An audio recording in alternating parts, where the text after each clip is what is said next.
Okay, thank you. Right, good morning. Welcome to the Development Committee of North Norfolk District Council, 7th of December 2023. I'm Councillor Paul Heinrich and I'm chairing the meeting today. For those of you who haven't attended previously, members that make up the committee are seated in front of me. Public speakers to the right, and we'll come to that microphone at the end to speak. Officers on my left, exception. I can ask officers to introduce themselves, please. Good morning. My name is Jeff Lyon. I'm the Development Manager. I'm Russell Williams. I'm the Assistant Director for Planning. Lauren Gregory, Democratic Services Officer. Hello, I'm Russell Stock. I'm Development Management Team Leader. I'm Fiona Croxton, Solicitor to the Council. Thank you.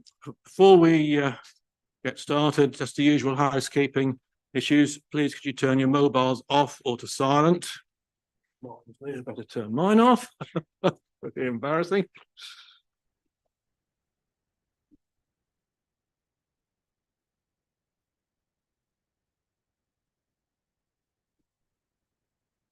Good. There are no expectations of fire alarms. If the alarm sounds, then would you please make your way to the exits? Officers will guide you. The assembly points are the car park at the front and the air and flag pool to the rear. We will take a break for coffee at an appropriate point, usually around 11. I would remind members of the public not to speak to councillors, either attempted during the meeting or during any breaks. I will assess later in the morning as to whether we will require a lunch break. Looking at the agenda, I suspect that is more than likely. This could be a rather long meeting. So, apologies and substitute, please. Thank you, Chairman. Apologies for absence have been received from Councillor Martin Beattie, Councillor Angie Fitch-Tillett, Councillor Mike Hankins, Councillor Victoria Holliday, and Councillor Gerard Mancini-Boyle. Substitutes. Councillor Liz Withington is present as a substitute for Councillor Martin Beattie, Councillor Gary Bull as a substitute for Councillor Angie Fitch-Tillett, Councillor Luke Patterson as a substitute for Councillor Gerard Mancini-Boyle, and Councillor Sarah Vitacofa as a substitute for Councillor Mike Hankins. Thank you.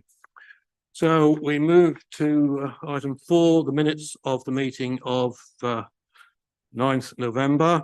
I don't propose to go through them page by page. We've all had an opportunity to read them. Are there any amendments or corrections? Councillor Brown. Chair, I've had the usual communication from Mr. McCauldron, the Chief Executive of the Apostrophe Society. Again, we're on page 5, Roman 6. The chairman reiterated that the members, that should just be a plural, and it's an apostrophe too many for Mr. McCauldron. And then on page 6, we go to Roman 21. I've had the Governor of the House of Corrections on to me. The word in the second line, contented, I think should read contended rather than contented. So the Governor wasn't contented with that. Thank you. Any other amendments? With those amendments, can we accept them as a true and accurate record, please? Just show those who were here. Okay, thank you. All right, the order of business in order to accommodate. Sorry, Chairman, just to interject. There are no items of urgent business. Thank you. Sorry, you've put down here there were none. The order of business is going to run as follows. We will deal with Cromer first, followed by West Beckham, then Sheringham, Salthouse, Thursford, Trunch, and the item in Weben as the final item. Thank you.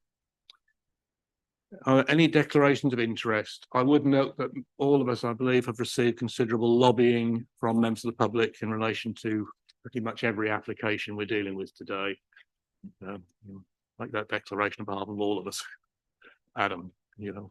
Thank you, Mr. Chairman. Just to add on to that, I have been personally lobbied on a couple of occasions in regards to the Cromer application, as it has implications on biodiversity, and that's very much within the remit of my cabinet position. But as always, I remain open-minded and yeah. Thank you, Thank you. councillor Varley. Councillor Whitaker. Thank you. I should like to declare an interest in what is now further down the agenda, but on here is item 3, the Thursford. It's a non-pecuniary interest. I just know the applicant. Thank you. Thank you. Any other declaration of interest? Councillor Withington. Like councillor Varley, I have been lobbied on the Sheringham one quite extensively. Not surprised. Thank you. Anybody else? Oh, yeah. Councillor Whitaker. Yeah, I just like to mention I have been lobbied on the Trunch application, but have not declared an attitude either side. Thank you. Okay. Let us move to the real business of the day.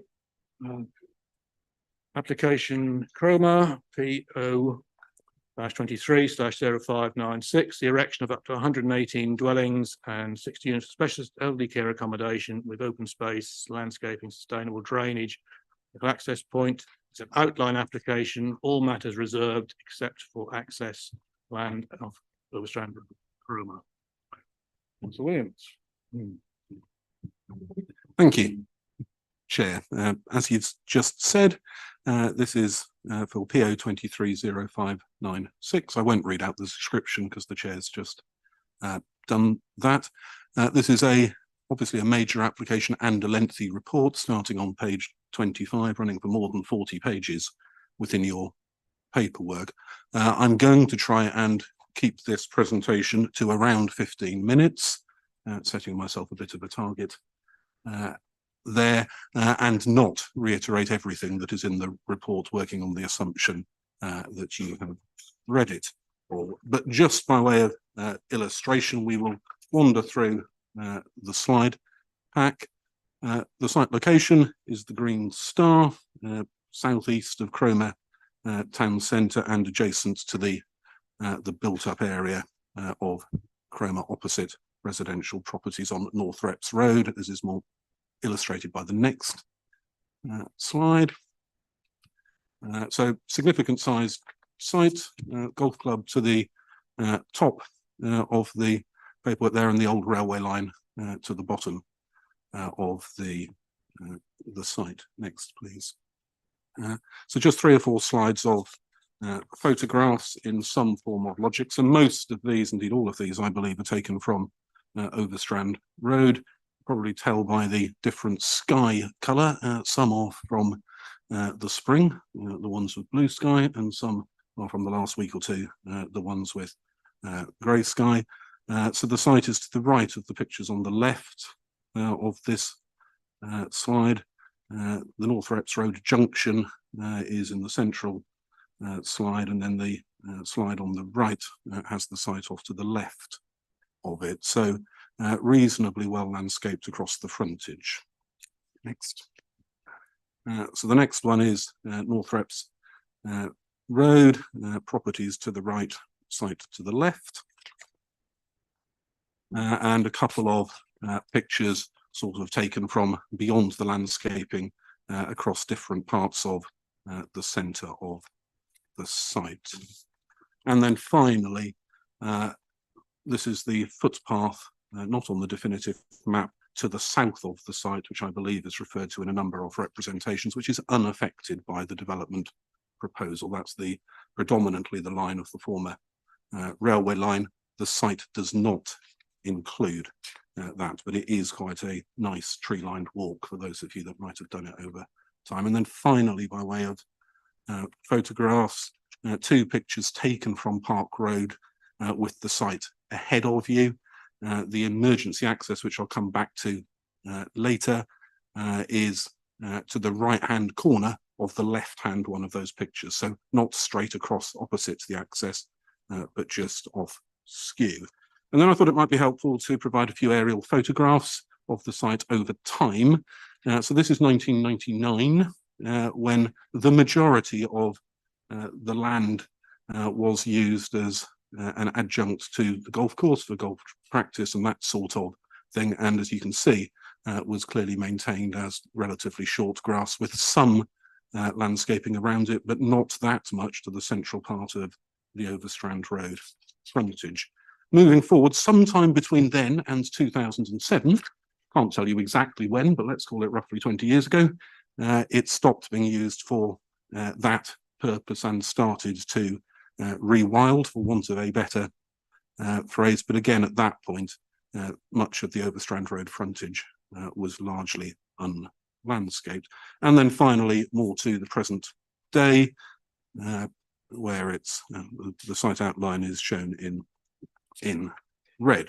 So just to summarize what the development is, this is all in your report, up to 118 dwellings, 45% affordable housing, up to 60 units of specialist elderly care, the sole vehicular access onto Overstrand Road, an emergency access onto North Reps Road, and a variety of other contributions and commitments made by the applicant. And as the chair has said, this is an application for outline planning permission. So the applicant has reserved for a future stage, if this gets approval, matters associated with layout, design, and that sort of thing. It is only the access proposal and the principle of development that we're dealing with realistically today. There is plenty in the report about the next bit, but just for the avoidance of doubt, this site is within the area of outstanding natural beauty. It is allocated on the 2008 core strategy as both countryside and undeveloped coast, and it is in the adopted minerals local plan, which is a document of the county council, not the district council, within a safeguarding area. But it is also an allocated development site under policy C16 within this council's draft local plan, which is an advanced stage of formulation and due to be examined in the new year. And the relevant policies associated with all those components are quoted at length and in full within your committee report. And again, for the avoidance of doubt, as part of legal process, because of the countryside and undeveloped coast allocations, we have formally advertised this as a departure to the development plan. Just three minor updates, but arguably important in relation to your report. So in your report, the only thing that comes across as an objection from a statutory body is the minerals component, which is summarised on paragraph 172. Since the report was written, the County Council have confirmed, and that's the quote, that they are content for the minerals issue to be dealt with by a condition of planning permission, and on that assumption seek to withdraw their objection.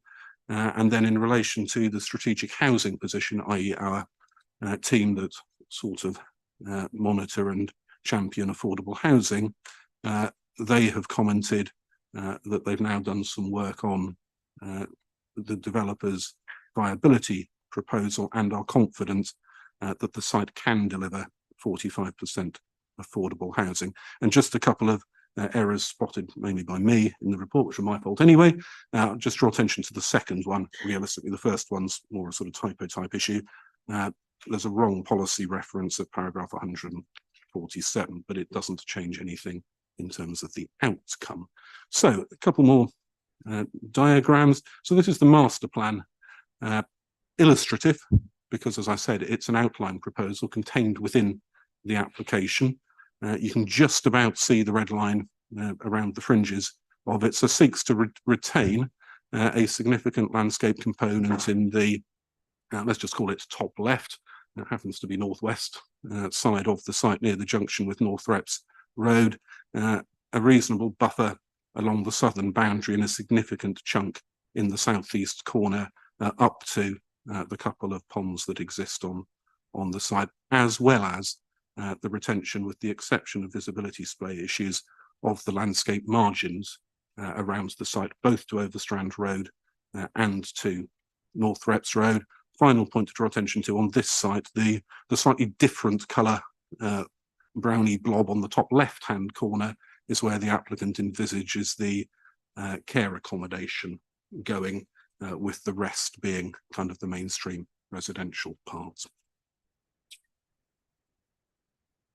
One of the challenges with this site is meeting some of the sort of national, international requirements associated with habitat regulation, and one key component that Natural England in particular always draw attention to these days is the ability to have 2.7 kilometre walking routes. Don't ask me why they come up with 2.7 kilometres exactly, that seeks to avoid the key statutory designation, which in this instance, whilst it's in the AONB, the key statutory designation relates to the cliffs to the north of the site, and the developer has come up with two routes that I think works. Natural England are comfortable with, the blue one in particular, that wanders its way around the site, uses the path to the south and takes you off towards the Suffield Park or Ferns Park area to the left west of that site. And on the basis of this and a few other bits and pieces, we are confident, and Natural England are satisfied,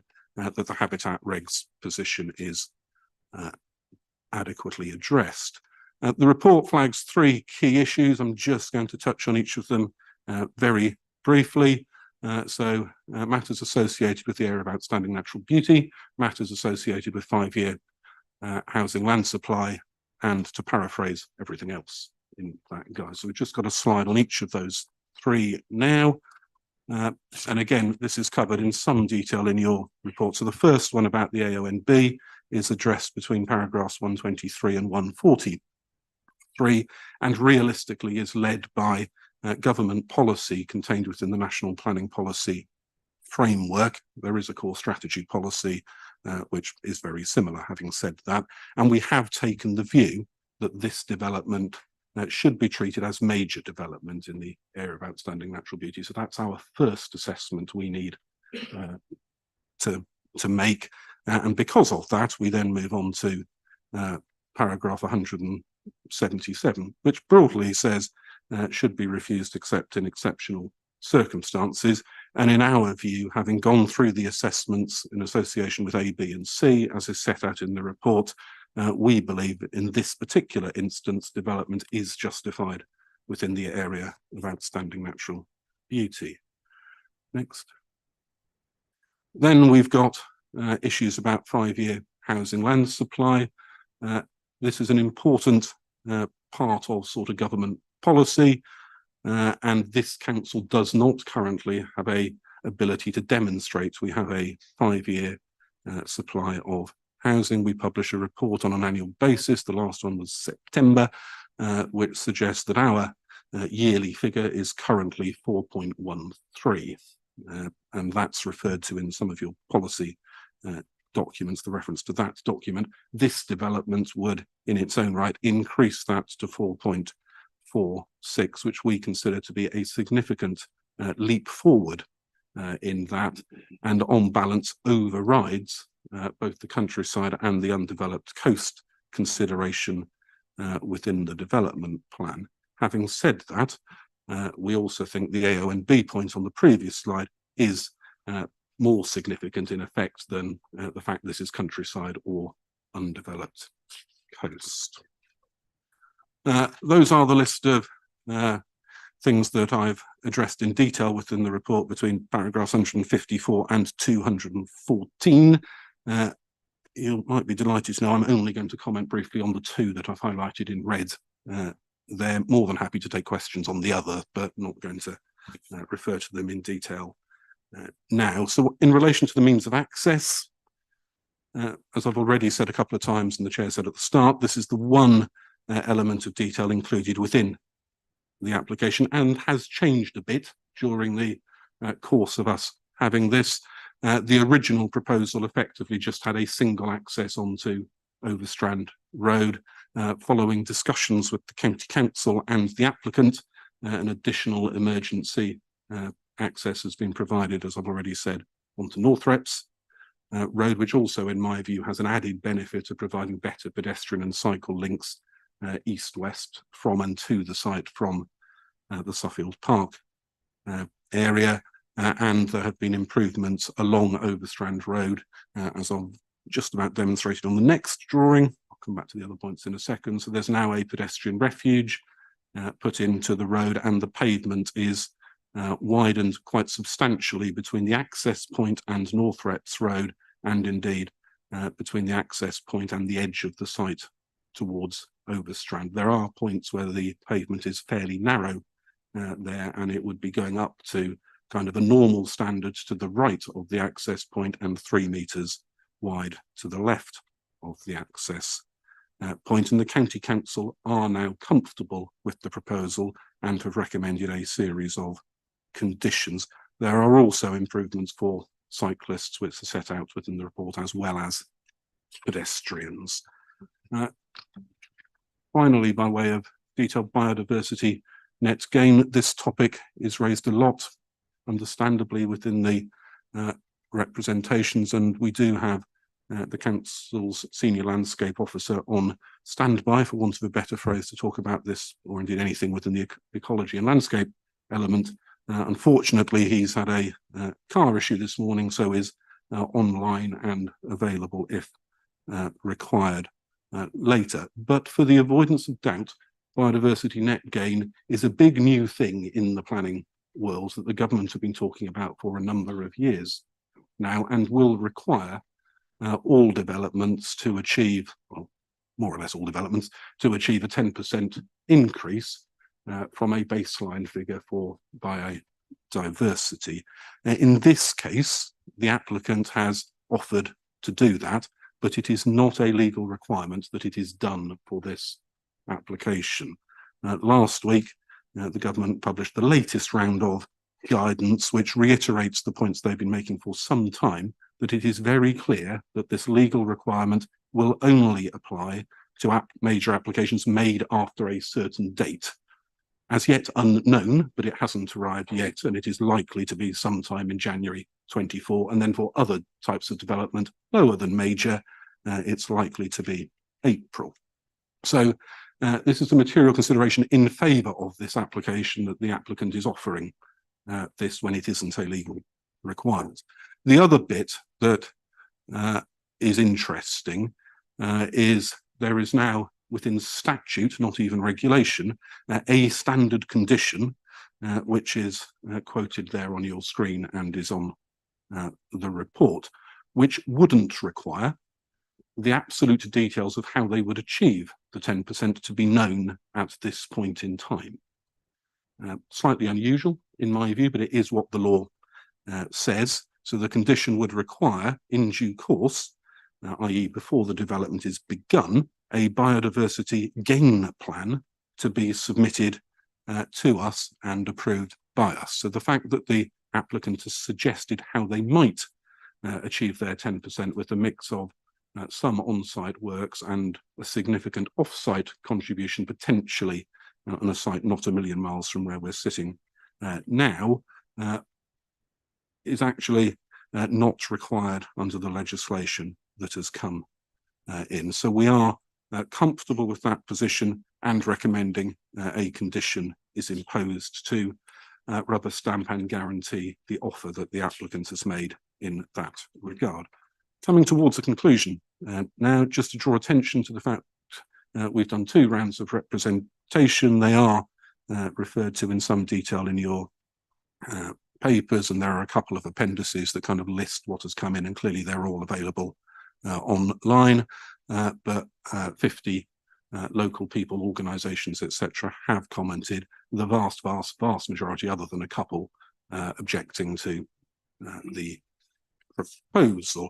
And just for illustration, one of the comments was about potential overlooking from the elderly care accommodation to the properties on Northreps Road. So the top image there has the Northreps Road existing properties on the left and the proposed elderly care site on the right, with the section through showing kind of the comparable distances with the vegetation and the road on the right, the applicant is more than happy to accept a condition that that development can't be more than 2 stories plus any in-roof accommodation there, which is shown there, which in my view would prevent any undue overlooking of the properties on the other side of North Reps Road. So, coming to a conclusion, it is a departure from the development plan, as I've said, but it is an allocation for housing in the draft local plan. It is major development in the AONB, but makes or would make a significant contribution to our 5-year housing supply. And we don't have any objections from any of the statutory players now to this proposal. There is a positive suite, which I'll come back to in a second, of planning obligations offered and securable here, including 45% affordable housing, and everything else, in our view, can be controlled via condition, including flooding, and the report sets out the parameters of the lead local flood authority's suggested condition and biodiversity net gain I've already commented on. So, as I'm sure you will know, the recommendation is to approve, subject to prior agreement of a Section 106 obligation and conditions. The obligations are set out in a bit more detail in the report, but broadly speaking would cover that suite of things. The one you might raise your eyebrow at that isn't mentioned there is education, but that's not on that list because the county have confirmed there is capacity in the local schools and haven't sought an education contribution in that instance, but all the others are allowed for and met fully. And then list of conditions at headline terms there. So, Chair, that concludes presentation, probably not to the 15 minutes I suggested at the start. Thank you, Mr. Williams. A nice, thorough and concise report. We now move to speakers. Town and Parish, Councillor Adams. Yes, thank you, Chairman. Just to confirm, I'm speaking initially on behalf of the Town Council. Is that correct? And then I'll speak on behalf of Councillor Spagnola, the local member. Yeah, that's acceptable. Okay, thank you. Okay, so yeah, on behalf of the Town Council, first of all, I wanted to discuss the off-site highways changes proposed as part of the application, particularly the absence of improvements to the pavement to the north of the site along the road at the frontage of the proposed development. The application proposes a highways refuge for pedestrian access across Overstrand Road, just to the northwest of the primary vehicle access, but to a footway or pavement that is no greater than 71 centimetres wide for a length of 37 metres, that being too small for the width. The use of a mobility aid or pushchair for a very considerable length. And this being an application for access with all other matters reserved, that matter is of course of particular importance given the implications on access to and from this site, including to green spaces for the residents who could live there. You will hear about the concerns of biodiversity impacts from others primarily today, and I think the committee members will already be well aware of those issues, but just to stress that off-site mitigation should be the last resort and is not regulation yet. And whilst the site is in the emerging local plan, the local plan is still subject to examination. But what I do wish to focus on is the concerns of groundwater and drainage on the site. There are extensive ditches already on the site in the northwest side, and local knowledge indicates there is more to this with potential rising spring water, and this understanding is reflected in the emerging local plan. It must be demonstrated that the site can be developed without any impacts related to groundwater and flooding, and this was the subject of a long conversation at the Planning Policy Working Party. Promoters of the site simply have not been able to demonstrate that yet, and it can be confirmed that no intrusive investigation works can occur until it's been established there is no ordnance on the site having some close connection to wartime training activities. You might not have picked that up in the report. For this reason, and that I mentioned in respect of biodiversity net gain, the emerging local plan not having yet been considered by the inspectorate, and the inadequate access to the site on foot, I believe the application should be deferred until such time that the suitability of the site can be established and the off-site highways mitigation improved. Lastly, addressing the potential contributions to play and allotments. If the committee is not minded to accept my position in respect of the application and instead wish to approve, please be aware that the Town Council do not require such a level of contribution to this site to allotments, their future allotments site being secure. And it would be helpful to confirm that the majority of any contributions can go to play equipment. Thank you.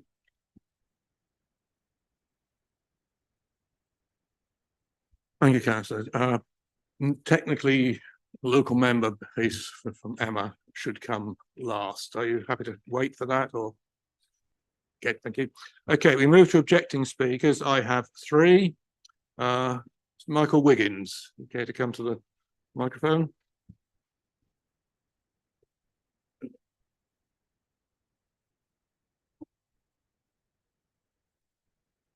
Can I sit?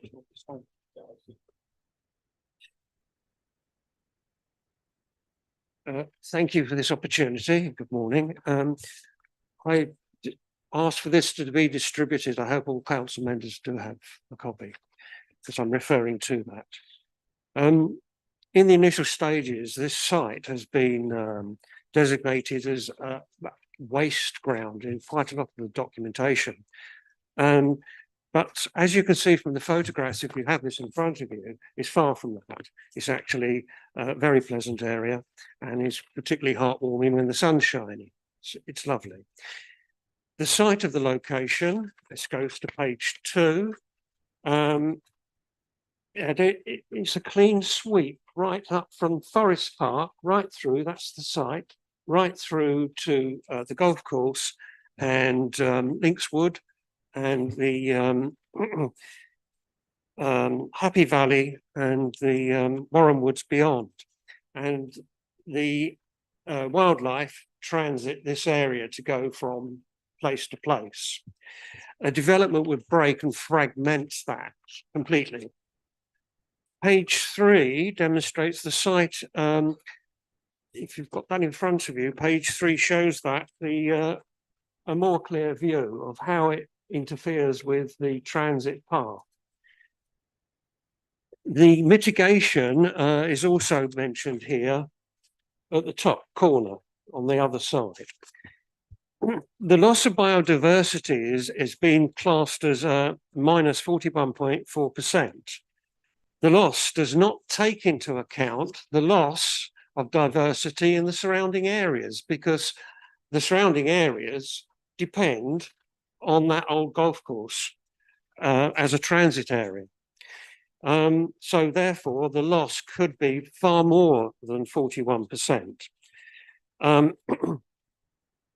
In the middle of the page, there's a statement here on the last page with regard to Forest Park and the golf course, making a representation for their own environment statements, which they're hoping to improve. My discussions with them would seem to present a problem whereby it will affect adversely their ambitions for biodiversity. And lastly, since the North Norfolk local plan was devised, the effects of climate change has become more apparent and dangerous, and I think we're all aware. More recent reports indicate that such areas play a significant role in offsetting climate change. If conserved, the overall cumulative effect of such areas will have a positive effect and will be one for our wonderful Cromer and for the future generations. So I just wish to summarise that this area should be conserved for the future with regard to climate change, biodiversity, and the natural area that it is. Thank you very much.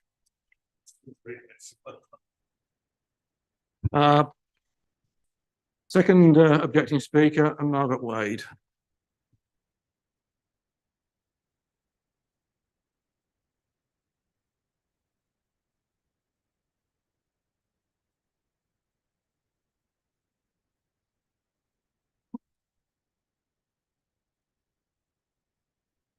Good morning. My comments can be summarised in 4 words: PTSD: privacy, trust, safety and destruction. Privacy. The care home, now 2 stories high, staff and residents can still look into bedrooms and living rooms of existing properties opposite due to no adequate screening. Trust. The initial plans showed foliage on the boundaries remaining, ensuring a pleasing approach to the site, privacy for new housing owners and existing properties. Now all trees will be removed and replanted. The applicant claims they will achieve current screening levels in 15 years. That is too long, and where does all the wildlife go? They are guaranteeing 45% affordable housing, which would appear to be unfeasible with a massive increase in building costs since COVID, plus the substantial cost of environmentally friendly insulation. We fear this may replicate the Holt development, where the developer was unable to build any affordable homes at all. Can we really trust this applicant? Safety. There are blind bends and summits at all points on the Overstrand, Cromer and North Reps roads. There are already significant problems with speeding vehicles. Some have led to life-changing accidents. Speed checks are conducted regularly and currently show 50% of cars are speeding. The pavements on Cromer and Overstrand Road are extremely narrow and not suitable for buggies, those holding hands of children or dog walking. They would be impossible for someone to use with a motorised disability buggy. The proposed pedestrian crossing on North Reps Road is dangerous as it is located on a blind bend. There are already significant issues with parking outside the golf club and the church. The proposed sole entrance and exit is directly opposite this, and yet again, it is located on a blind bend. Has this proposal been given proper consideration by Highways, or was it just a desk assessment? Finally, on safety, we have serious concerns about the use of Park Road during construction. Children regularly play in the road, and there has already been an accident involving a young child. Destruction. The site has been seriously damaged by the owner. Badger sets were burned, wild orchids removed, concrete and chemicals used to remove the wildlife. Nature may pay us back. If we pursue these plans, currently 85% of water from the surrounding area is held in this site. A development of this size would lead to 95% of the surface water running off, potentially damaging houses on Park, Station, Carrington and North Reps roads, and further into Cromer. Is this unsubstantiated promise of 45% affordable homes worth the risk when there are other more suitable sites available? I therefore make a formal objection on behalf of the residents of Carrington, Park and North Reps Road. Thank you. Thank you. And our third objecting speaker, Mr. Mark Albrook.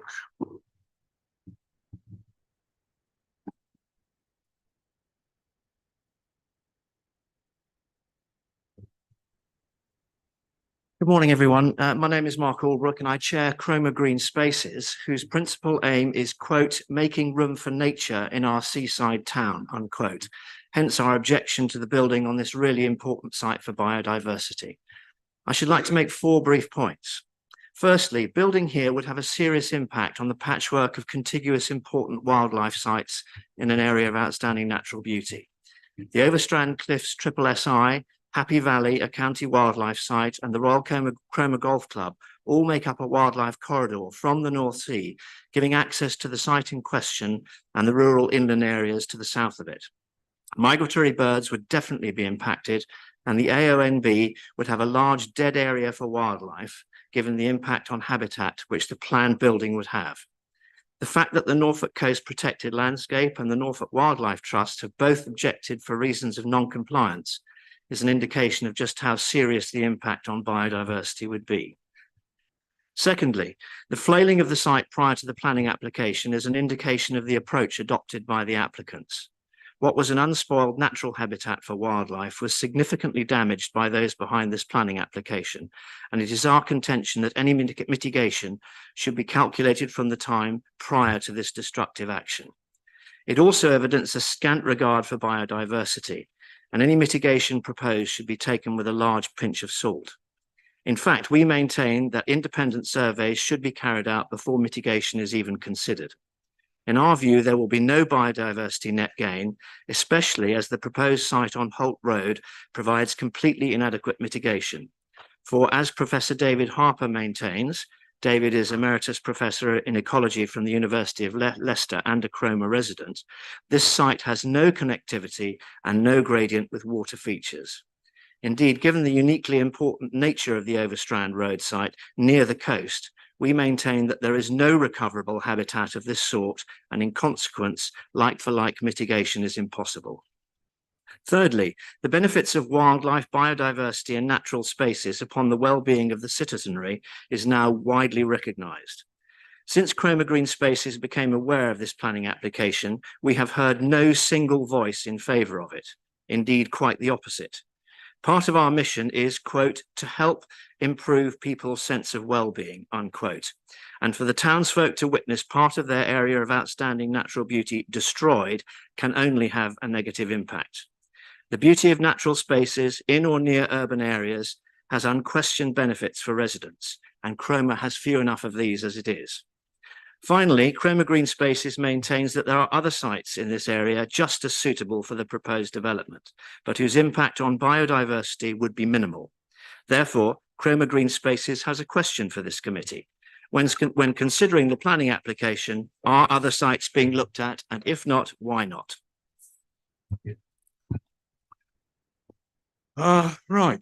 Moving on, we have a supporting speaker, Victoria Richards, on behalf of Gladman's. As we've had 9 minutes of objecting speakers, you have up to 9 minutes if you wish. Hopefully shouldn't take that long. Thank you. Good morning, members. My name is Victoria Richardson and I'm a planner at Gladman. I'd like to start by thanking you for the opportunity to speak today. This application was submitted in March 2023 following some encouragement from your policy officers. Since then, the proposal has been subject to rigorous scrutiny by your officers and specialist consultees.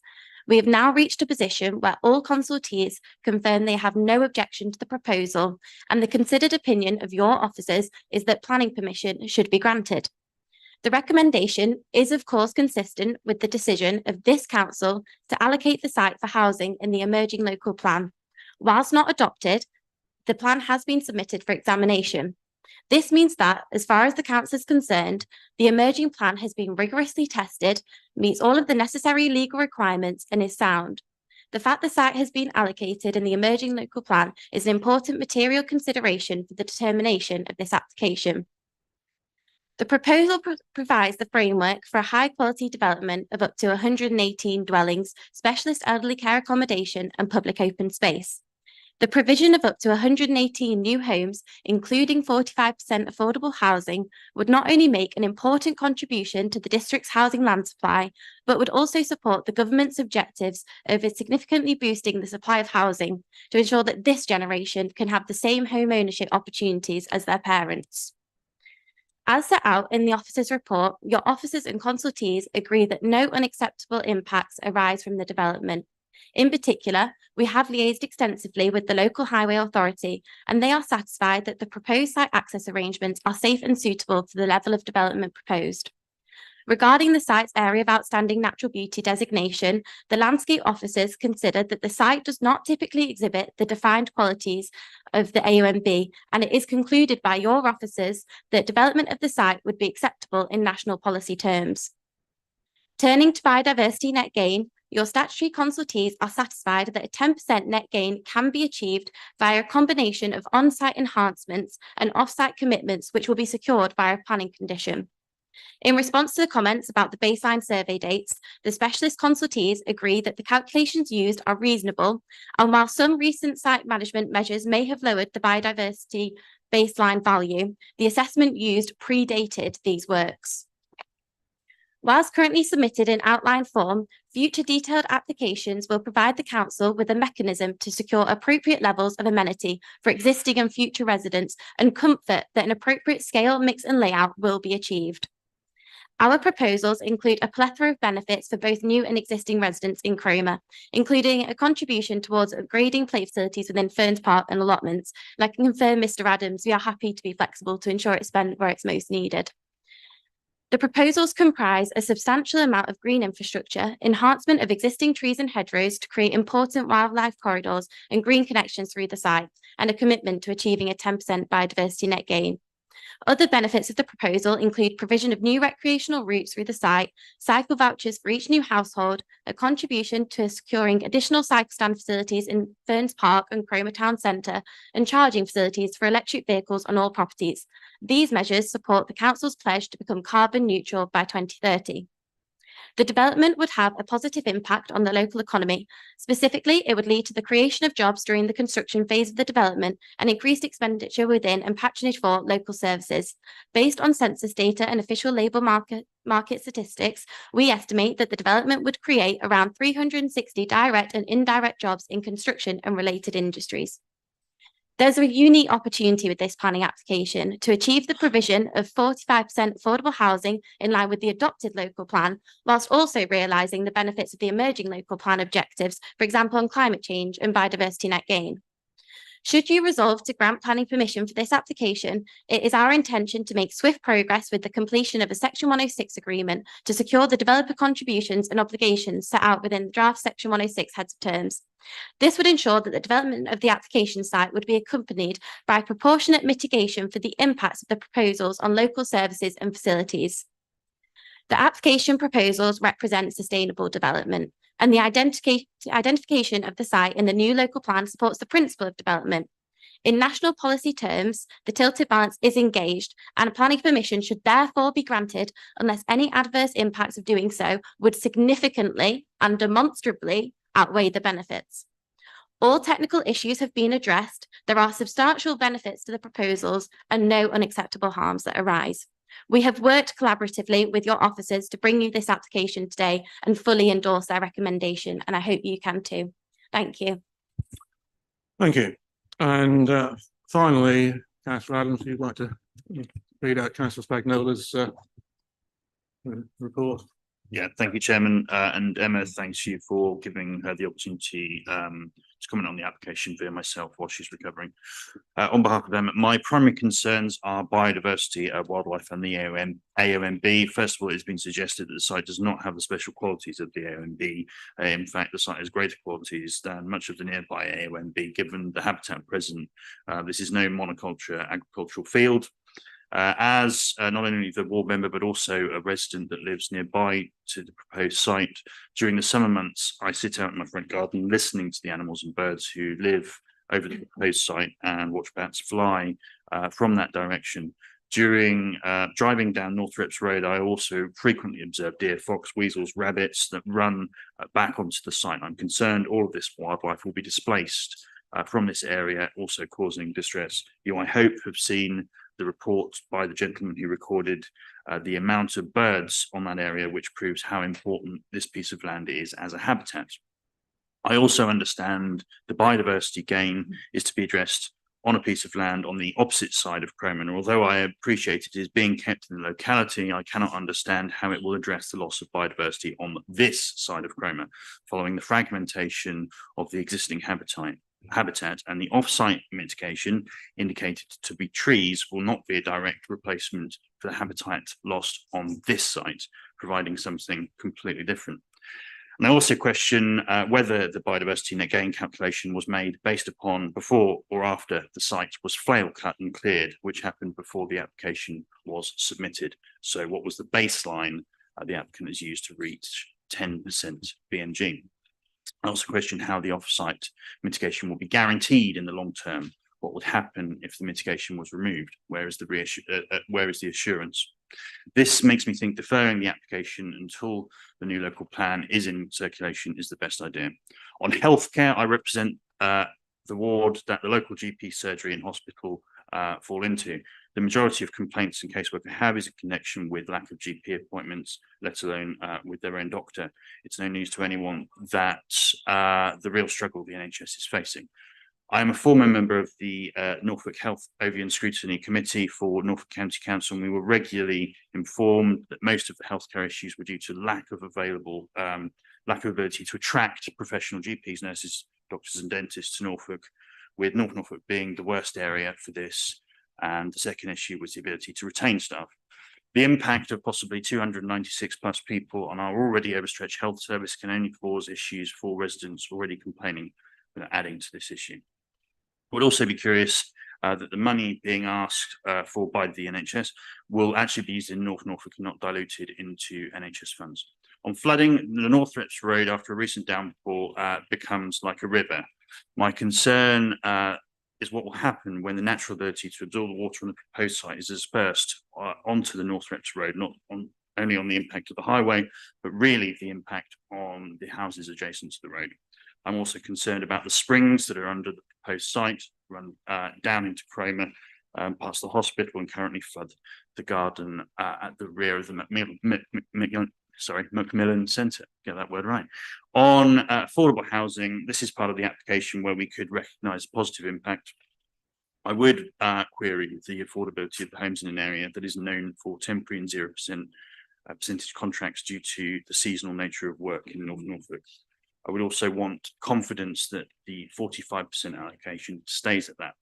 To sum up, I don't believe the committee is at a point to approve this application. My preference would be to decline outright, but I do understand there may be a logic in deferral with the ability to tune into the new local plan and also investigate the points that I have raised. Thank you. That's on behalf of them. Thank you, councillor. Before we move to debate, I'll have a couple of questions for Mr. Williams. Firstly, just some observations that this site is allocated in the emerging local plan, and it's got there after some very considerable discussion and research, including 2 consultations, Regulation 18, Regulation 19. It has been through considerable debate along with alternative sites, which are very difficult to find between the ridge and the sea, anywhere along our coast. It has had a very full discussion and debate at council before it was allocated. So I think we need to keep in mind the background to why this site has come forward. Second thing we need to keep in mind is the lack of a 5-year land supply. The impact on that could be considerable because it gives developers an opportunity to start looking at any random sites they want, and they could use that against us as an appeal in future months. We have to be very careful of that. Thirdly, we have a local plan. We may go against the existing plan, but that plan is now over 15 years out of date. And we have also, as a planning policy committee, recently agreed that we would start giving weight to the emerging plan, particularly where there are issues there which are not going to be out of line with government policy. And finally, before I hand over to Mr. Williams for questions, just to remind you of the housing issues in the area. I'm just reading from something that has just been prepared initially for parish councils. We currently have over 2,500 households on our housing waiting list, of which 202 are actually homeless or at threat of homelessness. There's 157 houses that are not fit for habitation where we need to move people out. But before we move into another 200 odd with medical needs, we are desperately short of affordable housing. And I'm assured that that can be acquired through 106. Am I correct in that? Yeah, as far as possible. We haven't had an opportunity to consider the 106. That's not guaranteed. Thank you. It's useful to have that clarified, members. So, Councillor Williams, two real questions. With regard to the local plan, the emerging local plan, how much weight should members give to considerations in relation to this allocation? And secondly, am I correct in my assumption that delaying it would not only impact on the inspector's consideration, but would lay us open to wildcat speculative applications from developers? Okay, if I start on those, and if you don't mind, comment on a couple of other observations that have been made in the various speeches. More than happy to bring Mr. Jervis in on the fragmentation and roots point, if you like, as well, that a number of people raised, and wouldn't surprise me if Mr. Lyon has something to add too. But if we address the 2 points you've made in reverse order. So yes, we have a local plan going through a process at the moment. That's commented on in some detail in the report, and indeed Appendix 3 sets out the specific questions in association with the sites in Cromer that the inspector wishes to discuss in the new year. In an ideal world, you might argue, we should be dealing with this application after the adopted plan is in place. But we're not in an ideal world in relation to two things. One, and this isn't meant critically of anybody, we haven't got to adoption and the applicant has made an application that we need to deal with. And secondly, that is then compounded by the fact the council doesn't have a 5-year land supply, as you've referred to. I might take a slightly different view if I was confident we were about to get the report from the inspector next week or next month, but we're not. The current estimate, and this is arguably on the optimistic side, is we might get to adopt the plan sort of September-ish next year if the examination goes well. So deferring something for the local plan to be adopted to provide a clearer picture, which it would, isn't, in my professional view, something we should be doing, and would run the risk of the applicant submitting an appeal for non-determination. Currently, the agreed time to determine this expires at the end of the calendar year, effectively. So that's the first point. The second point is in relation to the local plan itself. So yes, the fact this site is in the local plan does act as a material consideration, but it doesn't have the weight of the development plan. The fact the existing development plan is 15 years old is a relevant factor, but that doesn't mean the main policies in it aren't still relevant around countryside and undeveloped coast, and to a lesser degree AONB in this instance, and only to a lesser degree because the NPPF rather overtakes the AONB point. So it does have weight, as does the fact that this council has a housing target it needs to meet within a local plan scenario, and indeed is advocating to the inspector a lower amount over 20-year period than you would get if you followed the national formula spot on. So it's not like the council is trying to over provide in housing across the area. And you've been around longer than me, Chair, but clearly this has been debated at length in various avenues, and Cromer is highlighted, not surprisingly, along with North Walsham and Fakenham as one of the three principal areas where growth should be allocated. And indeed, as it says in paragraph 133, Cromer's at the lighter end of that scale, recognition of various things in, from what I can tell. One, bluntly, unlike North Walsham and Fakenham, it's got the sea on one side, and two, it's got more constraints in relation to AONB than the other two locations. But it is one of the three sites that this council has advocated within that process is appropriate for housing in the Cromer area, and the other two are listed in Appendix 3.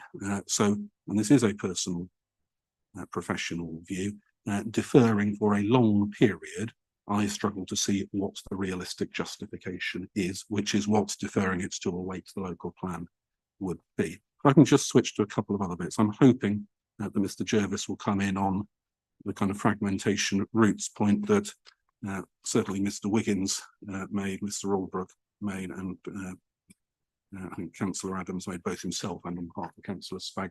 I could comment on that, but he's the professional in that area. Just switching to the one, and I'm not going to come on everything that Ms. Wade made around trust, or actually to use the word she used, and particularly in relation to affordable housing and indeed potentially other obligations. This is what the applicant has offered. This is what the recommendation is caveated in relation to, and take affordable housing as the prime example.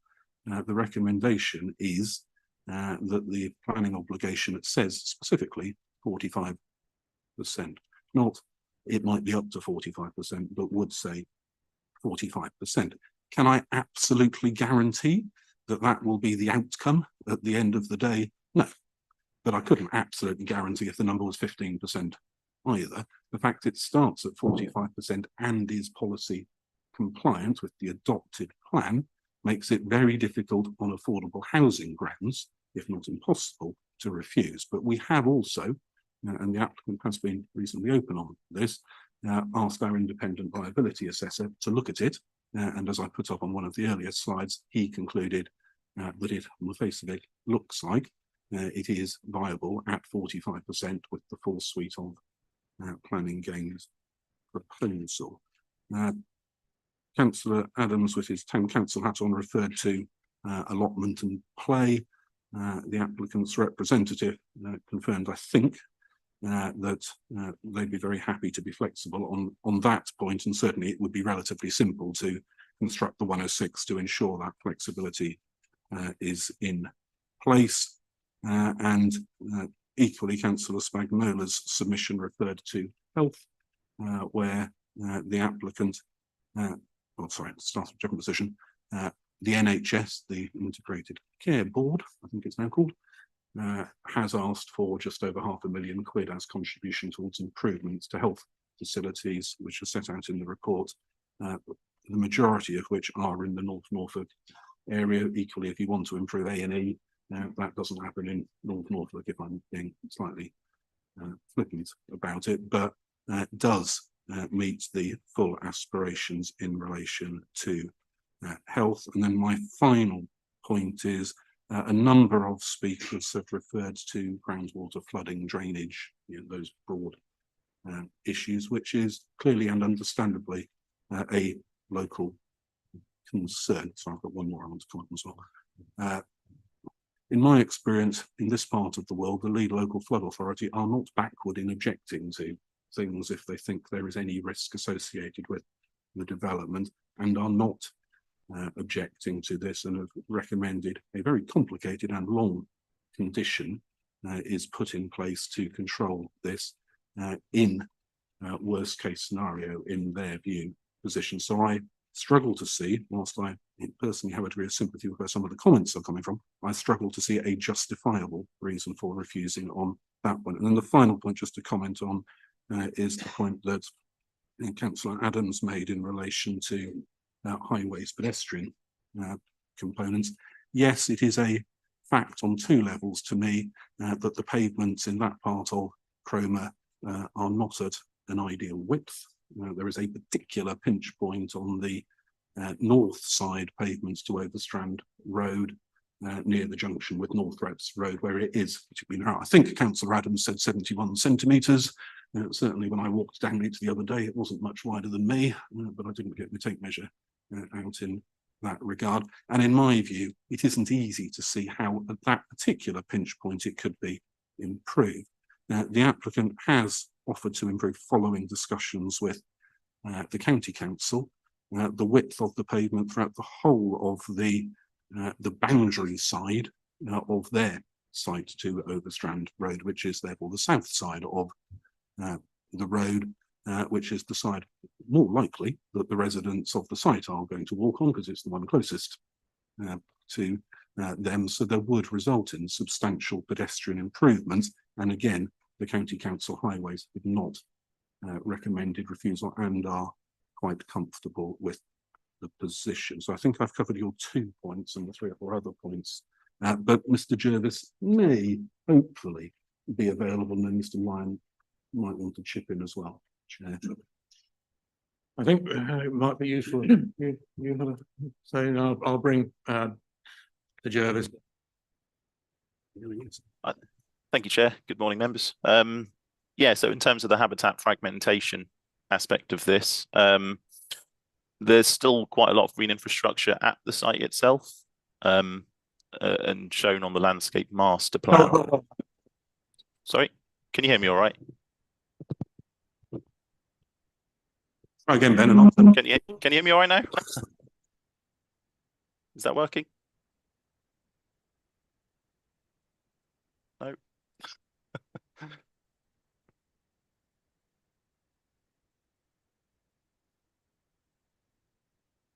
Try again then, please. Is that better? Am I coming through?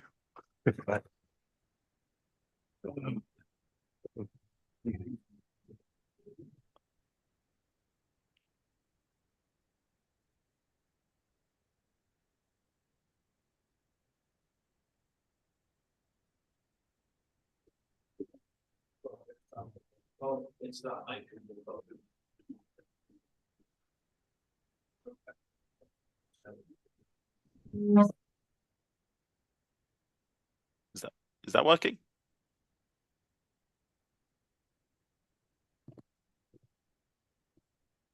Can you hear me now? No. Yeah, just speak as loudly as possible. Then. As loudly as possible. You can hear me then. Yep. Okay. Brilliant. Good morning, members. In terms of habitat fragmentation, there's a lot of green infrastructure which will be retained at the site. We've fought pretty hard to try and ensure that we've got a strong eastern boundary and the grassland in the southeast corner of the site as well. So there will be some continuity of function of the wildlife corridors between the Happy Valley and golf course area to Forest Park to the south. As with any development on any sort of habitat, yes, there will be losses. That you can't have development without losses to biodiversity in some form, unfortunately. But this is still the outline stage only, and we want to make sure that moving forward with the reserve matters, we would then try to ensure that continuity was felt around the whole site. We would have hedgerows and tree lines throughout the site as well, but obviously that isn't considered necessarily at this stage. With regards to the loss of habitats at the site, looking at the biodiversity net gain metric, and that was based on habitat surveys which were undertaken in spring 2022. So that was before the vegetation clearance was undertaken in September 2022. The primary loss is to kind of shrub and grassland. Yes, it's not ideal that it's lost in this location, but that could be recreated elsewhere. And discussing the biodiversity net gain metric a bit more as well. I've run the figures this morning just to look at the difference between the metric which was done originally in June 2022, which was a version 3.1, and the kind of statutory metric which has now come out been issued by the government. And there's no difference in that. If we considered the habitats on site to be of a more strategic significance, which you can do in the metric, it would proportionately increase the units before and after development. And there would be a slight increase in the number of habitat units required to be compensated off-site. So that is potentially something that may need to be looked at. But as Mr. Williams discussed earlier, the statutory requirement is for it to be shown to be feasible that 10% biodiversity net gain can be achieved, and the details can be left until after determination. One of the points I picked up from Ms. Wade's comments was with regards to badger sets and orchids having been removed from the site. Now, obviously, if that was done prior to any of the habitat surveys being done, then we would obviously not be aware of that, and we can only assess the reports, the baseline conditions that are presented within the reports, and as we see when an application is brought forward. So unfortunately, whilst if that has happened in the past, we cannot really take that into consideration at present, I'm afraid.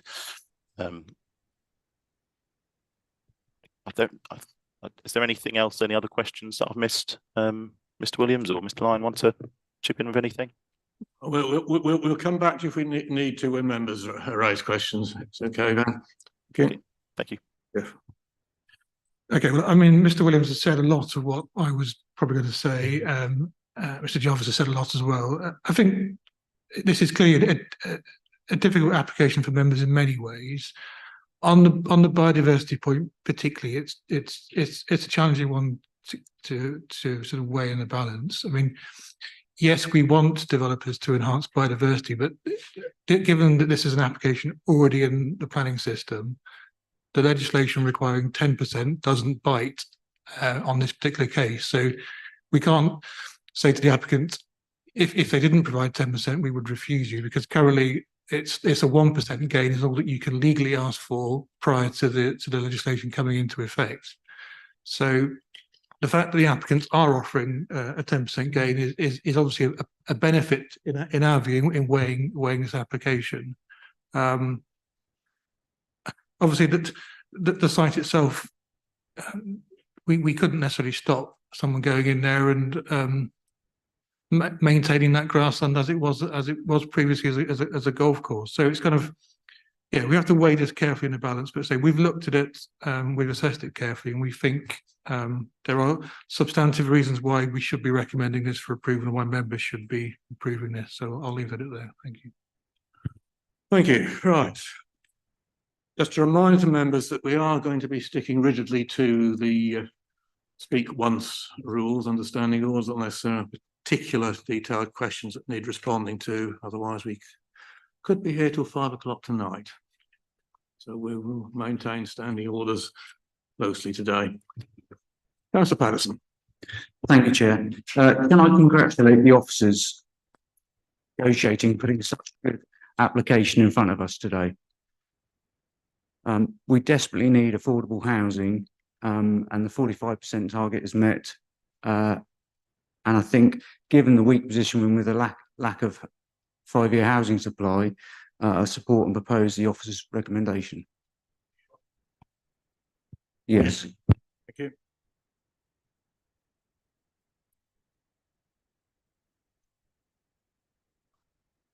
Roy? Trying to give it to see if I can get all the bits I've got here into one shot, because that's what we got today. But yeah, the biodiversity, I absolutely understand the comments made about well-being for green spaces. Someone who benefits from that personally from carrying PTSD. However, also people having homes benefits them as well, and there has to be a balance made. I have concerns that we've sent off the plan for inspection, and of course that doesn't guarantee that the inspector would allocate this site. Likely he would, because we've been through a good long process. So there's no guarantee that. So for me, the weight of it going forward, the 5-year land supply. Well, again, that is what it is. I do find it interesting that we've actually got land that we can use, but because of external factors, we can't. But so actually that we do have a land supply, but they're saying no, we can't use that land now. So, but that's only a temporary thing, hopefully. So the highways issues, we've seen this before with applications. They are there already. They need to get those addressed elsewhere, because even if we didn't approve this, those highways issues are already there.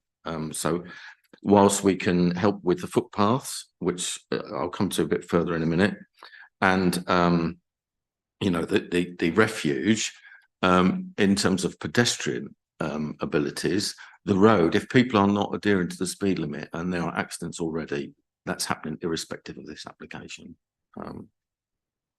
and not caused by it. So getting to where I wanted to land, there are enough questions for me around the history of the site, whether it does have ordinance, and we've seen that on other sites in Holt where land contamination became a problem.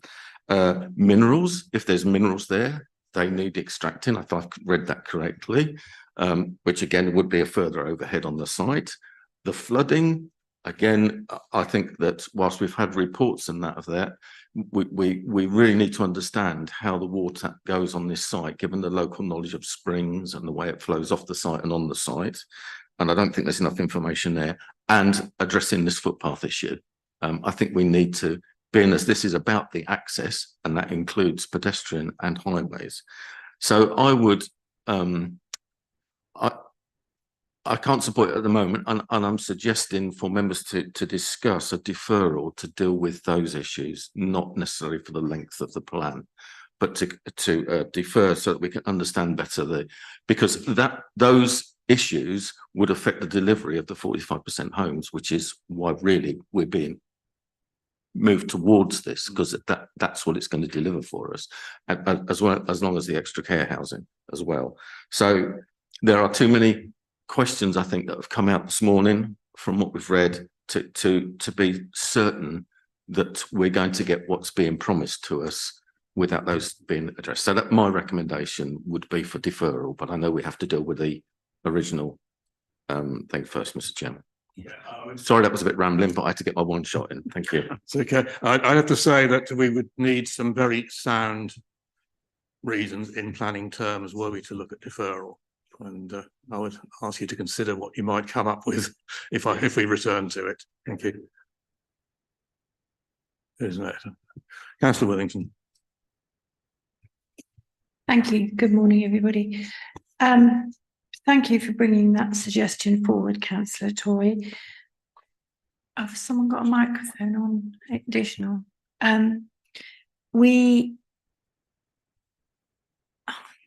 We are in a difficult position here, I think, in that we are so desperate for housing. We're also dealing with an AO and MB area, and we have to be looking at the weight of that public benefit. I have concerns about the fragmentation of habitats and habitat corridors. When you look at that site, and there was a particularly useful aerial shot that we had where you could see the extent and how that does create a block in those corridors. So that for me is a concern. I know Mr. Jervis has commented that with hedgerows, etc., that could possibly be overcome. I'm not entirely sure about that. So that is a concern for me. But having been in Sheringham, where the people at the top of the hill are the ones getting flooded, this is an area that's concerned for me. And although I'm referring to page 32 in the report, where the lead flood authority, they say they have some concerns in relation to the proposed drainage provision, including sufficient evidence to justify the discharge location, the hierarchy proposed by the applicant. However, they don't have an objection subject to conditions being attached. That isn't entirely clear to me as a member, what those conditions are and how we could ensure that that happens correctly. And again, I think these are all issues where we've been before, as we were in Holt, where they've used changing circumstances later to bring that housing element, affordable housing element down. And if we are in that position again, whether the public benefit of losing the ANOB and those habitat corridors can be justified, I'm not entirely sure. So those are my concerns as well, similar to Councillor Tory. Thank you. I just think it's worth noting that we treat each application in its own right, and that comparisons with a site in Holt, where there was known contamination for many years, is a slightly different matter from the fact that it needs a sweep for possible unexploded mortars, which we find all over the coast anyway. On the issue of the springs, this is again an issue. It's along the whole of the Cromer Ridge. We have an area of sands and gravels laid down by the last ice advance over the boulder clays of the earlier ice advances, and water goes through sand and gravel, it doesn't go through clay. So it's an issue we have to face in any development along the lower slopes of the ridge. This site, I think, is no different. Any comments on those points?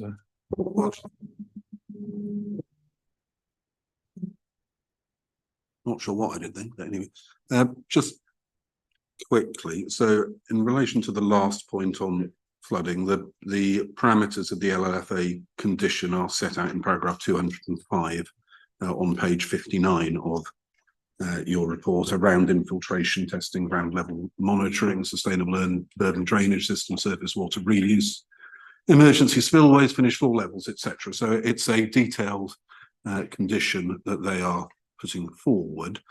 So personally, we're relaxed about that, but there is a lot of work to do in that area within the reserve matters and compliance with that condition, as there is in relation to the minerals condition that the county council are comfortable with, and certainly the ordnance issue can be picked up as well within condition in a manner where, if this had been a full planning application, we would be expecting more detail in a chunk of those areas. You can effectively leave more to condition at outline stage than you can at full, but the LLFA point in particular is picked up on paragraph 205. Thank you. I have Councillor Varley and then Councillor Vickers. Thank you, Mr. Chairman. I will try and be quite concise and coherent. We'll give it a go. As a committee, we do obviously have to put certain stress and weight on aspects, on material considerations, and one of those firstly being the emerging local plan. And it has been suggested that as a committee today, we put quite significant weight on that aspect. And that just leaves me feeling slightly concerned and very much similar to Councillor Toy's comments. Although it has gone through the processes and it is still going through that process currently, it is not currently adopted, and therefore I just don't want to make sure that there's any issues going forwards. So that's a concern for me. As I mentioned earlier, you know, the net gain of biodiversity, the loss of natural green spaces is huge in this application. You know, in a very special part of our district, the AOMB, and as an authority, we are ensured that we take care of that space. Now, of course, this application has to be finely balanced. It is between ensuring that we protect this space, and also we have affordable dwellings, 45%, which is huge. But I'm just concerned about how this beautiful landscape would be decimated. The loss of natural wildlife corridors. It is encouraging to note that the applicant would give 10%. And I think, frankly, this application highlights the weakness of government's legislation, the fact that that's just 1%. So if we were minded to pass this application today, I certainly would stress that we condition that 10% net gain. But of course, there's no guarantee that off-site mitigation would appease the loss of the natural landscape on this site, the fact that wildlife and such would be appeased by this aspect. So it is incredibly worrying. And I think I could go on about this aspect for a long time, but I am trying to stay concise. The flooding as well. I mean, I know Mr. Williams has tried to appease that part within mentioning on page 59 the foul surface drainage flooding aspects within the conditions. But again, I think it still, for me, has a sense of longing. So at this point, Mr. Chairman, I just don't think we're in a position to approve this, and I would very much go along with Councillor Toy's recommendation of a deferral. Thank you. Thank you. We'll return to that as necessary. Officer Williams. Well, the only bit that I think might help to comment on what Councillor Varley said, I think the suggestion that we are very specific on a BNG condition, particularly as it's before the legislation kicks in, that the commitment would be to that 10% point, I think arguably should be written into a condition to refer to 10% specifically, so it's completely unambiguous, shall we say. Thank you. Yeah. Are you happy with that, Councillor? Thank you. Councillor Vickers? Thank you, Chairman. Councillor Fredericks in full council and in the local press has spoken about the desperate need for affordable housing. I recognise completely that there are significant negatives with this proposal around the loss of natural habitat, but also people need homes. And I am persuaded by the 45% affordable housing. I know that this isn't an absolute guarantee, and I share some of the cynicism of the opposing speakers, but on balance, I'm happy to second the proposal. Thank you, Councillor. Councillor Tory.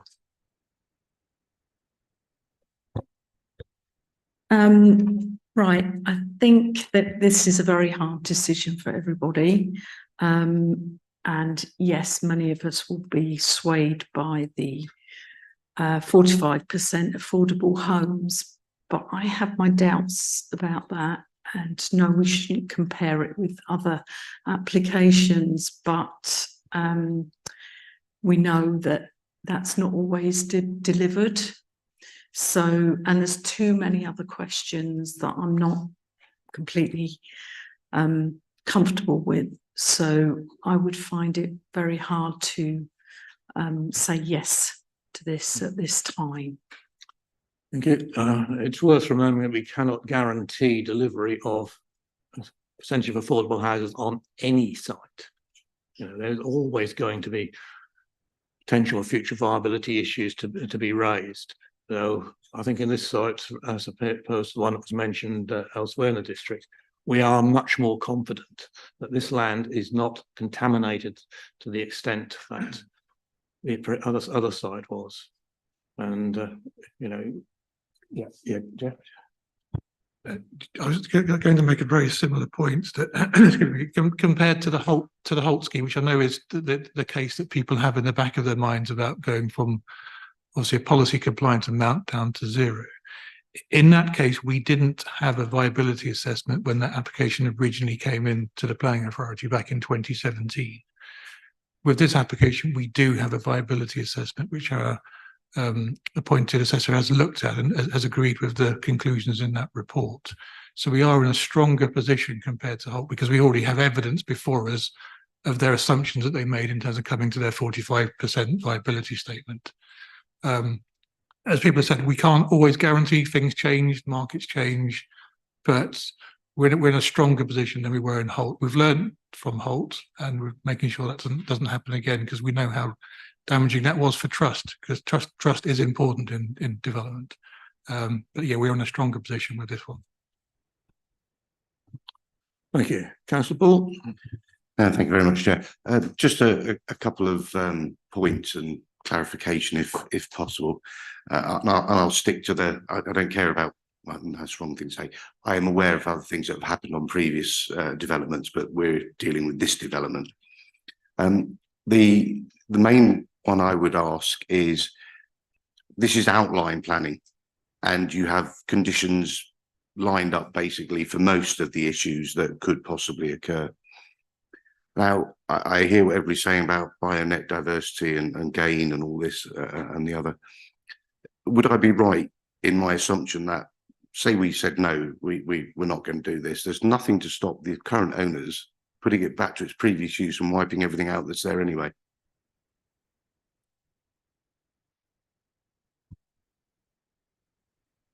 Do you want to comment on that, Mr. Jarvis? Certainly, yeah. So in terms of biodiversity net gain, the Environment Act allows for the baseline conditions to be taken back to the 30th of January 2020, where the habitats have since been degraded. So as we've got this submission in front of us anyway, the habitat baseline would be based on this assessment. And if they subsequently degraded the habitat further through clearance, then we would still be using this assessment as the baseline. Councillor Brown. Thank you, Mr. Chairman. Good morning, everybody. I think for me, the issue here is the material consideration of a 45% affordable housing allocation on the site. I agree with much of what people have said in respect of the challenges to this development site. However, we do have to implement planning policies in accordance with national guidelines. We do have to provide a 5-year land supply, which currently is under pressure, as we know. So in principle, I'm quite happy to support this application. However, I am a little bit concerned about the lack of information or reporting on the drainage issues. And I'm also concerned that the developer, like any developer on any site, is able to challenge or reopen viability at a later date. So obviously we can't set the 45% affordables in stone until probably within 4 months. The Section 106 agreement would be after the full planning application. So what can we do in practical terms as planning authority to try and ensure that we do hold the developer to account as far as we possibly can to deliver the 45%, given that we know that we have a piece of work which is ongoing at the moment in the wake of the development in Holt, and we're waiting for final recommendations on how we as an authority can hold developers much more to account in the delivery of affordable homes in the percentages that we expect them to do in accordance with our planning policies. We are a planning policy development-led council rather than a developer saying, you know, this is our wish list approach. This is where we need to be. We need to maintain that line. And we need to challenge government policy which allows developers and sponsors developers in some respects to challenge viability. That's my concern. And if I am not happy with that, I'm actually quite minded to support a deferral, Mr. Chairman. Councillor Williams.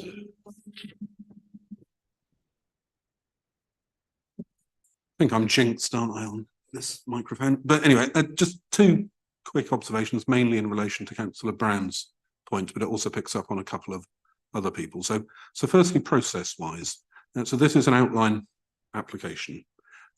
If committee is minded to go with the recommendation, then before the outline permission is granted, a Section 106 would be completed as part of that process, and that would stipulate the 45% affordable housing bit. So the reserve matters would follow on design, layout, landscaping, etc. Now, as I've already said, if it's in the outline and in the obligation, clearly that creates a reasonable expectation, but it isn't an absolute guarantee because 5 years' time somebody could challenge it. But I think our view is within the framework of planning as it exists in 2023 in the UK, we can't guarantee it any more than would be the case in this instance. 45% has been proposed, it's in accordance with the adopted plan. A viability report has been submitted that demonstrates that it is viable with the full suite of Section 106 costs as shown on your screen included. So whilst I appreciate there is a degree of scepticism about it, we don't see a scenario where we could secure it more robustly than what is proposed here. Thank you. I wouldn't normally take an adjournment during an item. However, I've been advised by our legal officer that our senior legal officer wishes to have a conversation with planning officers over a matter relating to this application. So some sort of procedural thing. I'm sure it'll all be explained to me in some point. But we've had that request. Therefore, I'm going to adjourn for 15 minutes. We need to take longer, we will, but My apologies to members of the public who are waiting for later items. It could be a long day, I'm afraid. Thank you. But we need to be absolutely thorough with what we're doing.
Right, we return to session.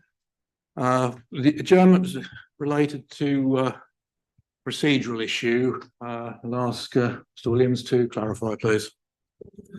Thank you, Chair. And as you will have noticed, we now have the monitoring officer in the room as well.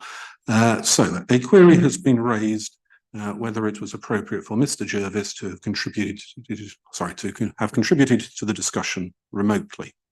The context to that is he was intended to be here himself, but had significant car problems, which meant he couldn't be here. He hasn't contributed substantially, but clearly he has contributed to the meeting and hasn't taken a view that is different from the contents of the written report, or indeed the context of what I have said on the same issue. Following discussions with the monitoring officer, firstly, I can confirm that as part of his line management structure, i.e. I'm more senior than him and manage his boss effectively, I am in a position to endorse and adopt all the comments he made verbally today. Having listened to them carefully, I didn't disagree with anything he said. And on that basis, having discussed it with the monitoring officer, the advice is that you continue with the meeting and get to a position as to whether to approve, refuse or defer the application. Ms. Jordan, I think, is going to sit in the rest of the item. Thank you. You have anything to add, Carl? I don't have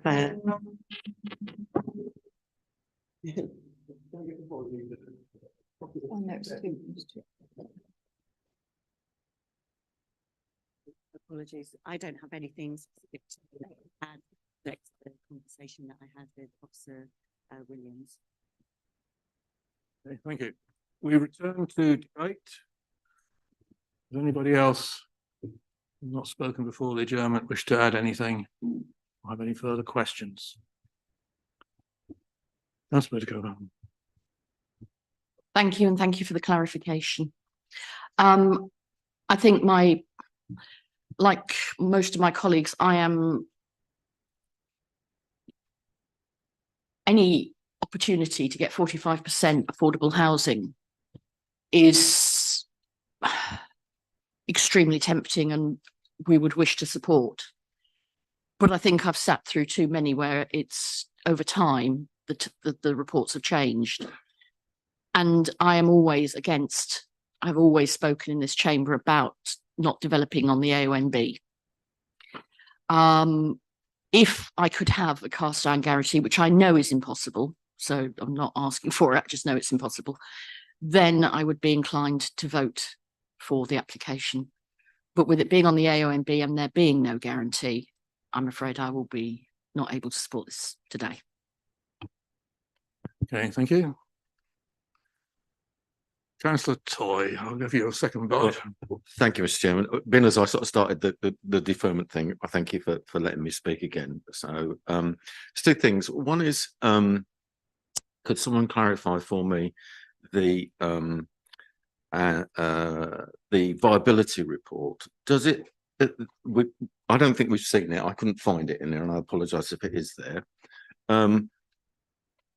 But does it give any headroom for the what ifs that we've said about the flooding, the mineral extraction, or does it just assume that it will be okay to give us that 45%? And if that comes along, it would affect it. So we don't, without seeing that viability report, I don't understand how that fits in. And if I could add some clarification as to why it feels like there's a wish list being put, it's our wish list being put to us. When the representative from the developer says we're putting an electric vehicle charging point in to deliver on the NNDC 2030 carbon reduction or carbon neutral, that has no effect. It's an NNDC reduction that will reduce carbon and absolutely, applaud doing that, but it does not reduce our carbon footprint. So, so whether it just feels that that's why it feels that there's this wish list being pushed at us things that we want, absolutely want, but many of us are uncomfortable, I believe, that we would want more assurance. Whilst there's no guarantee, we want more assurance that those issues that we've raised in terms of footpaths, flooding, minerals, and the history of the site were better resolved before we made a decision. So one question that I'd like clarified, and then that's to give you more reason why I'm in the position I'm in. Thank you. Okay. So if I link the last two comments together, I'll reiterate the point that Councillor Buttercofer has also made, that I can't give a guarantee. But equally, I'd reiterate the point that this is, in my view, as far as we can realistically get to be guaranteed at this point, but it isn't a guarantee in that regard. In relation to your point as to what's included and what isn't included in the viability assessment, so all the financial contributions here are effectively, as is the presumption around reasonable conditions, which the minerals and LLFA one are in sight of the applicant.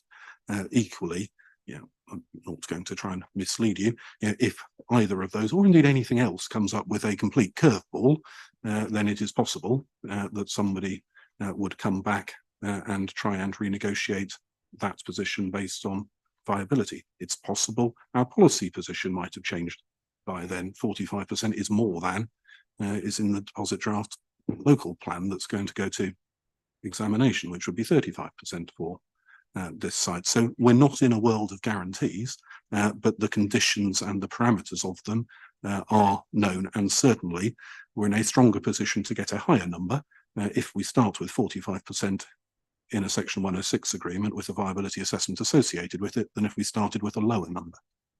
So that's not really answering your question, but it's talking in the area of it. For clarification. So the point I need clarified is, if I proposed a deferment, would we be able to get more information on the drainage and minerals before then making the decision? We would be more comfortable in delivering 45% in the ONB with the biodiversity issues that people are concerned. My concern is that we're going to make a decision based on unknowns, which could affect the reasons that we would be approving it, which is to give. We want those houses. We want those 45% homes. We want the extra care homes.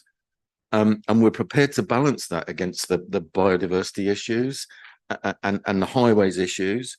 But what we're trying to do, from my point of view, is to get more clarity on those unknowns just by deferring it.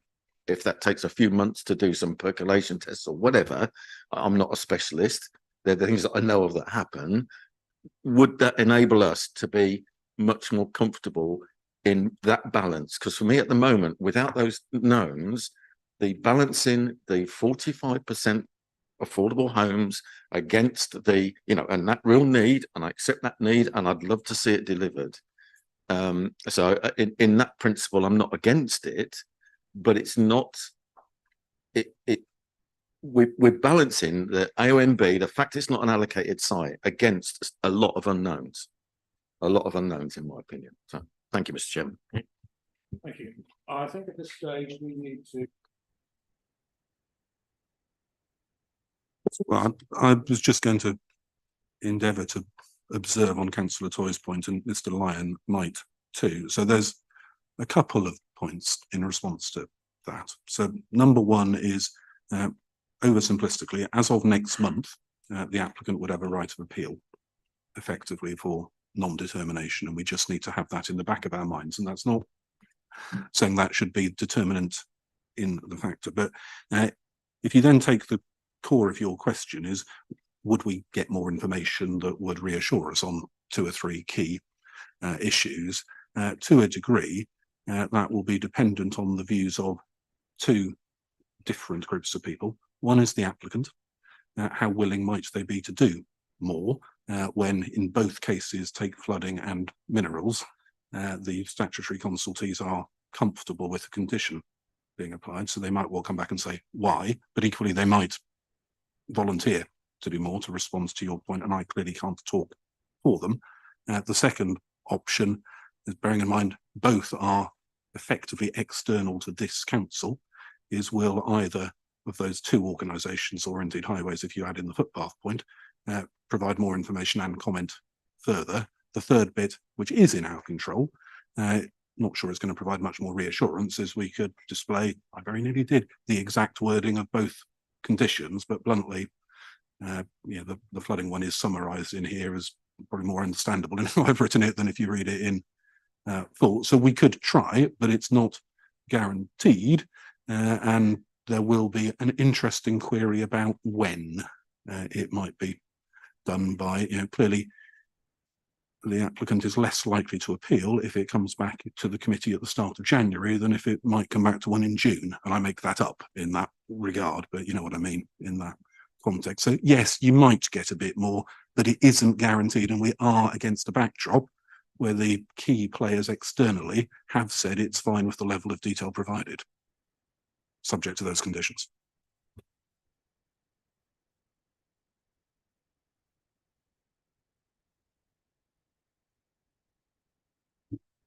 Thank you very much, Mr. Chairman. I'm really struggling with this one, having spent a number of years restoring habitat in various wildlife guises in a number of plots around the county with Felbeck Trust.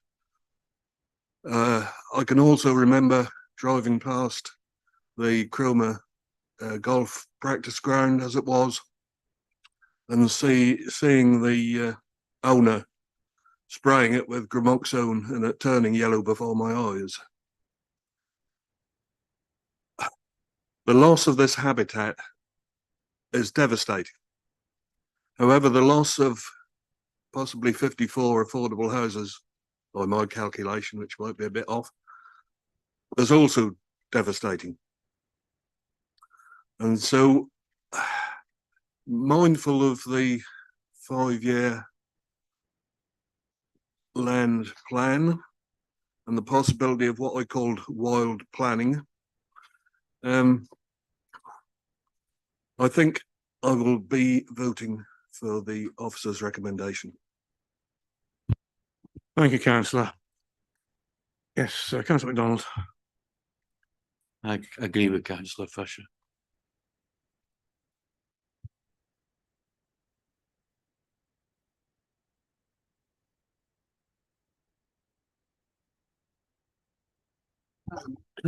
Yeah, I too, like my colleague, am really struggling with this one. I understand, I've heard all the arguments about the footpaths, they were there before it came along. The flooding aspect, the whole area would be susceptible to that even if we move somewhere else. The AONB, again, a lot of the area is in AONB, so we'd face the same situation somewhere else. And then you look at the humanity side from that perspective, and you have got a lot of people homeless. You've got people that need somewhere to put down roots and bring up their families. And you're offsetting that against animal runs, and they have just as much right to be on this planet as we do. So I am finding it very difficult, but I think on balance, especially given what we've just heard about, we may or may not get any more information. We may or may not get that within a timely fashion. Reluctantly, I think I would agree with the officer's decision.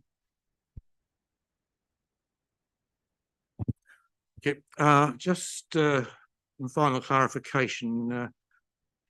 Could I ask Ms. Richardson if she could just come to the microphone so she's still here? Yeah, just a couple of questions, if I may, just for clarification for members.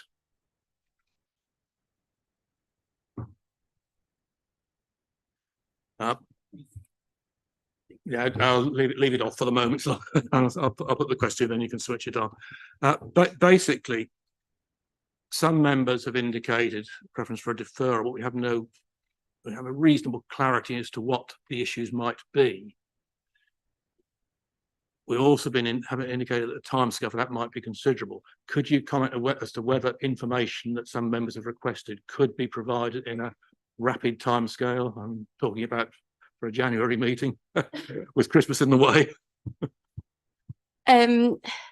To be short, it's in something that I would have to probably discuss further with my colleagues. I think some of the information may be achievable in a timely fashion. I could not confirm. At the end of the day, the statutory consultees are comfortable with the solutions that we have provided. We have done extensive due diligence into looking into this site to bring forward our proposals to you today. And in terms of the 45% affordable housing point, if basically if someone wanted to try and reduce the amount of affordable housing, they would have to come back to you as a council to be able to make that decision. And as a council, you could refuse it on that basis. There is, over time, obviously policy changes, but we are confident with securing 45% affordable housing as part of the legal Section 106 agreement that forms part of these proposals. So yeah, that would be my short summary. That's okay. Okay, so just to sum up, it's possible that some information can be provided rapidly, but it's not required. Yeah, I'm not arguing with that.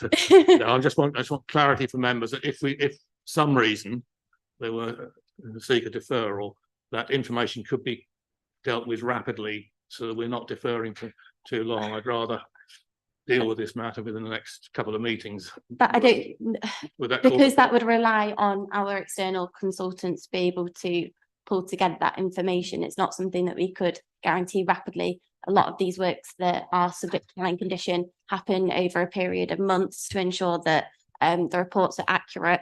And so quickly, I would say probably not. Okay, as I would we'll plan it. stop there. Yeah, that's all we need to know. Thank you. Thank you. Turn to yourself. Right. In which case,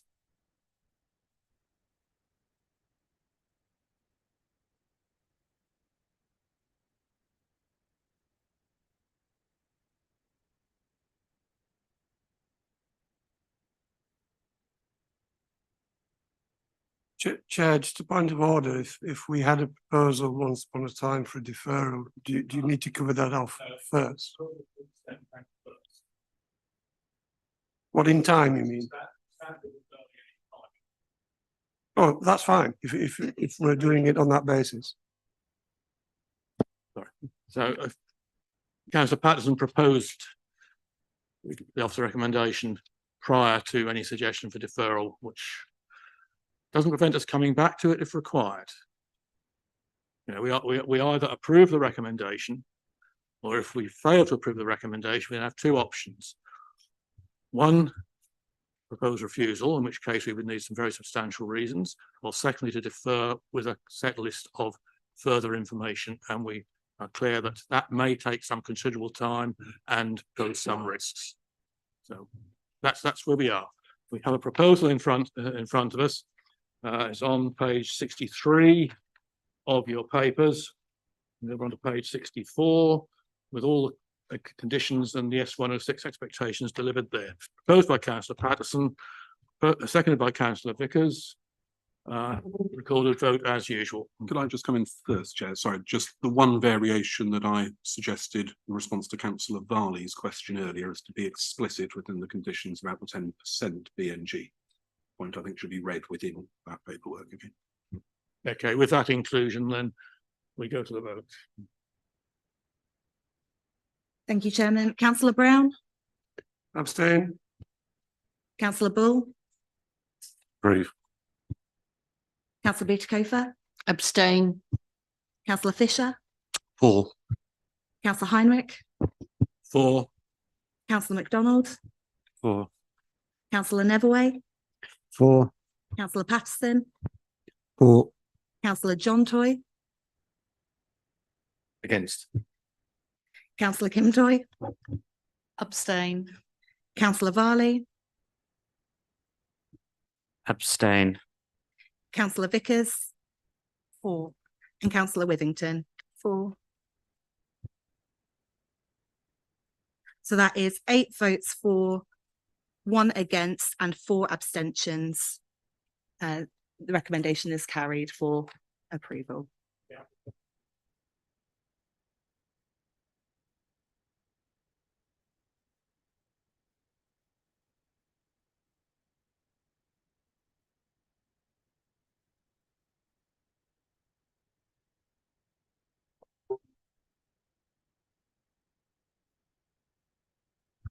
Sorry, on to West Beckham, BF 23-1578.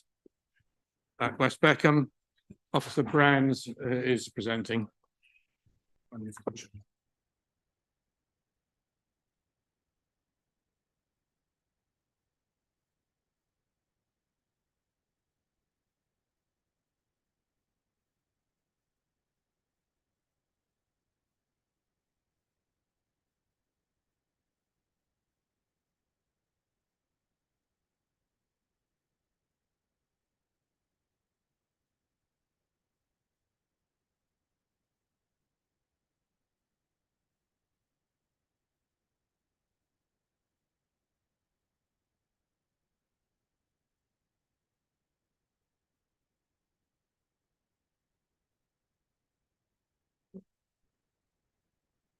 Right. You ready, Mark? Go ahead, please. Yeah, good morning, members. So the site is at land to the east of Sheringham Road at West Beckham. The application is for the erection of 5 affordable dwellings and associated new access, parking and landscaping. This has been called by the local member given the public interests in this proposal. So this is the site location plan showing Back Lane, Sheringham Road and Allotment Lane. Back Lane also forms part of a public right of way. Sorry. Yeah, the mic right go. Yeah, so this is site location plan. So it shows Sheringham Road, Back Lane and Allotment Lane.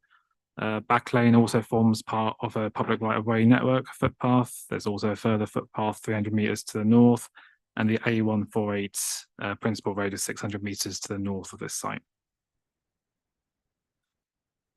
So this is an aerial of the site which shows the site in context of relationship with the surrounding built form at this part of West Beckham.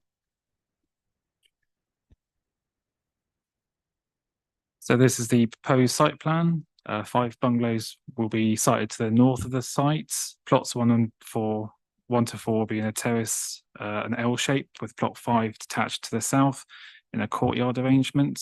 The proposed open space will be to the south of the site, with pedestrian access onto Back Lane. The main vehicular access would be onto Sheringham Road, so there'll be a part removal of the hedge to facilitate the new accesses.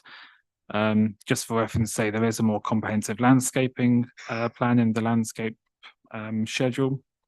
So to say there is additional planting on the northern hedgerow to include more tree planting in the bund. And there's also more trees and shrubs and hedging in the open space area to the south as well, following comments from the landscape officer. So just for context, members will be aware that a previous application has been taken to the committee for approval under PF 23-1065. This was approved, and the distance from that site to this one is 731 meters. So that's out in the report, say this was a conscious decision to split the sites rather than have the full 10 dwellings at either site. So there is another affordable dwelling site within the prescribed 1 kilometre threshold set out in policy HO3, but I'll say details of that are set out in the report. So these are the proposed floor plans for plots 1 to 4. So this shows the units in the sort of a larger floor plans to the right. So I say plot 3 is a 1-bed. The other units will be 2-bed properties. These are the proposed elevations for the units, 1 to 4, the terrace we've just seen the floor plans for. So it's a more traditional approach taken to give the character and appearance of converted rural buildings in the countryside. And this is the floor plan for the detached bungalow to the south, a 2-bed property again. And these are the proposed elevations for that unit. So these are some photographs taken from the streets along Sheringham Road. Photograph A and photograph B shows the back lane, which also comprises a public footpath. So it's quite characteristic of countryside lanes, narrow roads and hedgerow. So these are photos within the site. So these are views south towards Back Lane, taken from within the site. So you can see there's existing bungalows and low scale built form in this area. This is the view towards the north. So you can see the hedgerow and mature trees along the boundary with Sheringham Road. So the view towards the northeast and east, obviously across the open arable fields and the sort of trees and hedgerows forming the field boundaries in the distance. And it's a similar view to the east, so it's quite an open context towards the countryside. So the main issues set out and covered in the report are sort of the issues of the principle and sustainability, the highway and parking impacts, design, impact on landscapes, protected species, drainage concerns being most prominent. So the recommendation is to approve, subject to the signing of a Section 106 agreement to secure the affordable housing, conclusion of the consultation periods, and imposition of conditions set out in the report. Thank you. Thank you, Mr. Brown. We have no parish speaker. I have one objecting speaker, Ms. Jasmine Wild, Paragon Planning. If you care to come to the microphone, you have 3 minutes as usual.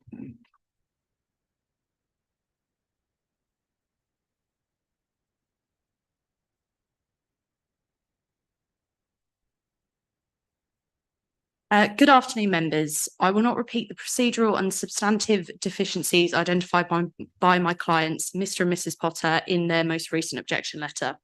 Instead, I will focus on the very clear departure from your development plan that this scheme represents. Policy H03 is the linchpin of this case. Even if the application would meet a proven local need in perpetuity, this exception policy is clear that permission can only be given, and I stress only, if one of two other limbs is met.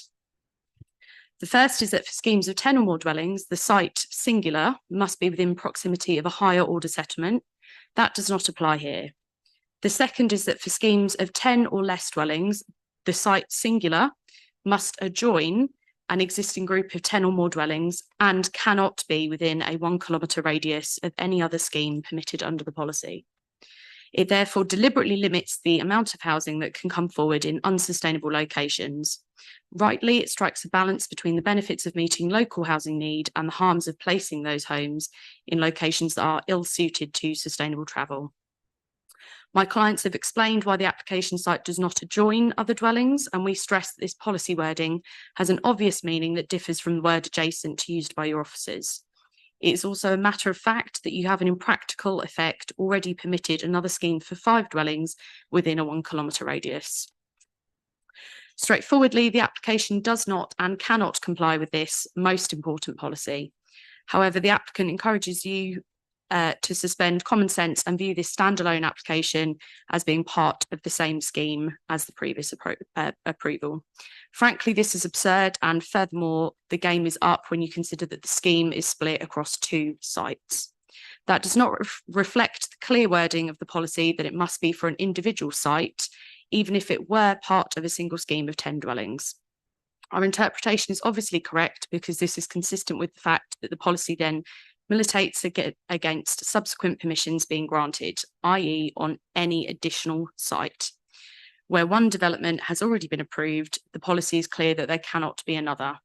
It is not sufficient for the applicant to say, as they do, that they cannot fit on one site the number of houses that they would prefer to deliver. That is nothing to the point, and if anything, this demonstrates the unsustainable and constrained nature of the settlement. Those additional homes would be better suited in an adjoining parish. In that vein, it is trite that you must consider the development plan as a whole. Your officers recognise that there is a breach of your policies because of the isolated nature of the settlement. Indeed, the case officer goes as far as to say that the application departs from those policies, albeit curiously, it has not been publicised as such. It's a key plank of government policy that the planning system be genuinely plan-led. We therefore respectfully urge you to uphold the primacy of the development plan and invite you to refuse this planning application. Thank you. Thank you. I have one supporting speaker, Mr. Ed Mumford-Smith. The applicant.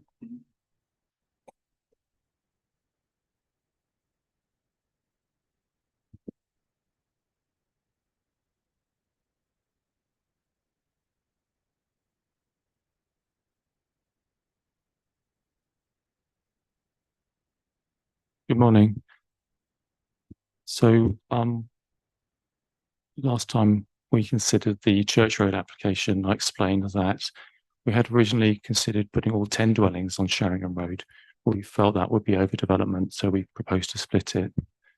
The plan we showed, the officer showed earlier, suggested it was 731 metres direct as the crow flies, but individuals generally follow footpaths or roads rather than fly, and it is over 1 kilometre between the two. So we think on balance, the departure from that precise wording can be considered in light of the housing needs that the previous application considered, and also the impact that has on local businesses unable to recruit because of a shortage of affordable housing. So we generally house key workers for North Norfolk. We're meeting net zero carbon targets through passive house principles.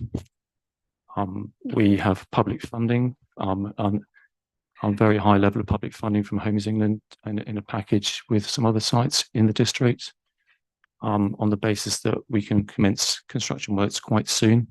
So I'm grateful if the committee can resolve either way today on whether to approve the application. We are achieving net zero operational carbon on our developments in Hindringham and North Reps. And on this development, we're looking to go further by halving embodied carbon, the manufacture and transportation of construction materials. So we really are leading the way in North Norfolk, as well as building regulation requirements now for EV charging points and the like. The 106 is now agreed, and we're hoping that that can be completed in January to allow consent to be issued. Thank you very much. Thank you. Finally, local member, Councillor Ringer. Good morning, everybody. Thank you for putting this report together, and to the speakers this morning as well. This application has dominated my inbox more than any other in my time as the member for the Gresham Ward. And when I was first elected, even before I had an official email account set up, I'd already requested a conversation with Broadland and housing officers with regard to this application. Now, I'm a big supporter of affordable housing, in particular rural exception housing schemes, and Broadland have built some great sites on that basis. I believe that the previously approved scheme on Church Road will be one such project, and I'm really looking forward to those homes being built, local families moving into them and contributing and enhancing West Beckham as a community. West Beckham's a village close to my heart. It is where I lived when I was born, as did my mother, my grandfather, my great-grandparents, and probably some generations before that. But when I was born, just as now, there was no available housing, and the address on my birth certificate reads The Caravan in West Beckham, and that caravan being in my grandparents' garden. And since that day, there have still not been any more affordable homes built in West Beckham, and 30 or so families with strong connections to the village find themselves in the same situation that my parents did when I was a baby, looking for a home local to where they live.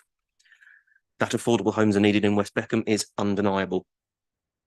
Many of the objections to this application, I believe, talk West Beckham and this site down. It is on the school bus route. There are local employment opportunities. It has a great pub, a lovely church. And let's not forget that the people who will be moving into these homes, should they be approved, are already local people. They're already registered with a local doctor. They will know West Beckham. They will know its potential. They'll know its limitations as well. When I was looking through the objections, I at least once that the high number of second and holiday homes was a reason why West Beckham was not appropriate for these homes. And that is, of course, absurd. And in my view, a very strong reason for supporting it. When I looked at the Airbnb website, I found 5 homes on Sheringham Road in that area available, including one that had sent an objection letter in for these schemes. And at that point, really need to consider whose side we are on. Now, having heard the start of this, I think you probably could be mistaken for thinking that this is a speech in support of the application. But unfortunately, there are obvious downsides and a material contradiction in policy. That policy H03, which has been mentioned already, states that no exception housing scheme with 10 or fewer homes can be built within a kilometre of another approved exception scheme, such as the one that has just been approved, Church Road. This site is within that threshold, so is contrary to that policy. It is argued that the scheme is 1.3 kilometres by road, and although the policy clearly states by radius, and also that we should consider this application as just a separate element of the scheme already improved in Church Road, rather than a separate scheme. And this is just a nonsense, really, and it's rather glossed over, I think, in the report. The two sites are a long way apart, and the areas in question have a number of different attributes. The Church Road homes, which have already been approved, are near the church, are near the playground, are near the Wheatsheaf pub. Those community amenities are realistically 1.3 kilometres away from this site by road. This means they're going to be of limited benefit to the residents of limited benefit to the sustainability of those amenities, and it is the sustainability of those amenities and the livelihoods of those residents that results in a sustainable community. The thing that this policy is designed to achieve, really. Sheringham Road simply doesn't owe itself to these homes in a way. And if you want to consider these two sites as one scheme, then put these 5 dwellings on Church Road and let's have 10 there. There's an additional concern regarding highways, and it is about 10 years now since a young lady lost her life crossing the A148 junction with Sheringham Road, and she just got a bus. She was on the way to her job at the Wheatsheaf. It's a notoriously dangerous junction. Absurdly, it's still a national speed limit.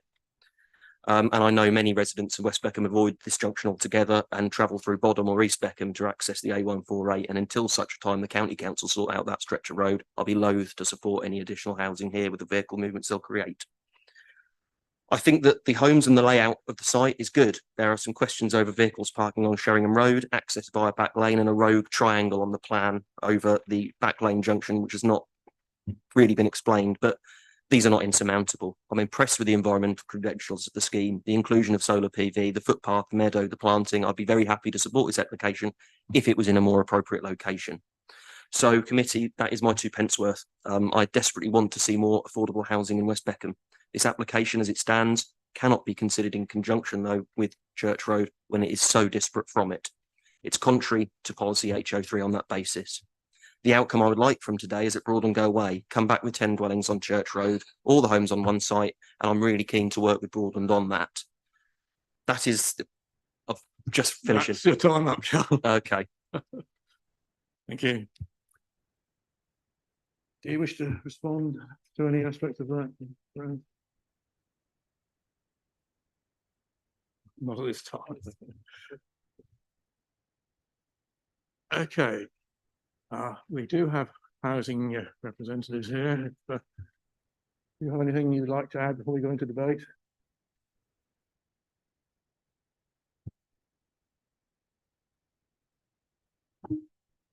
Apologies. Can you hear me? Okay. My name is Graham Connolly. I'm Housing Strategy and Delivery Manager. As you'll have heard earlier today, previous application, we have a very severe need for affordable housing in the district. I've heard Councillor Ringer's position. The problem is if we treat this as unacceptable because it's within a kilometre of an existing site, then we have to treat any further application in the same way. And effectively, we will only ever have the 5 that have been approved. So I would urge people to take a pragmatic view and allow this to be treated effectively as one development over 2 sites. Thank you. Thank you. Yeah, Jeff. I just reiterate the officer report on page 76 on the principle of development, because it just reiterates what your role as a committee in terms of decision making. So there's a statutory requirement applications to planning commission be determined in accordance with the development plan unless material considerations indicate otherwise. And I think this is a case where, as a committee, you need to consider whether there are material considerations that justify the departure from the development plan.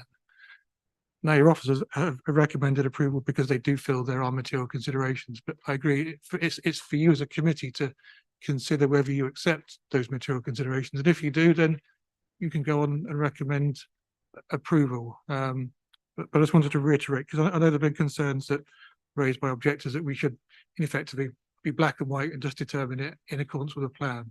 But there are the requirement to consider other material considerations as well. Thank you. Thank you. Councillor Brown. Thank you, Mr. Chairman. I'm disappointed actually that the report doesn't make it clearer that there is actually an infringement of policy HO3, and that really we're looking at material considerations that would outweigh the harm that that breach would cause. So I find that a little bit disappointing. I agree with Councillor Ringer. This isn't in a sustainable location in as regards my knowledge of the village in question. I don't accept that it complies with HO3 in respect of the distance measurement that we're all aware of. At the previous meeting for Church Lane, I expressed some concern about this application. I therefore consider myself to be predetermined, so I will not be voting on this particular agenda item, Mr. Chairman. Thank you, Councillor. Councillor Vickers. Thank you, Chairman. I just want some clarification on what Councillor Ring and the housing manager have said. Is it the case that if this application was withdrawn and brought back to join with the Church Road application, that it would also fail under HO3? Is that what the housing manager seemed to be suggesting? Technically, yes, it would, because it would be another application within the same sort of within a kilometre of another. Now, if it came back as a single application, then yes, that wouldn't be a conflict. But because you're effectively having two applications, you would be addressing the same policy considerations next door to the site as you would be on this site here. But the Church Road application has already been approved, so it's not possible, is it, to rejoin them as one application? I'm just asking for clarification. I'm not trying to be. Through you, Chair. I mean, that's really where it's a matter of judgment for you as a committee, isn't it? You've got the information, and what do you want to do with it in terms of, do you just go rigidly with policy, or do you kind of apply some degree of your own assessment as to whether actually the harm and the impact of allowing two would be so great that it would tip the balance towards refusal? But as always, members, it's a matter of how much weight is given to each consideration as to which way we go. You see, Councillor Scotland. I think for me, one of the big considerations here is that these are bungalows too, which are desperately needed. As we've already said this morning, we need affordable housing, but affordable housing for residents that have mobility issues are really, really important. I've listened to the local member, because the local member and I take a lot of they take the measure of the local population, and this is what we should be doing. But I struggle to turn down these houses in this location. Can I just say the 106 guarantees 5 affordable houses here. There is no guarantee whatsoever on the previous site there will be affordable housing. But this 106, which has been settled, guarantees it.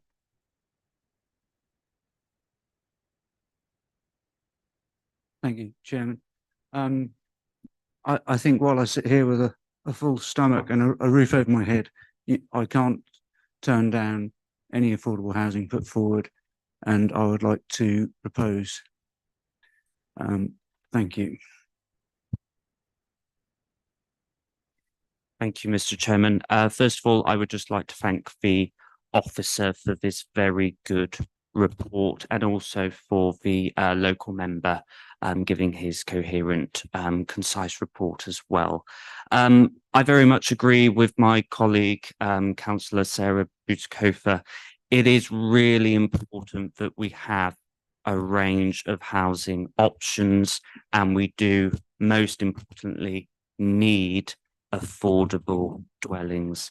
This application would cover both. With my climate green eyes looking over this application, I am very encouraged by the eco credentials of this application. We need passive housing standards, and it would certainly appear that Broadland Housing are committed to climate change and net zero targets. I would just ask that, as we did in the previous application, that we condition the incorporation of solar panels and EVs. Would that be possible? I don't believe it's conditioned. Yes, yeah, they've already confirmed the solar panels. Not sure on the EVs. Yeah, the EVs were confirmed too. So they'll be happy with that as a condition. So that's fantastic. Bearing that in mind, then I am happy to second the officer's recommendation of approval. Thank you, Mr. Chairman. Thank you, Councillor Varley. Councillor John Toy. Thank you, Mr. Chairman. Yeah, you heard me speaking about viability before, and also having seen, I've got 9 rural parishes, and what happens is, if there's not enough houses to be maintained in one area, it makes it difficult for the builder, and they end up selling them off, which means you lose even more affordable housing. So actually, the more they've got in the area, the more maintainable they are, and therefore in perpetuity, they're more likely to be around. I'm not going to ask for any sort of condition, but I know that Broadland Housing and Mr. Mulford Smith listens to what people say. And is there any way, he's obviously got a relationship with the landowner to have got the land to make affordable housing, that perhaps using the hedgerows, that there could be some sort of permissive footpath that linked the two sites, so they were more joined up and made them more accessible to the areas that the local member spoke about, being near the church and the park. Not necessarily the park's going to be suitable for people in bungalows, but it would join them together as one. So whilst it's within, if it had been 2 different applicants, I would be less inclined to support it. But as this is 2 from the same organisation that are delivering these excellent affordable housing, I would be happy to support this one. Thank you. Thank you. That's another way. Yeah, from my own parishes, I'm very aware of people moving the house. They have a family, their family then has to move away because there are no houses affordable for them to live in. So the parish then suffers. You end up then with parishes full of people of an age, and that's not so good for the parish either. I really appreciate the local members' comments on this. It's his local knowledge which is important. I also share the comments that we have got to find some affordable housing. Bungalows are absolutely ideal. My wife is disabled. We can't live in a house, so I do relate to that completely. I don't really see an issue with the fact it's 750 metres away. It is in the same parish, it's in the same village area. It's bungalows, so therefore by definition it's not skyscrapers, it's not going to stand out, and it would appear that a lot of care is being taken to keep it in with keeping the area it's surrounded by. So I will be happy to support this application. Thank you. Councillor Withington, then we'll go to the vote. Thank you.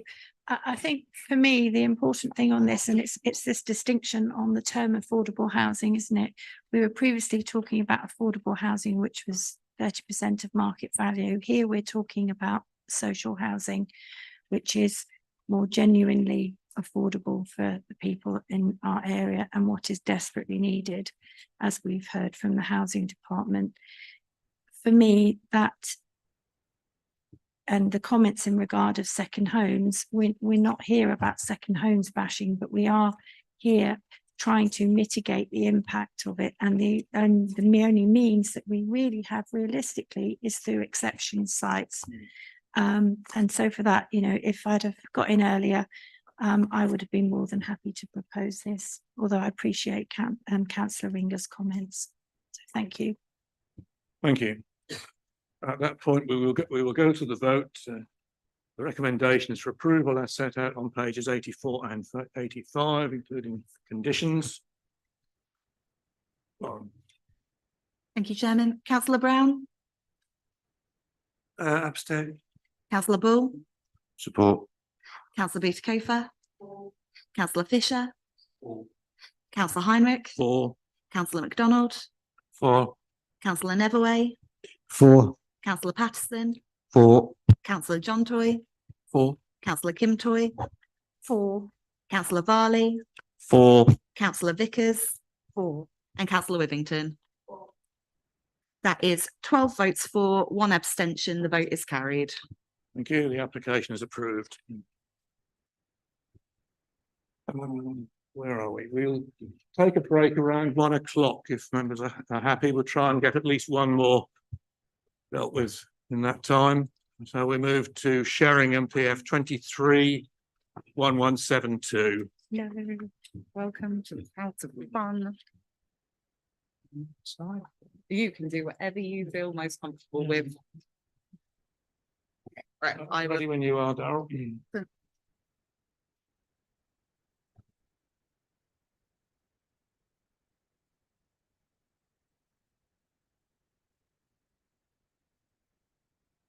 Okay, thank you, Chair. I'm Darryl Watson, one of the development management team leaders with the council, and I'm also the case officer for this application.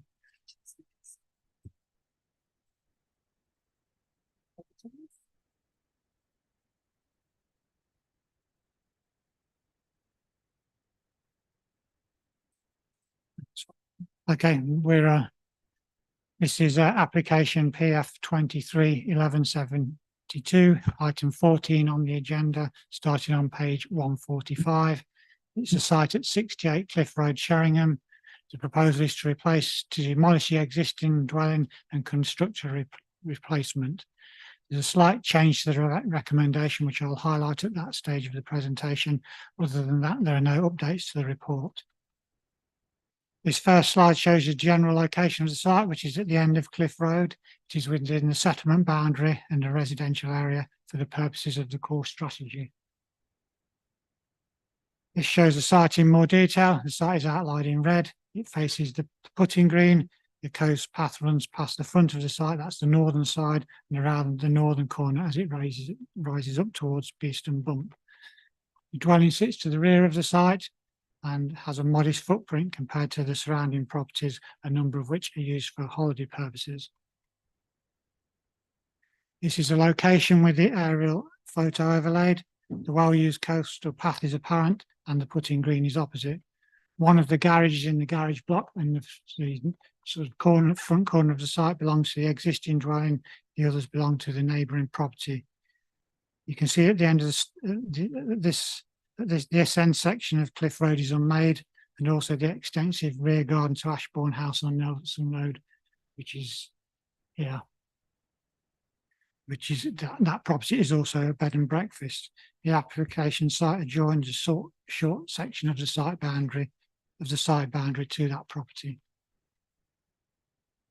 This is the existing site plan. The dwelling sits on the rear part of the site, as indicated there. With the garage block at the front corner. The site for the dwelling was probably cut into the slope, and the contours on the north and east sides and southeast sides of the site show the slope on the side of the site.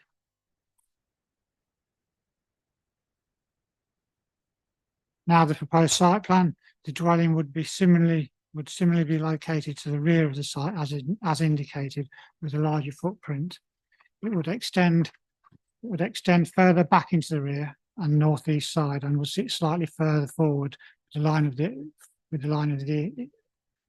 of the existing dwelling, which is indicated by the broken orange line, which you can see on the slide. The formal outdoor amenity area would be to the front of the dwelling and comprise a decked area with the blue rectangle on the plan indicating an open surface swimming pool. The front boundary of the site would then be lawned. The front area of the site would then be lawned with instant hedging along the front boundary, which is a more naturalistic approach than the boundary treatment originally proposed. The plan also shows the parking area and the single garage that would form part of the site. The purple dotted line shows the footprint of the dwelling with extant planning permission, which could be built on the front part of the site. That is, it says footprint of approved dwelling, but I'll get onto that in a little while. These are the floor plans. It's an upside down arrangement with the bedrooms on the ground floor. On the first floor at the front, the glazing would be recessed to allow for a covered balcony. You can see that there's also a single story side extension, which is that piece there. This is a roof plan which includes an array of solar panels which would be set at a very shallow angle. Following amendments, a green roof system is proposed as indicated on the plan. That's a sedum type roof or sedum.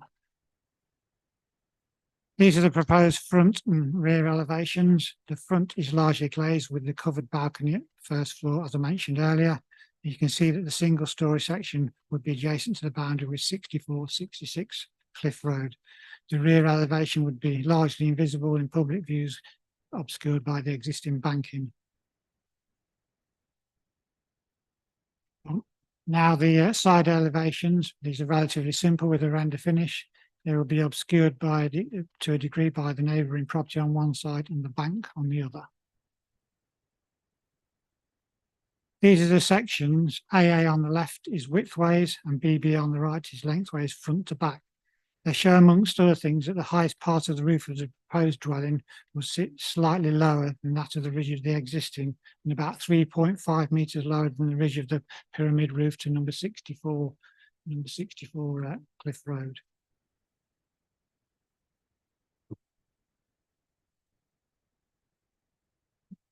Similarly, this is a view of the street seen looking from the site, looking towards the site from the coast path. Again, it shows a roof sitting slightly lower than the existing and substantially lower than that of 64 Cliff Road. Although it presents a greater mass in this view due to the flat roof design, it is considered that as the dwelling would sit back into the site and be well contained within it by the bank sides and the neighbouring dwelling, it would not have any harmful impact. Now these next few slides show the dwelling that was approved in 2020 on the front part of the site, which could be built at any time as the permission has been implemented with a certificate of lawfulness issued confirming this. So this plan shows the approved dwelling, which would be here on the front part of the site, and that's the existing dwelling, which is currently proposed to be demolished as part of the current application. And they're just elevations of the dwelling with extant permission. More elevations. This is a key one in terms of illustrating on the right the view from the front of the site with the approved dwelling sitting there with the existing dwelling further back. On the left is a view you see looking eastwards from Cliff Road with the existing block of garages providing a reference.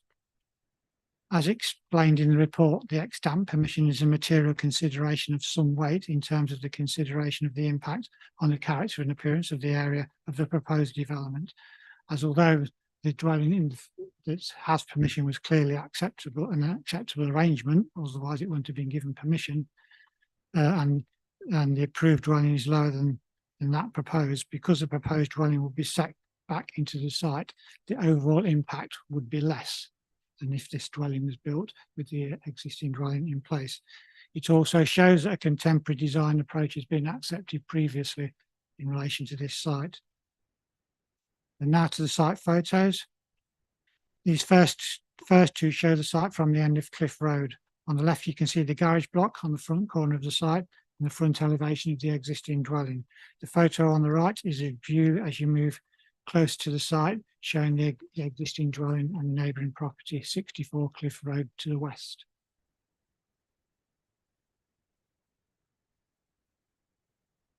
These are views from within the site. On the left, the front garden looking northwards towards the sea. As you can see, it's not been particularly well maintained in recent years. On the right is the northeast side of the site, showing the bank on that side, which is sort of facing towards Beeston Bump. This is the rear of the existing dwelling. It shows the bank wrapping round to the rear of the site. So as it stands, the dwelling is close to where the bank starts. This slide shows a relationship with the neighbouring dwelling at 6466 Cliff Road. The wall that you can see runs along the common side boundary. The proposed dwelling would extend further back than the existing and would sit in front of the two windows you can see in the right-hand photo, which serve bedrooms. The separation distance between the two-storey section of the proposed dwelling and these windows would be 8.5 metres, which complies with the criteria, relevant amenity criteria in the North Norfolk Design Guide. The bedroom windows are also served by windows in other elevations.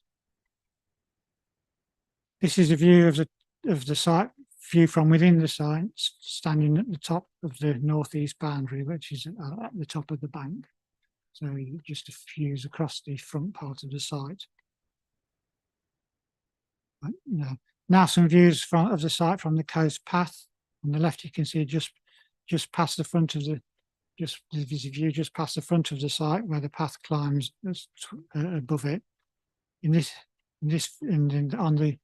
That's the right-hand view. As you get higher up, you can see the roof of the existing with the higher roof of the dwelling at 64 Cliff Road behind it. As the proposed dwelling would be slightly lower than the existing, it is likely this view would not change much. From further up, this is a view from further up the path. As you can see, the existing landscape features, which are mainly outside the site, as well as the boundary hedge, provide filtering screening. The white building on the right is at the end of Vincent Road, sort of close to the prom. These wider views show the immediate backdrop from the area going up towards Beeston, both to the west and the south of the town. Is the built backdrop of the town with the countryside beyond.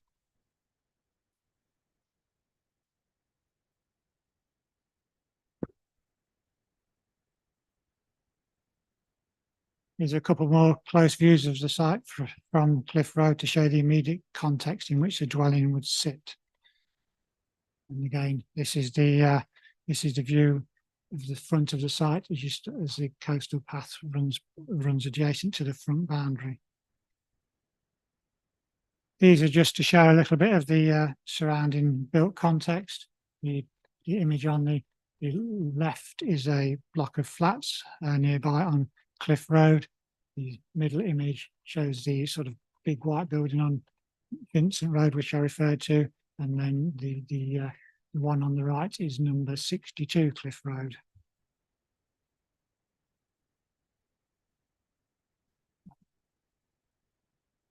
Right, these are finally, there's a number of photos taken from the extensive garden of Ashbourne House on Nelson Road, which, as I said, is a B&B.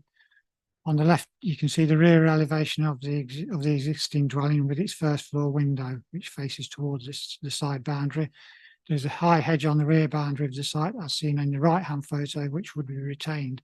But the lower wall at the rear of 66 Cliff Road does currently allow a limited view from the dwelling's first floor window. This is the view from more views from the garden within Ashbourne House. The left-hand one is near the eastern end, and the right-hand one closer to the rear of the property. This is the view from the rear of the property where high levels of privacy would be expected. With the combination of distance and existing planting, it is considered there be no harmful impact in terms of loss of privacy to the garden of Ashbourne House. This image is a photo montage provided on behalf of the applicant showing the view of the site and effect on the appearance of area if the approved dwelling was built out. The left-hand images show that compared to what the impact would be on the right with the proposed dwelling. So this is just a reminder of the main issues for consideration: whether the proposed development is acceptable in principle, the effect on the character and appearance of the area, the effect on the living conditions of the occupiers of neighbouring dwellings, and whether the proposed development would result in harm to protected species, and the effect on highway safety. Now to the recommendation. The changes to the report are those indicated in the red font on the slide. The main one relates to the requirement for the applicant to complete a unilateral undertaking, which effectively would mean that no further work could be carried out on the implementation of the ex-stamp planning permission upon implementation of the permission for the proposed dwelling, assuming this application is proposed. It would also prevent implementation of the permission, if it's granted for the proposed dwelling, if the works in relation to the ex-stamp permission were to progress beyond a certain point. Whilst it's probably very unlikely that if permission is granted for the proposed dwelling, anybody would want to build in front of it, the undertaking would give greater certainty that this would not occur and that there wouldn't be two dwellings on the site. So subject to this, the recommendation is for approval with an additional condition relating to external lighting details to be approved. That's the end of the presentation. Thank you, Chair. Thank you. I have no town and parish speaker, one objecting speaker, Hannah Wesley. Here to come to the front.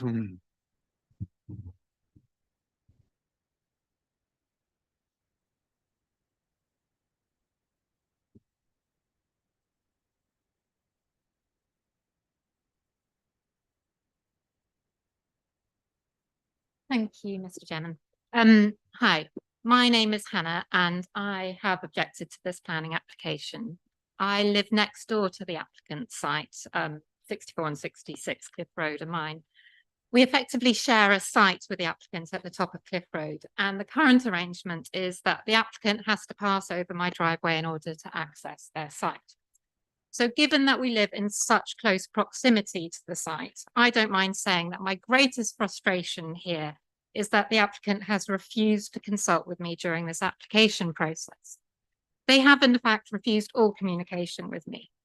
And don't worry, I do understand that they have no legal obligation to do so, but I'm pretty sure that had the applicant talked to me, we would not be sitting here today. But here we are. So I would like to comment on the design and appearance of the proposed dwelling. And here are a few of my neighbours' comments taken from their own objections. This is a hideous monstrosity. It is an eyesore. It looks about 15 years out of date. It's gross. This is not cuboid style architecture as it is described in the planning statement. This is a hideous and poorly designed piece of architecture that fails to understand the unique conditions that we occupy on the Norfolk coast. But I wish the developer luck in sourcing solar panels that can withstand such an intensity of wind, sand, and salt. I agree with the comment that the style of housing in Sheringham is mixed, but this one will stick out like a sore thumb. I think you're downplaying just quite how visible it will be from the Norfolk Coast Path, and it will be as prominent as that Arcady building in Cly, except that here it won't have a gate to hide behind. I understand that NNDC have recommended the approval of this planning application, but if I may speak on behalf of my neighbours, this is a hideous design that is out of character with our town, and it is gross. Thank you. Thank you. One supporting speaker, if on phone. Into the mic.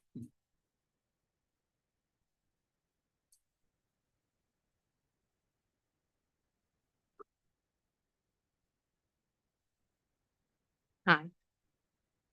I am Yvonne, and my husband and I are the applicants.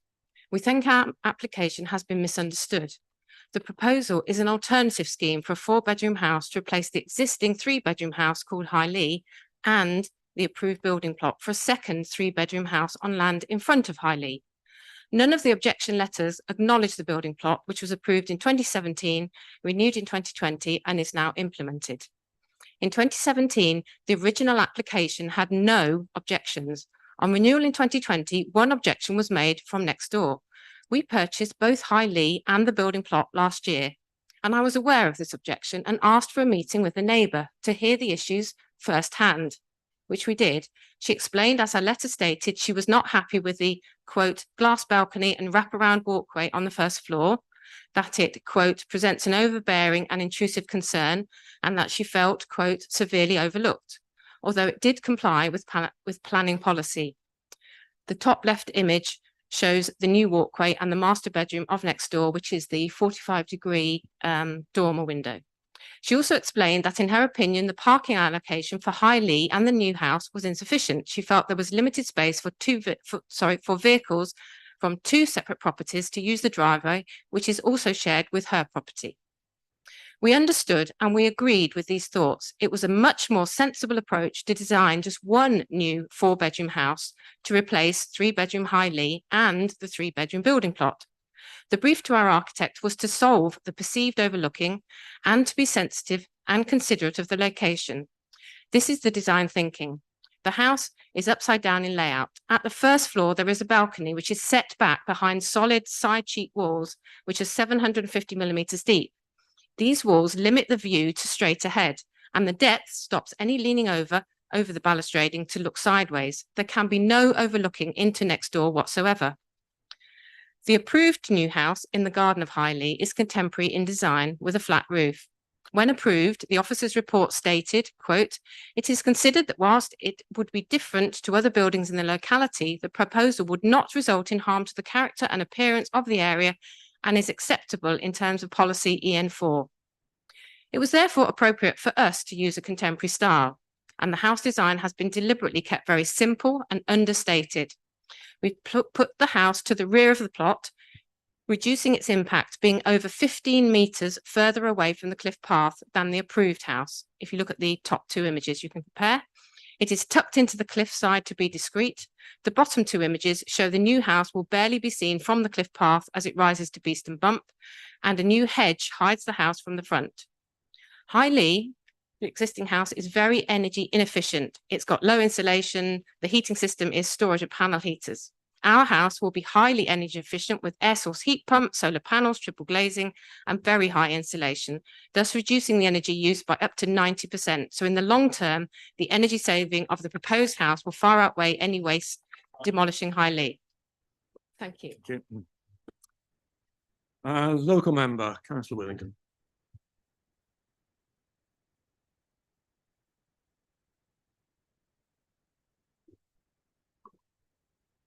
This has been a very controversial application, and as Councillor Ringer referred to earlier, I think it's one that I've had more emails on than any other planning application before. The areas of concern cover the following points.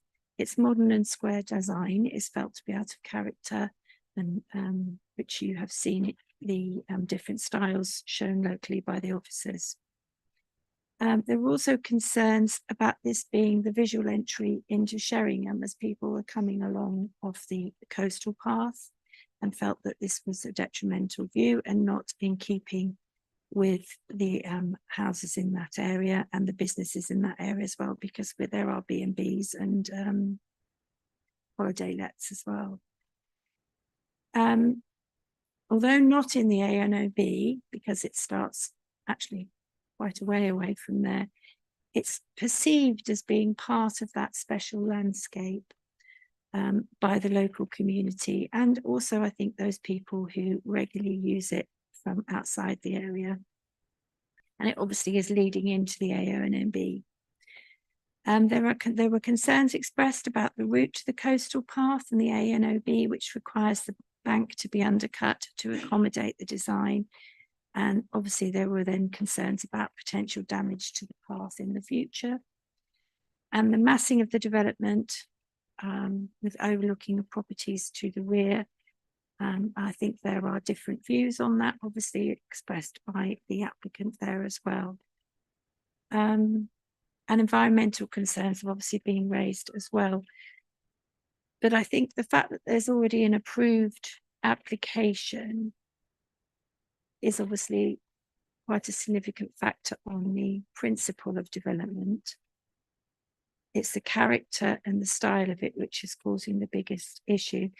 And when people were talking about the previously approved design, there was feelings that it expressed that it was, in fact, that it was smaller, it's not as impactful, it's less block-like, and therefore it will not have the same effect on that view as you come into Sheringham. So those are sort of the views that have been expressed myself, and the town council also objected to it. Thank you, councillor. Couple of questions for officers. Mention been made of the extent permission. If I understand it correctly, that is for part of the overall site, and potentially there could be the existing building retained alongside the extent permission. Yes, Chair. The extant permission is for a dwelling on the front part of the site, with which would mean that the existing dwelling could also be retained.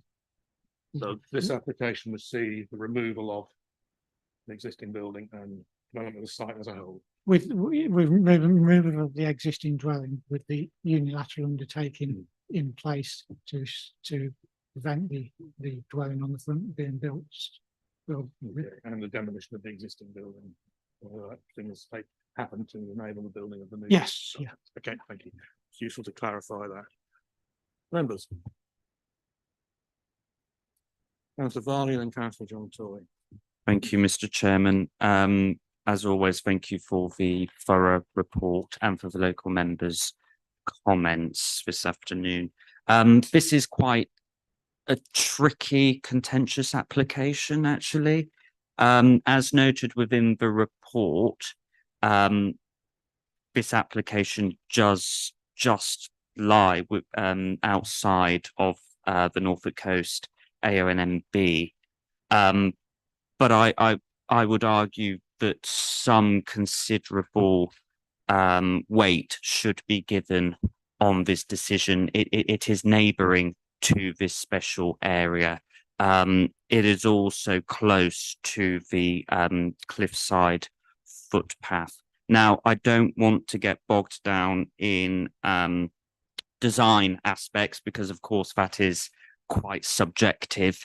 And as a planning committee, we must be objective in our decision making today. My concern, however, lies on the glass panels, the external feature of the glass panels. There's rather a lot there, and my concerns are on the aspect of light pollution. Can I just get confirmation on that aspect? Is that also a concern with the planning officer, and would there be a way to limit that if we were minded to pass this application today? Could we condition, for example, smart glass or something within that aspect? Thank you. Thank you, Chair. The site is within the settlement boundary. The existing dwellings to the west of it have got pretty extensive areas of glazing already. There's also street lighting in the vicinity, with it being in the built-up area. So it may not be reasonable to require special glass in this case, because we're not within the designated area. Thank you. Do you want to come back on that, Councillor Varley? Yeah, I just a bit. I looked at the amount of glass, and the first thing I thought of was, is that going to withstand a northeasterly? They can be quite vicious, as we grew up here now. Councillor John Tory. Thank you, Mr. Chairman. Very quickly, does the unilateral undertaking include permitted development? Well, there wouldn't be any permitted development rights for the erection of outbuildings, because the the rear, they'd be stand to the front of what would be the principal elevation, which is the northern elevation. So the garden stroke community area is all to the front, so there'd be no permitted development rights. Yeah, no, it's fine. I thought that would be the case, but I just wanted to confirm that. So I'll be happy to propose.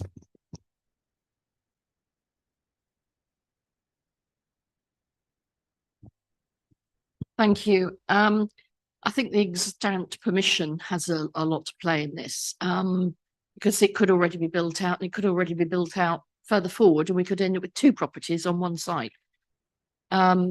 Design is subjective, and yeah, it's not my choice, but it's modern, and times are changing. So I would be happy to second Councillor Toy's proposal to accept the offered recommendation. Thank you, councillor. Anybody else speak? Okay, before we go to a vote, could I just clarify with Lauren as to whether councillor Brown is able to speak? He was not present for a short period at the beginning of the item.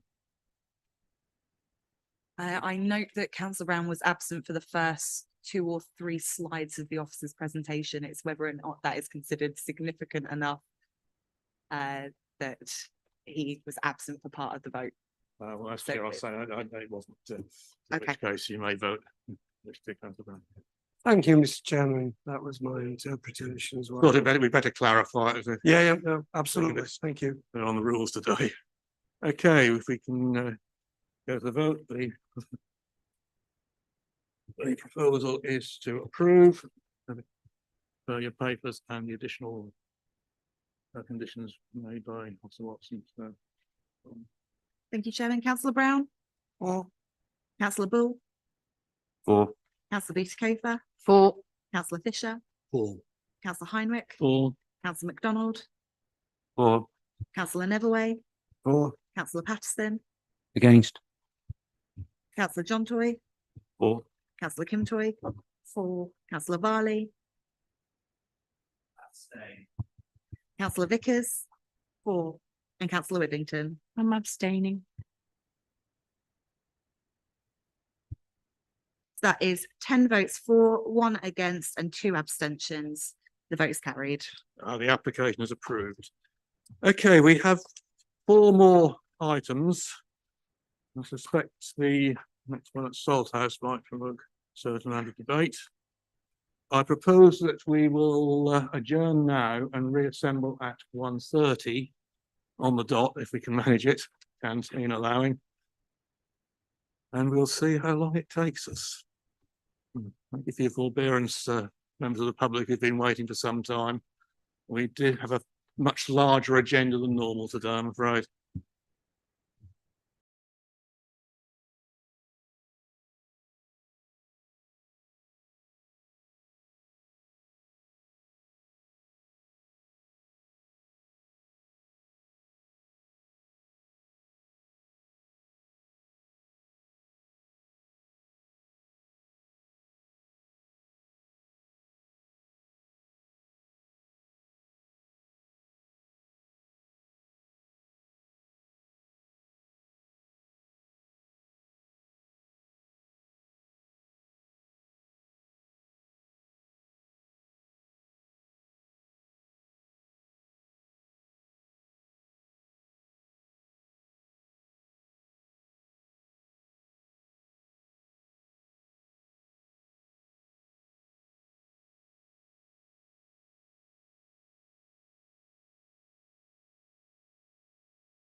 You can put us live again.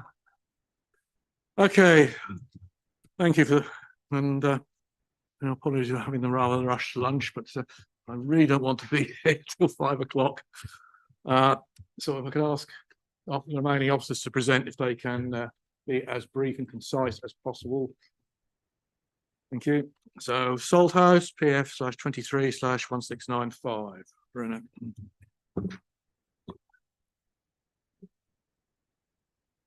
Thank you, Chairman. Good afternoon, councillors. So application reference PF4/23/1695, the Orchard House in Coast Road, Salthouse, which is on page 119 of the agenda, so officer report. So the proposal is for a part 2, part single-story rear extension and internal alterations and external remodeling following demolition of existing 2-story rear extension and porch, associated internal and external alterations, including structural alterations and new and replacement windows. It's a single-story rear extension, recladding and roofing, and internal alterations to the existing annex. So, councillors, I want to make you aware that on page 123 of the agenda, the first paragraph of page 123, it should read,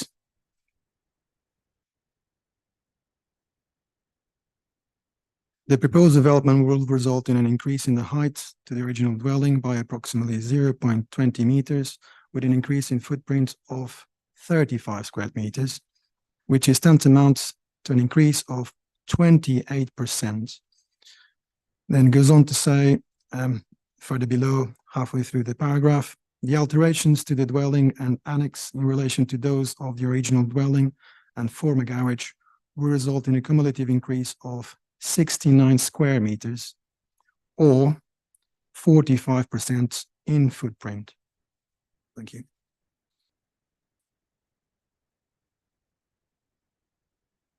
So on the left, we have the site location, satellite location of the sites.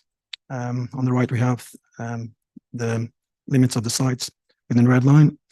So the site constraints, so the site is in the countryside, is also on the rolling heath and arable landscape character area, is on the AONB, on also Salthouse conservation area and developed coast, and part of the sites, the northern end, it's on the flood zones 2 and 3A. So here you can see some site plans. The one on the left, the image, is the existing site plan. The one in the middle, it's the proposed site plan with the alterations to the annex. So the annex is the building further to the north. So there's some extensions on that building that to the south. Then you also have the dwelling further to the south and rear extensions there as well. And on the you have the proposed roof plan on the corner on the right, which has you can see the annex and also the roof plan of the dwelling. So here on the left you have the existing footprint, existing ground floor plan of the existing dwelling, and then on the right is the proposed ground floor plan of the dwelling.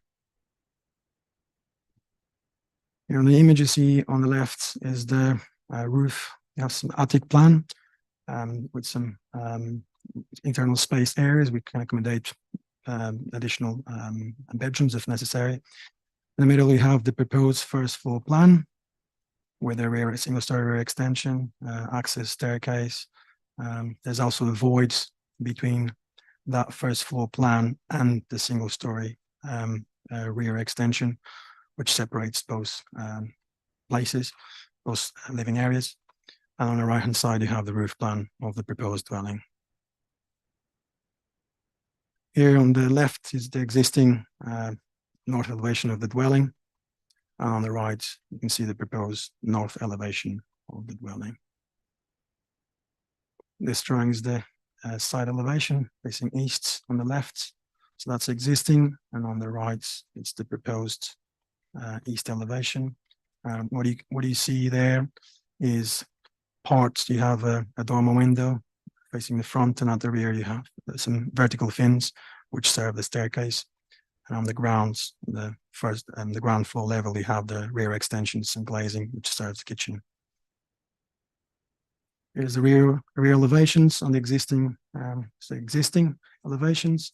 So you see there's two dormer windows. There's also the rear extension, which serves there's a kitchen. Then you have some staircase leads to the first floor area, which is external.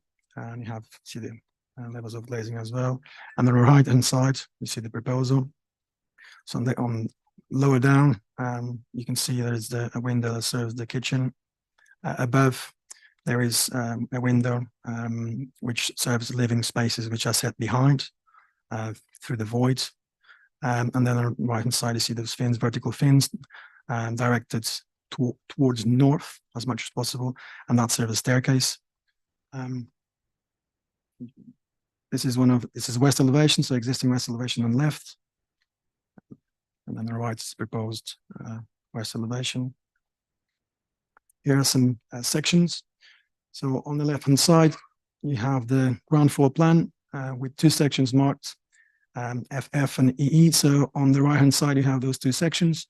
So below section FF, you can see there is a transition between living spaces and the kitchen. So there is double height area there. And above, you can see there is the staircase that goes around. Then here is the first floor. Again, is the apologies, the ground floor plan. So there's different sections here. So you have section DD and CC. So section DD is a cut along the living areas, so kitchen and dining area. So you can see very clearly there, separation distance between the living areas to the right on the first floor from that section to then the single story rear extension below. And there's a different transition in terms of that space. And then below, you can see the staircase with the fins on that section there. Again, living spaces far behind from the glazing areas. And you have a single story kitchen below where you see that glazed area shaded in grey. Here's another, this is another ground floor plan. Again, you have two sections. On the right, you see the section through the bedrooms on the ground floor. And above, you can see that there's a dormer window on another bedroom, which also has a roof light. And then on sections BB, you can see there is different living spaces. But you can see it's a little bit different. So this is the annex, which is also called the Apple House. On the left, you can see the existing floor plans of the annex, and in the middle, the proposed floor plans. So there's an additional of a double bedroom and a single bedroom, in addition to configuration of the internal space to have dining living areas. And then on the right hand side, you have the roof plan, two roof lights which are existing, a new roof light. So the extensions are mainly at the rear, which comprise that double beds bedroom. Here are some elevations, existing east elevation on the left and proposed east elevation on the right. Here is a south elevation, existing on the left, proposed on the right. West elevation on the left and proposed on the right. Here are the south elevations facing the dwelling, not the road. So existing on the left and proposed on the right, but you also have, there's marked in I, those two elements are air source heat pumps. This is sections of the annex. Again, annex is just one floor. And so you have projecting windows as well on section HH. You can see it's also the internal configuration of the space, head height, and roof lights. These are some photographs of the axis and the views from the axis facing north. And you can see the dwelling as well up in the hill.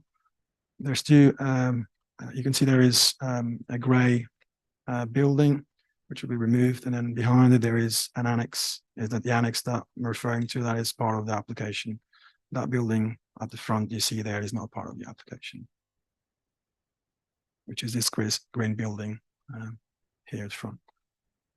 It's another photograph close by shot of the existing. This is the annex side photograph facing east. It's a photograph of the house facing north and on the side as well. This is facing east, side elevation of house. And this is facing south, so you can see there is a dormer window, there is a staircase access with an area up on the first floor. It provides access to the attic. You also see there is a rear extension which serves, I believe it's a kitchen, and have some roof lights as well. So there's glazing around. Also on the photo on the left hand side, you can see there's certain levels of glazing as well there. And there is also two dormers. So one on the right hand side on the photo you can see on the right, and then you can see the other dorm on the left and the photo on the left. So this on the the photo on the left, you can see there's the neighboring dwelling, spring holes, and on the right is the other neighboring dwelling. It's facing east, it's marsh-wise. These are some photographs of the rear. So the terrain ascends as you go up further to the south. Several trees around the site, not even in the eastern boundary, as well as several trees. And the key issues, as you can see in the slide. And the application is recommended for approval, subject to conditions relating to matters listed in the officer reports, which is on page 198 of the agenda, and also has the conditions on that same page. So this is the end of the presentation. Thank you, Chairman. I have no parish council speaker. I've one objecting speaker, Mr. Crookenden. You'd like to come to the microphone, please? You'll have 3 minutes.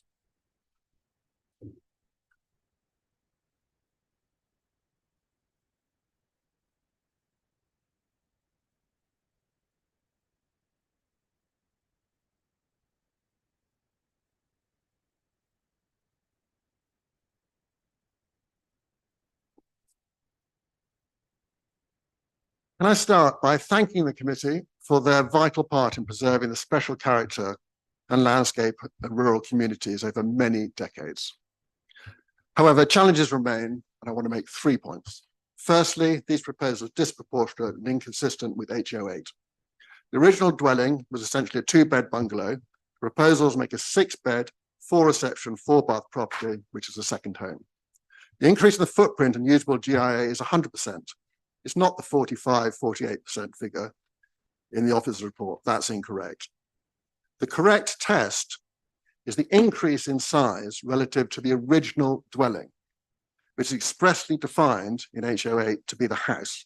The officer's report incorrectly presents the initial footprint as including what was a wooden garage and now as expanded.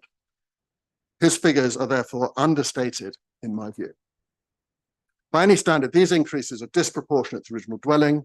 To sanction this application would set a precedent for developers to double the size of all existing houses. That's exactly what HO8 is designed to prevent.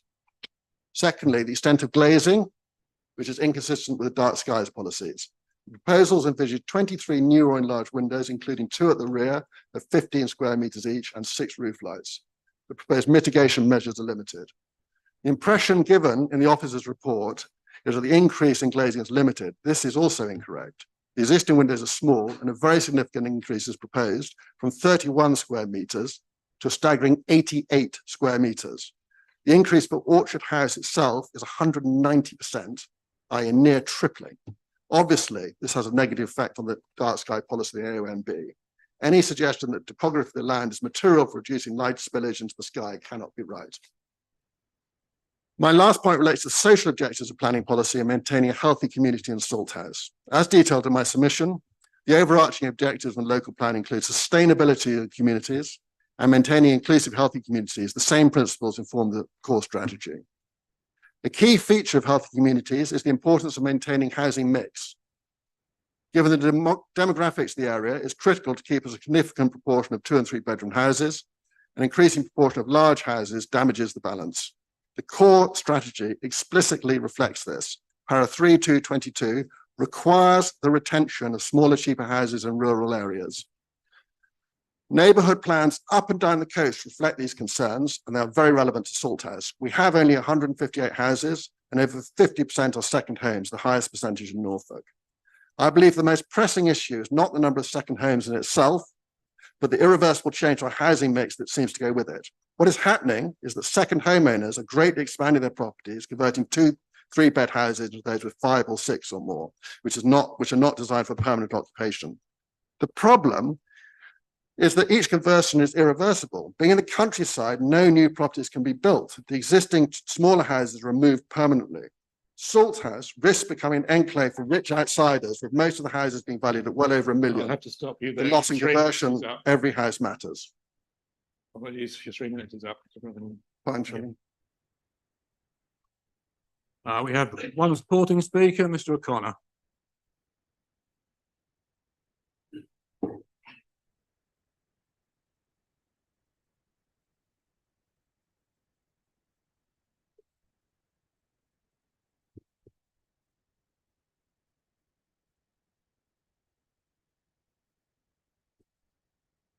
Yeah, you have 3 minutes and I will stop you when the buzzer goes. Thank you, Chair, councillors and officers for the opportunity to speak today. I am the applicant.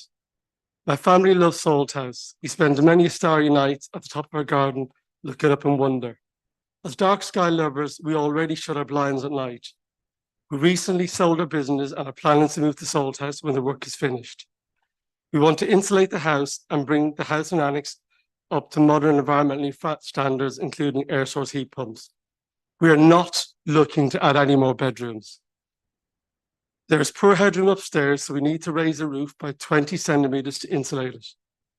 Our closest neighbour, Springholes to the west, supports our application, as do our neighbours at Marshlands on the other side of Marsh Rise. Our large neighbour to the east, Marsh Rise, has submitted over 40 pages of objections. Marsh Rise have claimed there will be overlooking privacy and amenity issues for them. I've actually sent in 2 images, which I don't think they're up at the moment, P1 and P2, which I believe demonstrate otherwise.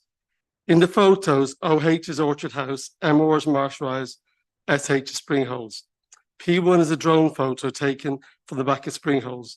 You can see that only the roof of Marsh Rise is visible through the substantial screening from hawthorn hedge and large trees between our homes. P2 gives you some perspective of Orchard House against Marsh Rise. This is a zoomed in photo taken from Salthouse Beach, 500 metres away. Marsh Rise, in their objection of the 31st of October, state that the owners have, prior to submitting the application, ripped out all the existing trees and shrubs that were there before. The photos show this claim to be untrue. We are not that kind of people. You can see there are many trees in our front garden and our property is well hidden behind them. All tree workers had the necessary approvals and any trees removed or replaced. Our architect has engaged constructively with the planners throughout the pre-app and planning process. They worked carefully with the Environment Department to address the issues of light overspill to ensure there's no damage to the character of Salthouse, as that is something we wish to avoid as residents. As I said previously, we're dark sky lovers. We already shut our blinds at night. Conservation design has suggested our plans would make a positive contribution to the overall significance of the designated heritage asset. It is hoped you will follow the planning officer's recommendation to approve our application. My architect and I are here today to answer any questions you have. Thank you. Thank you. The local member is Councillor Holliday, who is unwell but has sent in a written statement, which Dr. Lyon will read.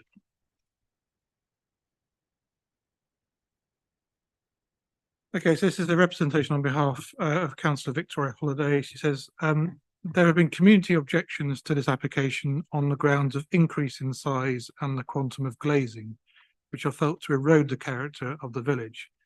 She says, I'd like to pick up on these points, plus the need for consistency in planning decisions and the correct use of screening. So on the point of consistency, she says, I would like to compare this application to 2 recent ones in Salthouse, in both of which officers felt it essential to reduce the amount of glazing because of the adverse impact on the A and B dark skies, to keep window sizes in scale with vernacular design, and to avoid excessive massing of the proposed dwelling.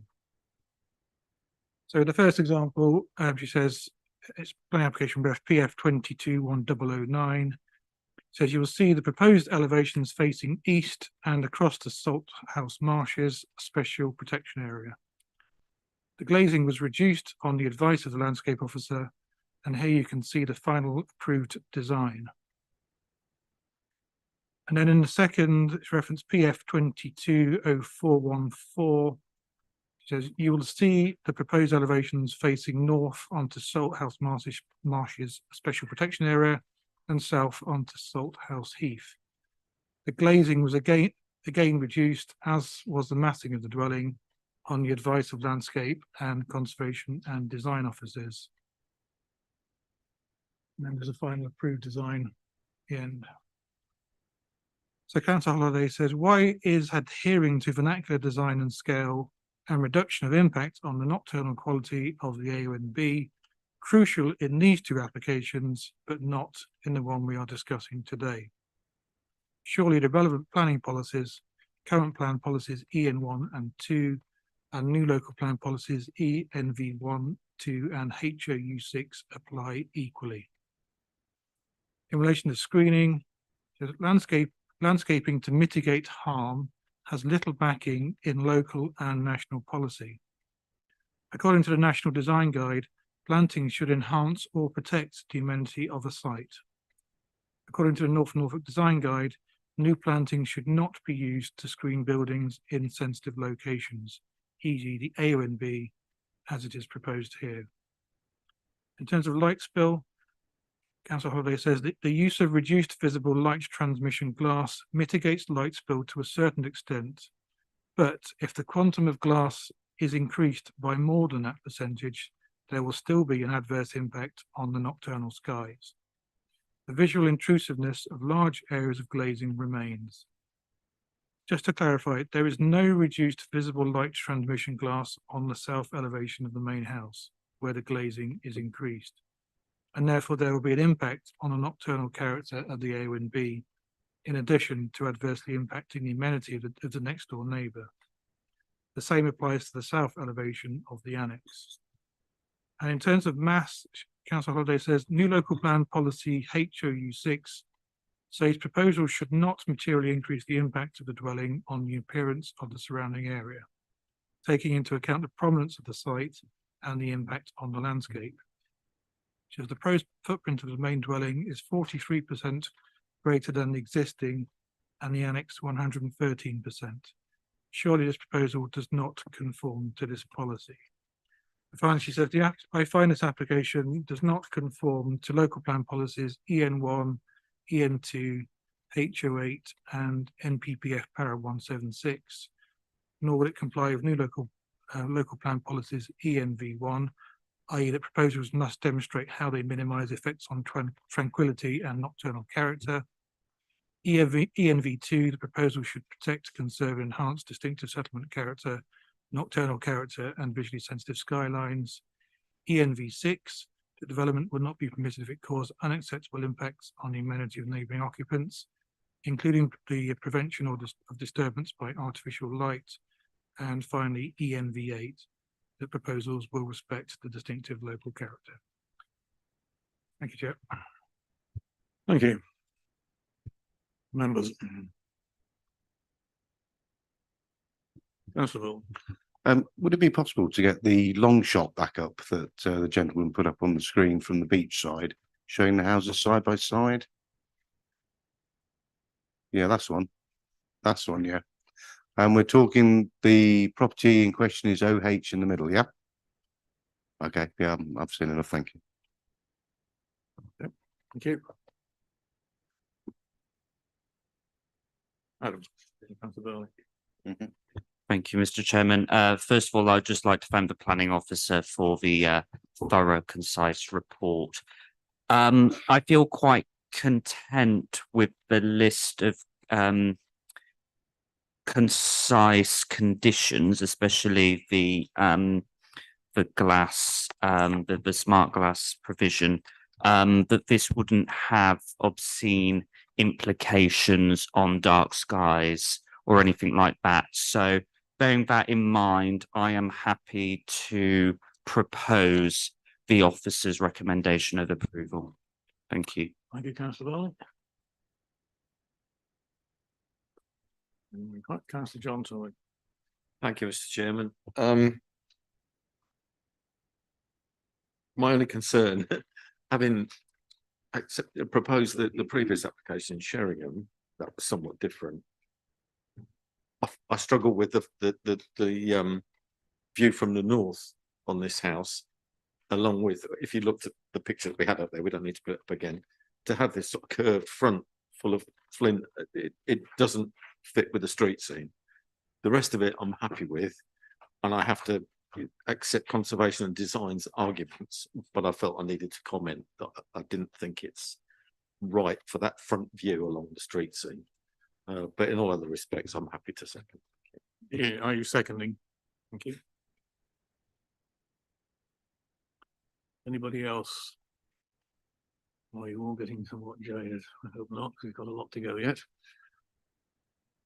Any further comments? I'll just ask one question with regard to the annex.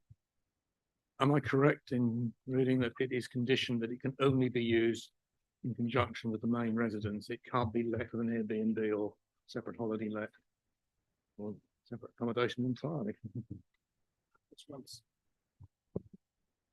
That is correct, Chairman. So on condition 10, the Dutch annex will be lived as a living accommodation by a dependent or relative of the householders.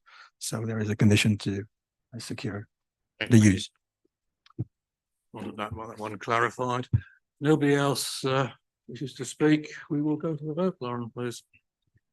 Thank you, Chairman. Councillor Brown? For. Councillor Bull? For. Councillor Butikofer? Councillor Fisher? Councillor Heinrich? For. Councillor MacDonald? Councillor Neverway? For. Councillor Patterson?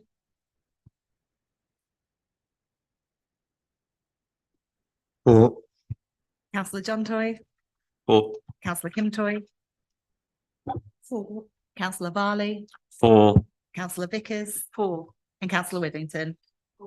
That is unanimous, 13 votes for. Recommendation is approved.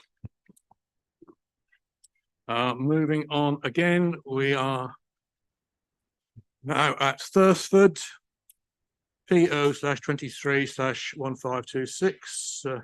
Officer Allen.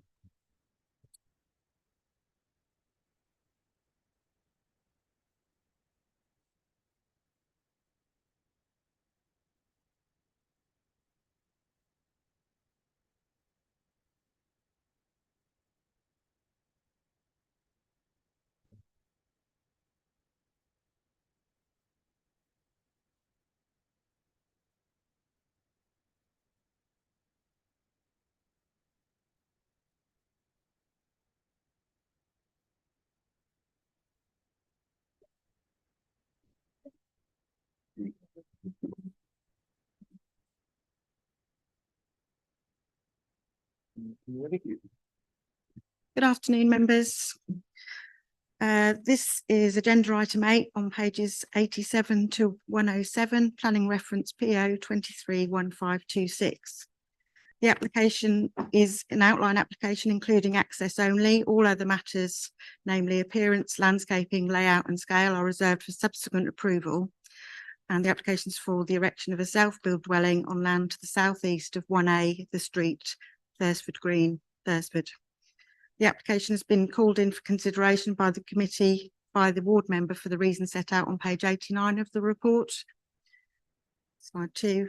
The site is located, as I said, on the southern side of the street in the village of Thursford to the southeast of 1A, the street. Before moving on to the rest of the presentation, I just want to highlight a few pertinent issues within the report. The main issue is whether the development is acceptable in principle. In other words, would the application site be a suitable location for a dwelling, having regard to national and local plan policies? The first point to make is that the main policies in this case are those relating to North Norfolk Spatial Strategy policies SS1 and SS2, which directs the majority of new development to towns and larger villages, with a small amount of new development being permitted in designated service villages and coastal service villages to support rural sustainability. The application site is not located with any settlement as defined in the local plan and is therefore in the countryside for the purposes of planning policy. Policy SS2 limits development in the countryside to that which requires a rural location or falls within a limited list of exceptions. Self-built dwellings do not fall with any of the listed exceptions. Policy SS2 is a well-established policy in relation to achieving sustainable development in North Norfolk and has been reviewed recently through the local plan process and found to remain up to date and relevant, and has as such been put forward into the emerging local plan unchanged. The emerging local plan has also concluded that the village is not suitable for small-scale growth. With respect to the matter of self-build, this is discussed on page 93 of the report and under the heading self-build dwellings. The key point to make here is the applicant's proposal for a self-build dwelling does not override the need to ensure that such dwellings are appropriately located, and in this regard, it's not considered that the site would be a suitable location for a dwelling, having regard to the spatial strategy and access to service and facilities. To assist members in terms of how officers have interpreted policies SS1, SS2 and the weight which should be given to self-bid proposals, a recent appeal decision has been included at pages 101 to 107, which raises similar issues, in principle issues, and to the approach taken in the officer's report. The relevant paragraphs in the appeal decision are 10, 12 in part, 13 and 39. In particular, paragraph 39 refers to the absence of any policy or guidance which suggests that self-build dwellings should be permitted contrary to or as an exception to other development plan policies which direct new residential development to suitable and sustainable locations. Self-build register is an indication of demand in order to inform policy development. The local plan has an approach that meets the demand as recorded in sustainable locations, and the council has also granted a large permission in Fakenham, as deals in the officer's report on page 94, which includes up to 30 self-build plots in Fakenham. So I just now want to say a little bit about functional need. Whilst fundamentally the proposal as presented is for a self-build dwelling for occupation by the applicant's justification is also based on the premise that there is an essential need for a dwelling in conjunction with his responsibilities as the general manager for Thursford Entertainments, the Thursford collection.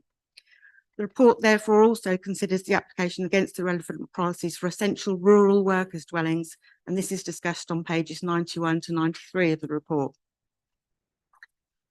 In this regard, it's important to note that implying the relevant policies, and in particular in relation to paragraph 80A of the NPPF, which is quoted in full on page 91 of the report, evidence is required of the necessity for a rural worker to live at or in close proximity to their place of work to ensure the effective operation of an agricultural, forestry or similar land-based rural enterprise.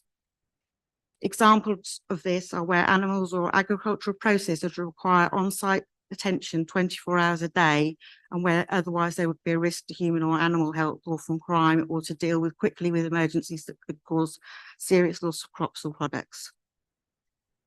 In this regard, it's not considered that the relevant tests to establish an essential need have been demonstrated, and it's also important to note that the application has not been made by Thursford Enterprises or the Thursford collection, but has been made by the general manager of these businesses.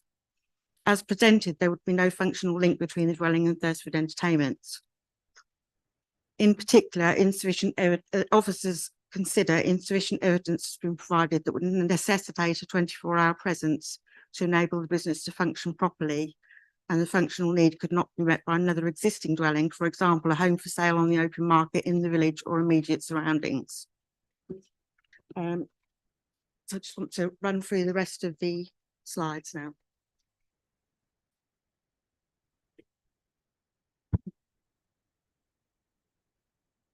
So slide 3 is an aerial view showing the site in relation to the Thursford Entertainments premises, and also shows Holly Lodge to the west of the site, which comprises a range of bed bed and breakfast accommodation associated with Thursford Entertainments. This is an aerial view locating the site in the wider context, showing the nearest larger settlement of Fakenham, approximately 7 miles, 20 minutes drive from the application site. This is a layout indicating the likely footprint and siting of the dwelling should outline permission be granted. The application is in outline only, so this doesn't form part of the consideration today. Similarly, this shows an indicative design and appearance, but the appearance of the dwelling, again, is a reserved matter. Once again, landscaping is a reserved matter. Some trees have been indicated to be removed. However, the trees are relatively young or of poor quality, and no significant concerns are raised regarding their removal. Replacement trees and hedging details have been provided, and subject to conditions, this doesn't give rise to any significant concerns. So a quick run through the photographs. This is a view of the site, an existing building to the right of the access drive, this existing outbuilding. Next one. Views of the site from the rear of the plot. Looking southeast across towards the group of trees, which would be fruit trees, which are proposed to be removed. Some further views looking south. And finally, a view of the site access from the road. So the main issue is whether the application site would be a suitable location for a new dwelling having regard to national and local plan policies. And the recommendation is refusal for the reasons set out on page 100 of the report. That concludes my presentation. Thank you. I have one parish speaker, Sherry Eckworth. You like to come to the microphone, please?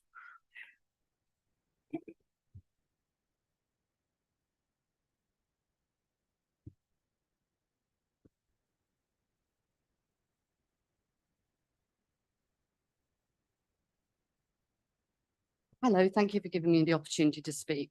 I'm chairman of Thursford Parish Council. Mr. Cushing works in Thursford, in the Thursford Collection Steam Museum, a unique attraction in North Norfolk, home to the famous Christmas spectacular, the enchanted journey of light, and the world's largest collection of steam engines and organs. They're also one of Norfolk's leading wedding and event venues, and a huge tourist attraction that supports the local and wider community by employing many local people, renting between 60 and 80 holiday cottages in the winter months and generating an enormous amount of revenue for our local economy. We encourage people that work in our village to live locally as much as possible, and in this case, vehicle usage will be reduced as the applicant can walk to and from his place of work. There are no implications, therefore, with regard to highways. In the event of an emergency at the museum, it's a necessity for Mr. Cushing to be on site as soon as possible. However, aside from any emergency, it's hugely beneficial to our village to have a senior key worker from the Thursford Collection to be on site quickly when needed, rather than continually travelling backwards and forwards by car. We believe Strategy Policy SS2 supports such a worker living close to their workplace for such rural needs, and vehicle usage would be heavily reduced as a result. Neighbours immediately affected by this proposal, along with the parish council, are in full support of Mr. Cushing's application. There is no environmental implication to any trees or protected species, and the application enhances greatly the current setting. The site is easily accessible, has an existing entrance with good visibility, and causes no issues from a highways perspective. Whilst we as a parish council respect the planning regulations in terms of countryside, we do hope that each case put forward is looked at individually, and we encourage those making any decisions affecting our community to visit the site, to speak to those who will be affected, and see for themselves the improvement that what will be made to what is at the moment a rough piece of land set between existing houses, which Mr. Cushing is trying to improve, including taking down an eyesore of a pylon at his own cost and rerouting it underground. Whilst villages in North Norfolk are swamped with second homes and holiday lets, thus creating difficulties in attracting young people and families to these areas, it should be noted that Mr. Cushing plans to live at this address permanently. We sincerely hope that North Norfolk District Council will support this application for a single dwelling on this site. Thank you. Thank you. I have no objecting speakers. I have one supporting speaker, Ryan Astle. The microphone, please.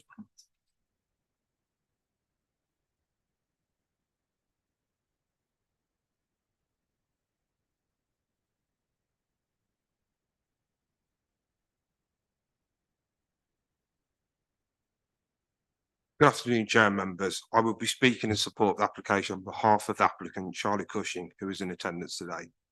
The general thrust of the planning office report is that there are no other issues with the proposal other than that it would be contrary to policy SS1.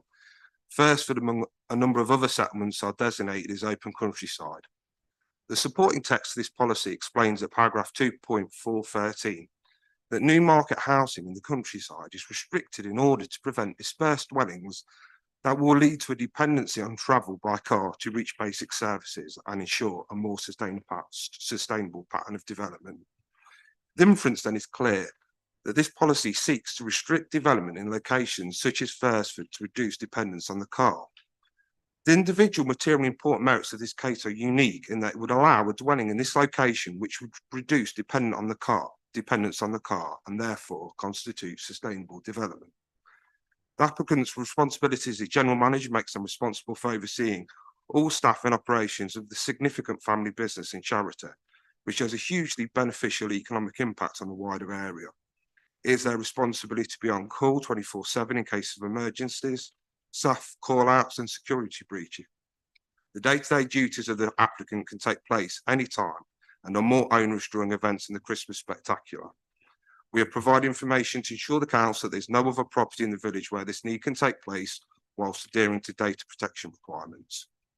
The applicant is not just the general manager, but also represents the third generation of a family business which has deep-rooted family history of living and working in Thursford. The applicant is on the self-build register and meets the local connections test as a person who has lived and worked in North Norfolk for 32 years. He has absolutely no intention of selling the property, intending to live in the village as his family has done for generations.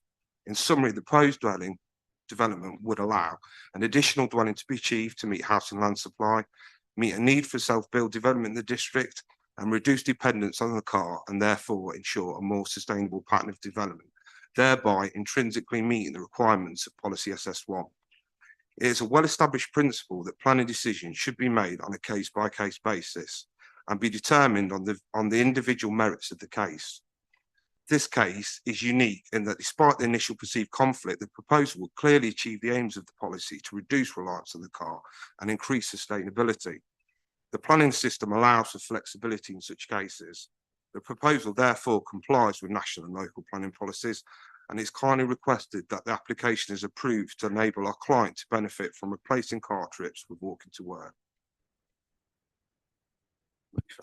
Thank you. Now go to the local member.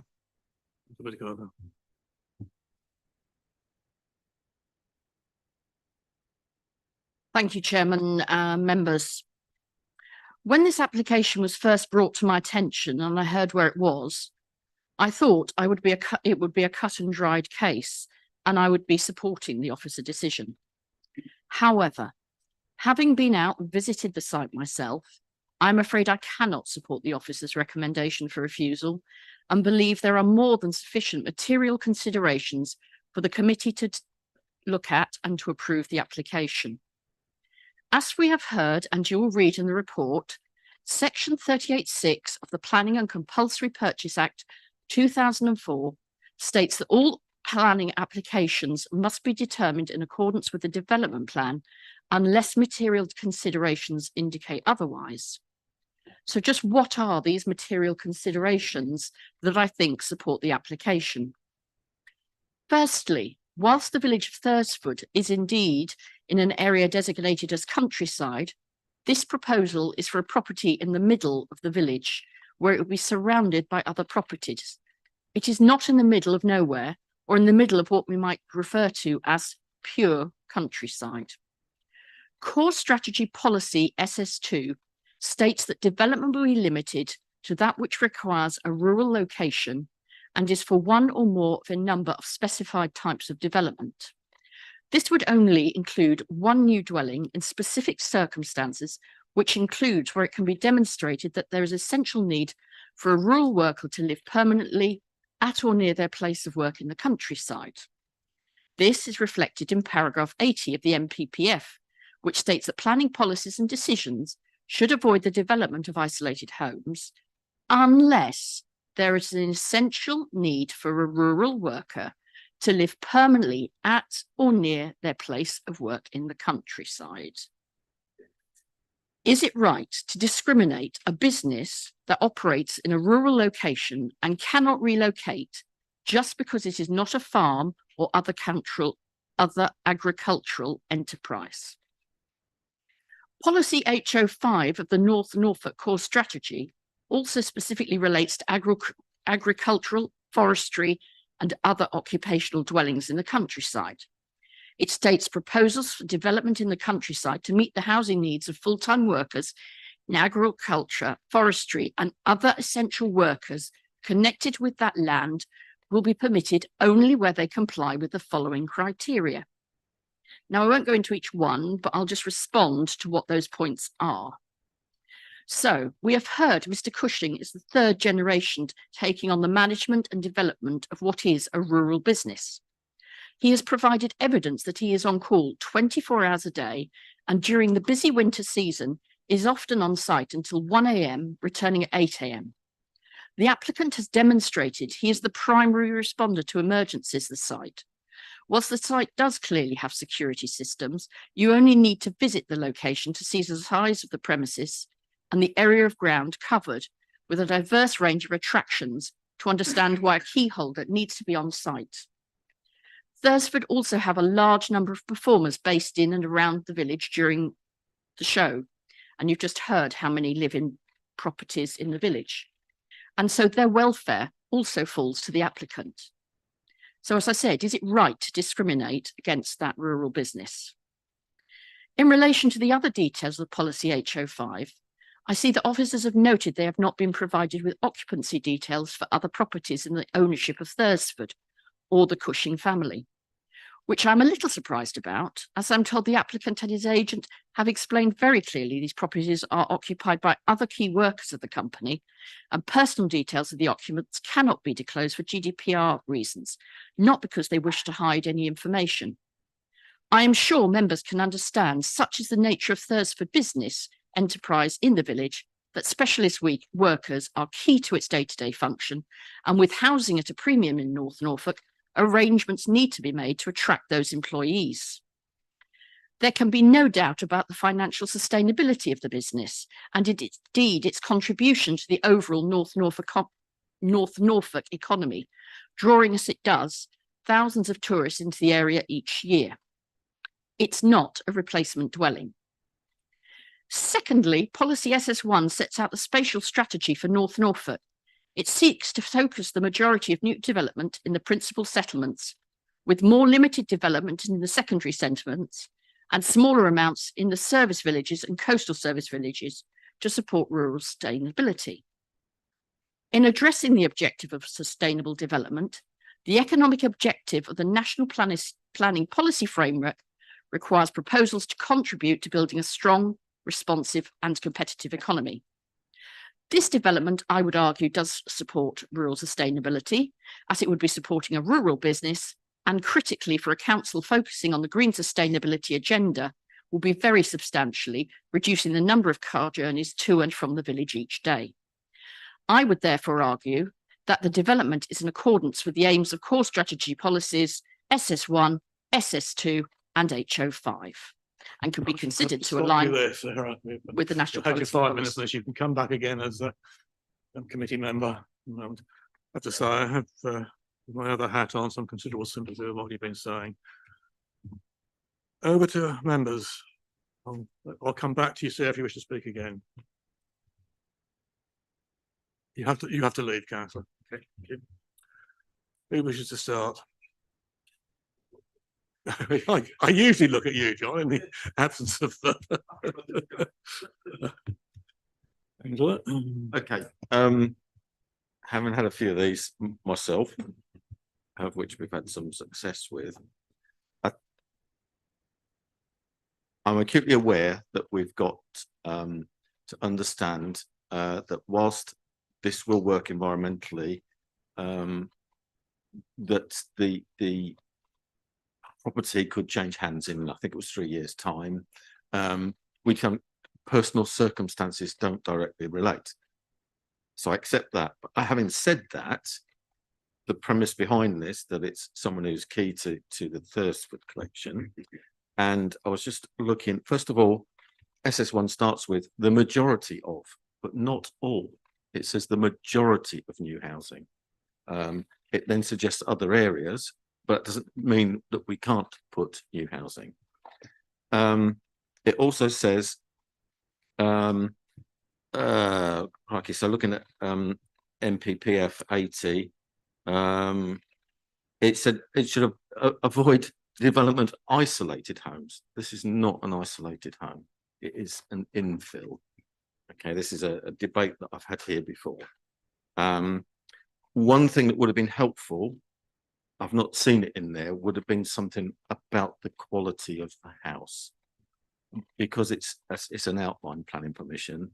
If we knew that it was going to be exceptionally high standards of, environmental credentials or things like that, that would have helped as well, because that is another reason within MPPF 80, but we don't have that with us at the moment.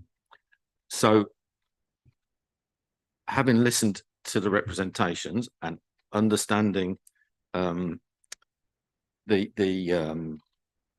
as I say, that we can't take personal circumstances, but given that we know the story behind this, I have difficulty in supporting the officer's recommendation.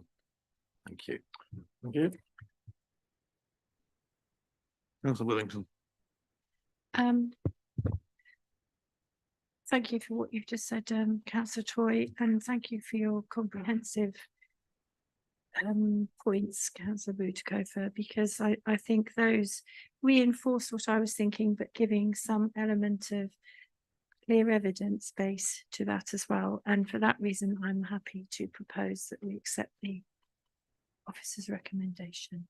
You're proposing acceptance of refusal. No, oh, wrong way around then, isn't it? Yeah, no, I don't. You have to. No, sorry. We have to refuse. Yeah, so we have Or to you can refuse come it back with an first. So alternative yes, so I wouldn't be, to again, as in the approval. others, sorry. As in the others, I wouldn't be able to, You wouldn't, that's what. yeah. Okay, thank you. Councillor Varley. Thank you, Mr. Chairman. I endorse all the comments from my colleagues who have spoken before me, and I want to thank the local member, Sarah Butikofer. I think for me it is quite cut and dry. I think it's quite clear at this point that if the applicant were part of the agriculture industry or something that was deemed as important within that policy framework, it would be a very different recommendation, and it's disappointing sometimes that policy is so rigid. But that is why we have a planning committee and we go through material considerations, and based on this material consideration, the fact that the applicant is key to the local community, the fact that this isn't within an isolated area or what would be deemed as pure countryside, I cannot accept the officer's recommendation of refusal. Thank you. Yes, Councillor. Can I just add, I think it's interesting that the last application was for recommendation for acceptance in the countryside, and this one is recommendation for refusal because it's in the countryside. So I think, like we've seen, this is open to interpretation and subjective to the comments. And I think, going back on what Councillor Toy said, I can't speak for the applicant, but I'm sure that those environmental concerns about a dwelling can be taken fully into consideration, and maybe that could be conditioned if somebody felt the need. Just wanted to come back on the point about comparative with the last application. The last application was under our replacement dwelling policy, so that is allowed for under policy SS2. So they are different policy considerations that you need to apply weight to. Now, officers aren't, there's no slight against Thursford Collection. We recognise the significant economic contribution that the business makes to the local economy. So there's no suggestion they're not making a positive contribution. Whereas it's about how you as a planning committee differentiate this application from anybody else proposing a market dwelling in the countryside. Because what we need to make sure is that what are the grounds for allowing a dwelling in the countryside? Because if we do, let's say the committee do mind to approve this application, we need to be clear on what are the grounds that make this scheme acceptable, and somebody else who may have equally similar circumstances, what makes their application unacceptable? Because otherwise we will have applicants coming forward in the countryside for dwellings. Now, this site might not be locationally isolated, but it is functionally isolated. And that's part of the reason why the policy has its policies about location, to make sure that we as a planning committee and a planning authority are directing development to where it's most sustainable. Because we will not address our net zero commitments if we continue to put dwellings in the countryside. So it's a question for the committee about what are those considerations. The applicant hasn't put forward an occupancy restriction. We would expect to see an occupancy restriction on a dwelling such as this. Otherwise, it could be sold away and there's nothing the planning authority could do about it. So we do need to be very careful. I've heard what members have said, but it's not just a straightforward case of, okay, we can approve it. We need to make sure we're clear as to why we're approving it, what we can do to make sure it doesn't lead to other schemes happening elsewhere. Thank you. Thank you. Just an observation, which to say I find something slightly confusing. I can understand the need for supporting an agricultural business or a forestry business, but we are a rural area. We have a considerable number of rurally based businesses which could potentially be considered in the same vein as an agricultural business. I'm not sure our policies as they stand enable that, and perhaps as a policy matter we will need to review further. We'll leave it there. I had Councillor Bull and Councillor Brown. Thank you very much, Chair. Taking on what the member said there regarding the rural location, it's not a rural location. I fully accept. You just have to look. It's surrounded by other dwellings, and I fully understand what you're saying about we open the floodgates. But to me, the criteria are quite simple. This one is it's in the middle of the village. It's not a remote. We're using our common sense that this is on par with an agricultural or rural business, as you just said there. Maybe the policy does need amending to encompass that. Personally, I have absolutely no issue at all with going along with the other members and not supporting the officer's recommendation. Okay, I'll take Councillor Brown, then I will necessarily, I feel, have to propose and second from the chair, and we'll get that out of the way, and then we can deal with where you're all heading. Thank you. I'll be really brief, Mr. Chairman. Much as I would like to support Thursford enterprises who make an indisputable, valuable contribution to the local economy, I think we're in danger of falling into a little bit of a trap here. When we compare HO5 for agricultural and forestry workers, there's a specific viability test attached to that, local need for an on-site presence, and not only that, you get registered as a land charge on the back of HO5 when it's consented, a restriction for, well, in perpetuity, that the dwelling is only for an agricultural worker, usually linked to the business. And I notice on page 99 in the unilateral undertaking section, we can only do that for 3 years. This is being proposed in this case to encourage us to grant it for just 3 years, after which it can be sold on the open market. I entirely agree with Officer Jeff Lyons' comments. It may be, in terms of sustainability, not in a built-up area. But what I'm trying to say is that in planning terms, it is, I'm afraid, a rural SS1, SS2 area. And for that reason, and with some reluctance, I'm afraid I'm going to say that I accept the officer's recommendation, I'm afraid. So you are proposing. I will propose it. I may not Okay, have a yeah. seconder, but I am. That helps. I will second if that helps to move things along a little bit. Councillor Patterson, briefly, please. Thank you, Chairman. Did you say it will be conditioned that there'll be a tie to Laurel Farm or Thursford Enterprises? Yes, I understand. No, great, Jeff. I mean, there have been no discussions about conditions, so the precise wording of a condition would need to be agreed, because that could have an implication on the landowner if in terms of raising a mortgage or anything like that. So there would need to be something if otherwise it'd be a market dwelling in the countryside with no restrictions. So I mean, for a lot of our agricultural workers, there is a standard clause or standard condition, which we could probably do an amended version of that, but it's a question of whether the applicant is content with something that ties the occupation of that dwelling to being to a manager of the Thursford collection or the Thursford enterprises. So we would perhaps need to, if members were minded to go down the approval route, we would need to have that discussion to make sure we could secure a condition that would be acceptable.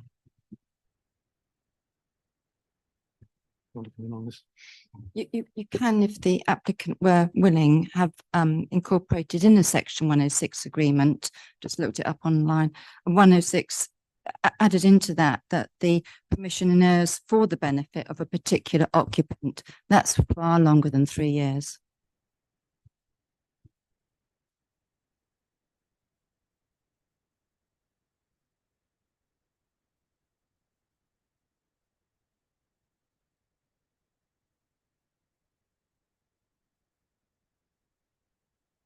Thank you for that. Last chance. Sorry, I only wanted to say that I knew the applicant had said that they believe this to be their forever home. There is no intention at this time to sell. So I thought they might accept what you've just suggested. Chair, I think that's a material consideration that unlocks the harm that would contravene the policy. So for me, I'm quite happy to withdraw. Okay. Oh, you are making me have a great day. Well, it's all in the reporting, Chair. If the reporting's more comprehensive, then we can make better decisions. Okay, so remembering the protocols correctly, in order to move us along, I need to propose and second the officer recommendation, and we'll see where that goes. I think I get the measure about where it's going, and we'll then have to come back and with another proposal, which will need clear planning reasons. So while you're thinking about it, who's going to do it? If we can go through this, first of all, please, Lauren. Wonderful. Thank you, Chairman. So just to confirm, the officer's recommendation is for refusal. So if you're voting for the officer's recommendation. Councillor Brown. Against. Councillor Bull. Against. Councillor Butikofer. Against. Councillor Heinrich. For. Councillor MacDonald.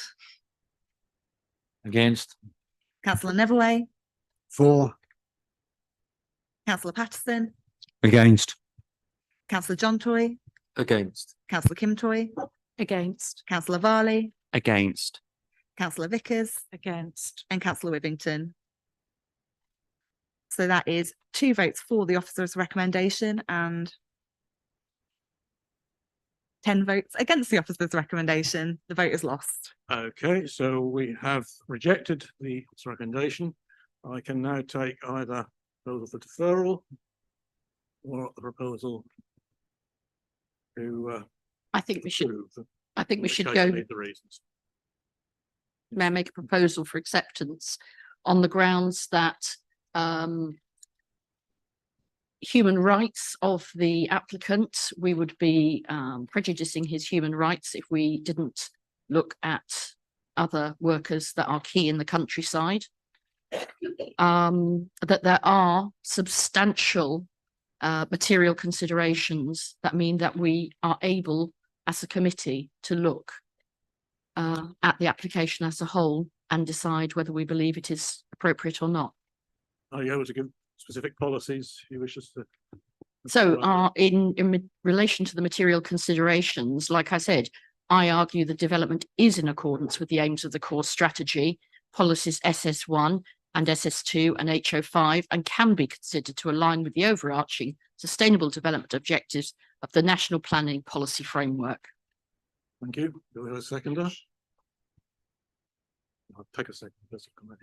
So you're seconding, councillor Varney. Do you wish to speak to it? I'm more than happy to accept this recommendation of approval based on councillor Butikova's concise points. Thank you. Thank you.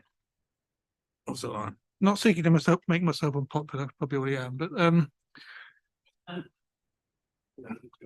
just thinking through the sort of the process here in terms of making a decision, would it be more appropriate for the committee to conclude that it was contrary to policy, but actually there are material considerations that outweigh the conflict? Because that would make it easier if we have someone coming in with another scheme to argue that those material considerations aren't identical, they're different. Yeah, I'm happy to accept that. I did make that point, Chair, when I changed. Thank you, councillor. I'm getting tired, you know. Okay, I think that no doubt we would need to leave conditions to the Assistant Director of Planning.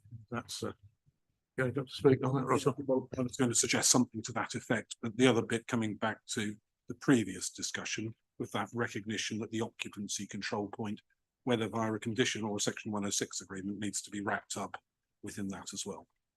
Yeah, they haven't to deal with that under conditions. Well, let's just leave the recommendation flexible, so it could be either or at the moment, with the discretion to me to sort out how to do it. Okay.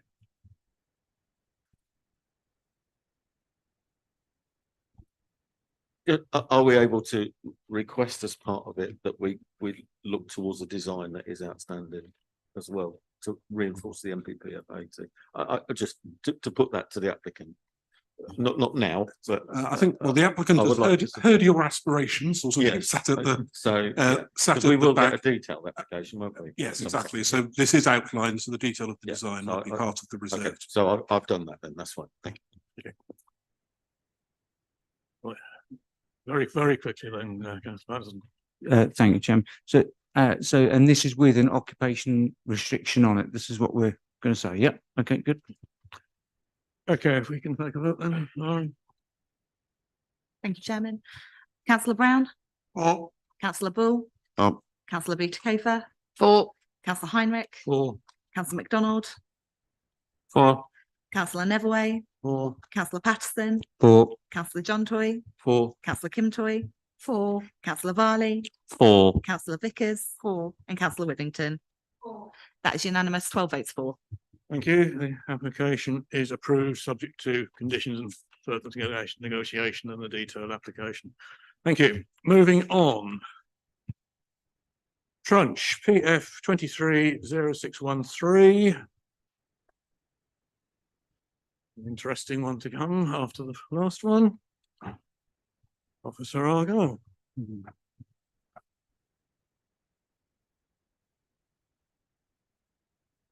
When you're ready, Rob, keep it concise, please. Okay,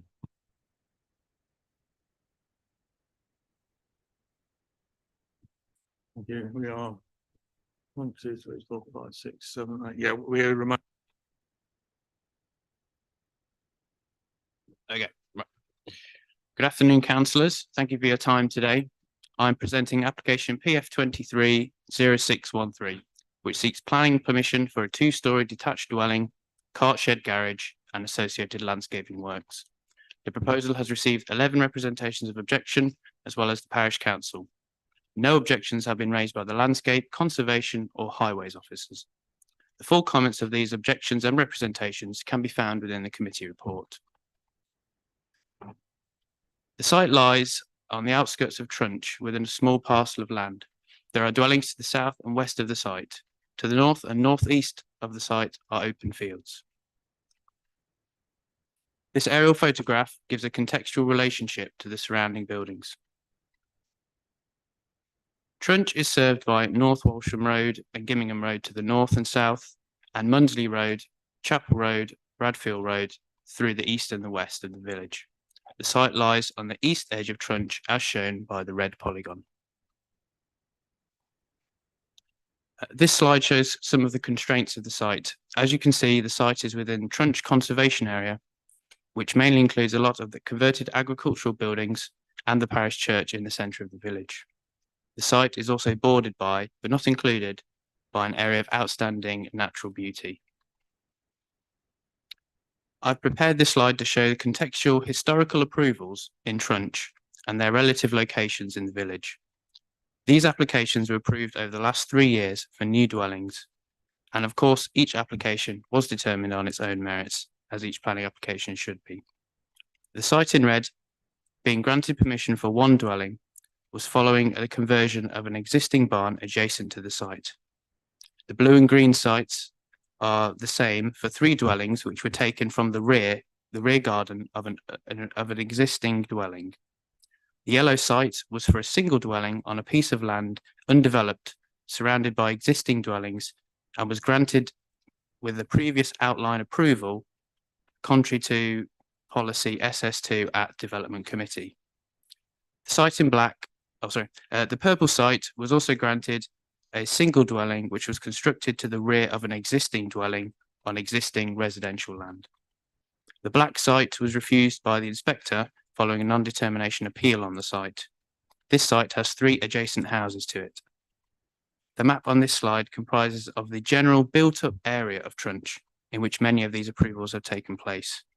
As stated in the Site Allocations Development Plan document, many mainly small-scale developments will occur within the established built-up parts of towns and villages, perhaps as a consequence of redevelopment of an area. The identified built-up area, as shown, is based on the proposed settlement boundary for Trunch within the emerging local plan, and is important to show future context, should this boundary be adopted. Therefore, the sites being located within the countryside under SS1 and SS2 for the current and emerging local plan. However, with the above in mind, it is noted that the emerging local plan does have very limited weight in the assessment of this proposal and doesn't displace the full weight given to existing development plan policies. The next slides will show the proposed drawings of the dwelling as submitted by the agent. The design and the appearance of the dwelling takes the form of a 2-storey barn-style building. The dwelling's footprint is a cross shape with the central section housing a bedroom, ensuite and wardrobe on the first floor. As this is the only part of the dwelling which has a first floor, the other rooms are on the ground floor, including another bedroom and living areas. The building will be constructed using vernacular materials such as red brick and flint work for the north and south gable. The joinery will be coloured UPVC, and there will also be sections of glazing on the south side and a roof light to serve the upstairs ensuite. No objection has been raised by the Conservation and Design Officer. This is because it is considered that the proposal would not block important views out of the village. It would be constructed using compatible materials, remain within the confines of the built envelope, and not affect the setting or directly impact any listed buildings within the village. The overall scale and the design of the proposed dwelling is considered to be suitable for its surroundings and would reflect the loose form and nature of the surrounding dwellings. Public views of it would also be limited given the site's location. So these are the main drawings as submitted by the applicant.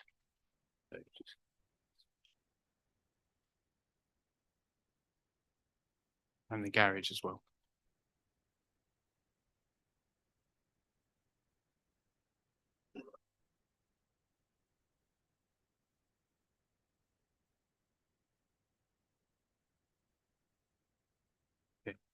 In relation to the comments received from the highways, there are no objections in relation to highway safety. However, it is requested that the applicant should upgrade the entrance along the highway's verge where necessary in the event of approval being granted. So these are the photographs of the site. As you can see, this is the access to the site where other buildings are located. This is facing into the opposite direction into Trunch. So this is where an occupier would have to walk into the village. This is looking up towards the site. This is a shared access, which is not owned by the applicant, but is shared by another landowner. As you can see, the site does have a post box but it's unknown whether that actually is receives post there. But this is the gate entranceway. As you can see, the site is maintained and landscaped with hedging and some small trees. This is the view to the north. So as you can see, a maintained hedgerow and bin storage there as well. This is an existing outbuilding on the site. And this is just another view of internally of the site as well. The application is supported by a preliminary ecological appraisal, the conditions of which are accepted. With the mitigation and enhancement measures proposed within it, it is considered there will be no harm to protected species or biodiversity in general. In the event that the permission was granted, these measures could be secured through condition. In conclusion, whilst the proposed dwelling would not give rise to adverse impacts on design of matters in matters of design, appearance, landscape, amenity, ecology, heritage, or highway safety, the location of the proposed market dwelling within the defined countryside policy area would conflict with the aims of core strategy policies SS1 and SS2. In the absence of a 5-year housing land supply, the tilted balance under the MPPF paragraph 11D(2) would be engaged. In conclusion, the local authority, when taking into account the above material considerations and tilted balance, would refuse the application on the basis of the adverse impacts of the proposal will significantly and demonstrably outweigh the benefits based on the following grounds. The proposal is outside of the established built-up form of the village located 0.65 kilometres from the centre. The occupiers would be greatly, if not solely, reliant on the private car for all journeys to and from the dwelling to reach everyday basic services and facilities. This is likely to be exacerbated by the lack of a safe pedestrian pathway along Munsley Road. The creation of one dwelling would have negligible benefit upon housing delivery for the LPA's housing supply. There has not been a demonstrated public benefit for the creation of a single dwelling that would outweigh the harm. Unlike the majority of other approval decisions within Trunch, the proposal lies on land that is not residential nor associated with an existing property. Thank you very much. Thank you.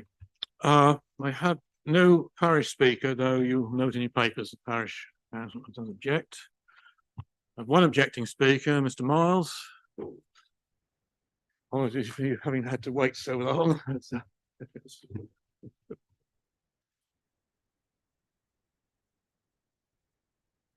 Good afternoon, Chair, Councillors. I'm Vice Parish Councillor Chair.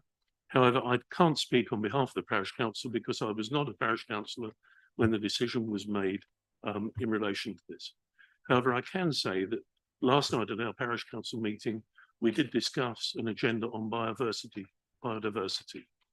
And as such, that supports what has been said by the Planning Office.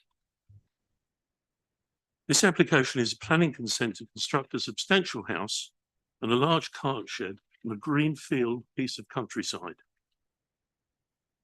It's at the end of a narrow track leading to premises that have been there for many, many years. All the premises around here are very old premises, often converted from farm buildings, but in existence for many years. In fact, directly opposite is a building that is said to have been a prison for Oliver Cromwell. As you've heard, this doesn't accord with the development plan. It lies outside the village settlement. There are no planning considerations to justify the departure from the plan. We support the recommendations of the Assistant Planning Director. Core Strategy Policy EN2 shows that this development lies within the Trunch Conservation Area. The policy states that development should protect and enhance the conservation area. This site is open grassland. Unspoiled appearance, creating a transition from the built environment into countryside. It's of no noteworthy composition. It certainly doesn't chime with the surrounding buildings. I'm speaking on behalf of every resident surrounding that. It doesn't accord with the requirements of the village. The parish council held a survey of the village requirements, and it was overwhelmingly said that we require affordable housing for local workers. This does not representative that, and it certainly doesn't enhance the conservation area. It's the antithesis of what we want to build in Trunch, which is affordable housing for local people, for essential workers, and for young families, so that we can attract people a lot younger than me into the village.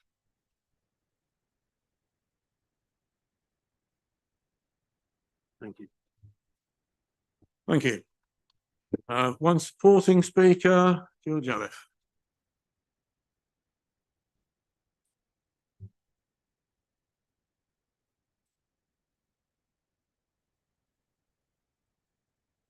And you have 3 minutes. Good afternoon, committee and chairman. I was born and brought up in Munsley, therefore a local. My husband, children and I moved to Trunch in 1981. So we've lived in this lovely village for over 40 years, mostly residing on the Mundersley Road. During that time, we have seen very many changes, especially on this road. Farm buildings have been turned into houses, of which 4 are second homes and 1 a commercial holiday let. This will not be one of them. It will be our home for as long as we live. We have seen the shop close now for the 2nd time, the post office closed and reopened, now closed again, and the pub reopened at least 4 times. What we do have is a good bus service visiting North Walsham, Munsley, Cromer, for the doctors, shops, etc. A bonus is all that goes on in our village, clubs, coffee groups. It has always been a real community. We have lived on site for almost 4 years now due to the COVID pandemic. It has an official address recognised by the council and post office. Council tax is paid on the address. The land in question we have owned since 1994, and in that time we have planted a large amount of natural mixed hedging, which is now at fruition, and an amount of trees. Probably at some time in the past it was used as arable land, but I know not since 1953. The land is on the boundary of permitted building and is in the centre of a group of existing buildings and homes. It does not overlook any of them and is not intrusive in any way, something our architect was very particular about. We have opted for a cart shed as opposed to a garage in the hope of attracting swallows back, of which there used to be many. We would want the property to be as eco-friendly as possible in these times of climate change, and will use the best possible passive design criteria to minimise impact.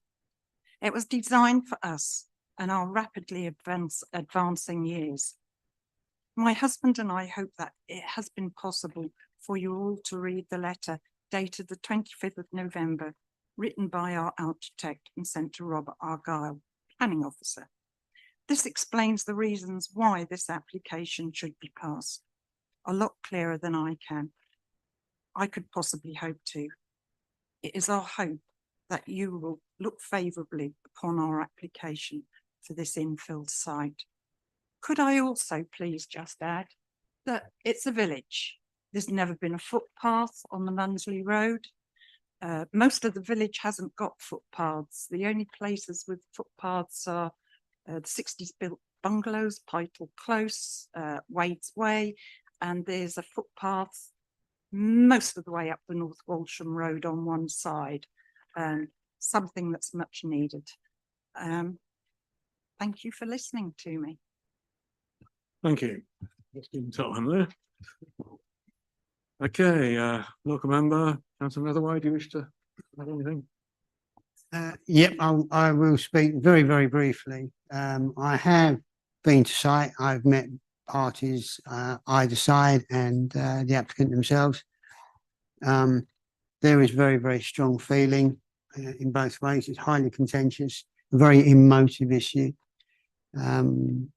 And that's really about all I can actually say in terms of persuasive, but I feel that the officer's decision is, in the long run, possibly the right one, given the size of Trunch and giving the planning opportunities there.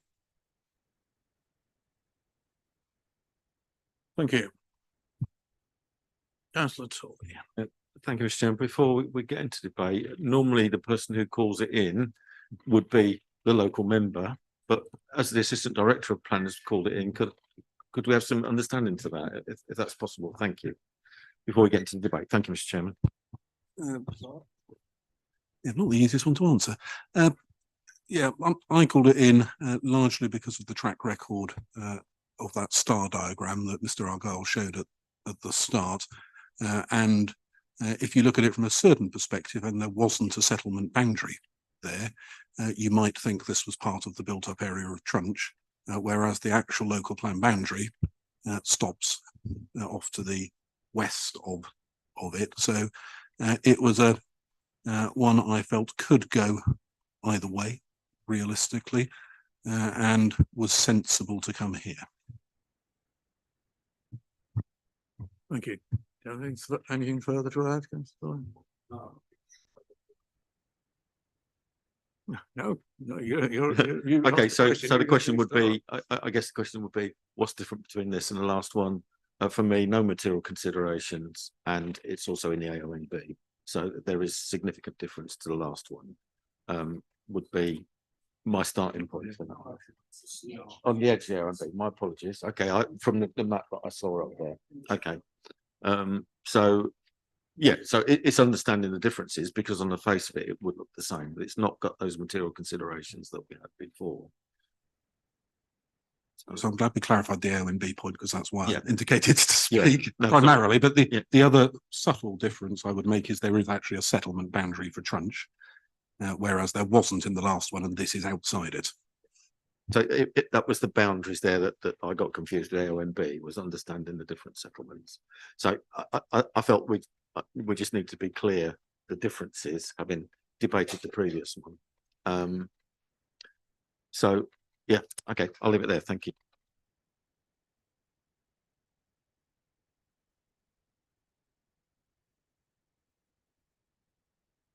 Apologies, proposed rather than.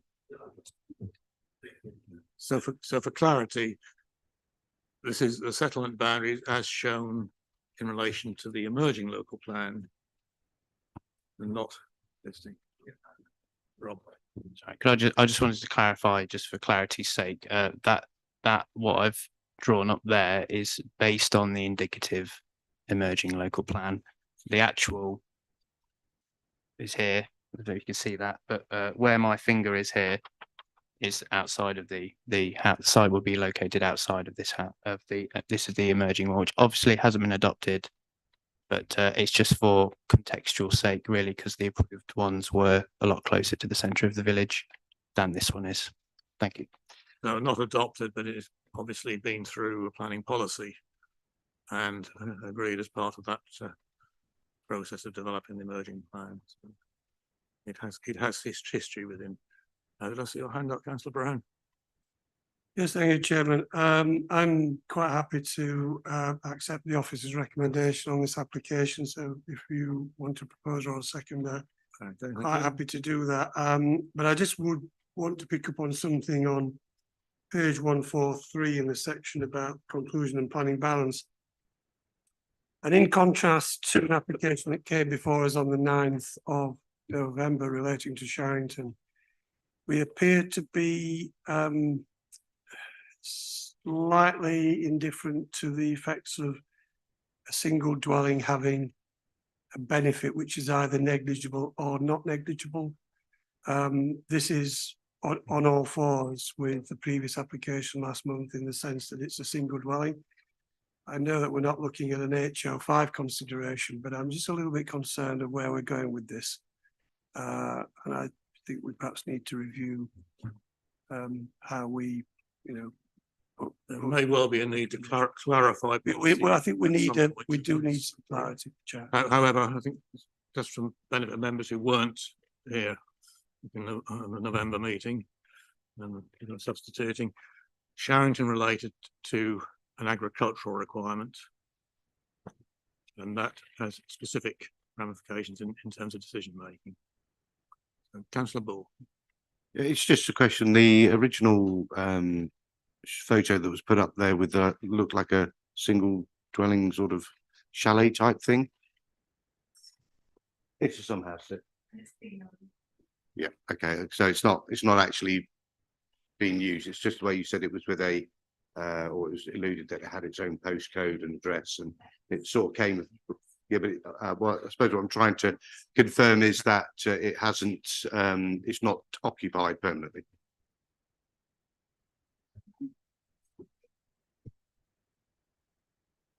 Okay, thanks, John. I have to say that raises other issues which I'll have to discuss with officers later.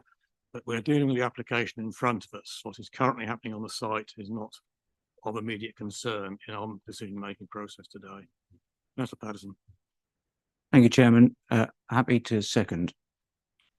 Thank you.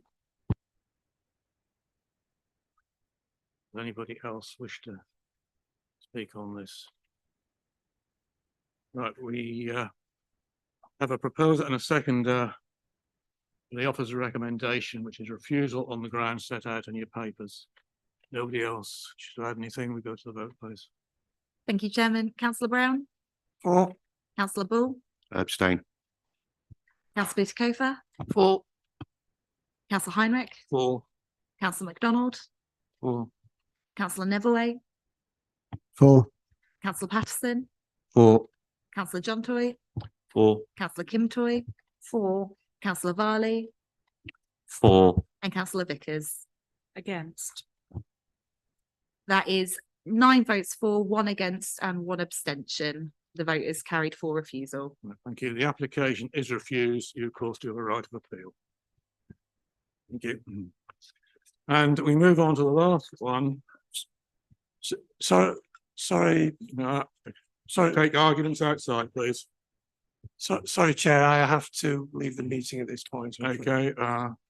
1, 2, 3, 4. Yeah, we will remain 4-8, and I understand why we've detained you from other duties for a considerable time, Councillor.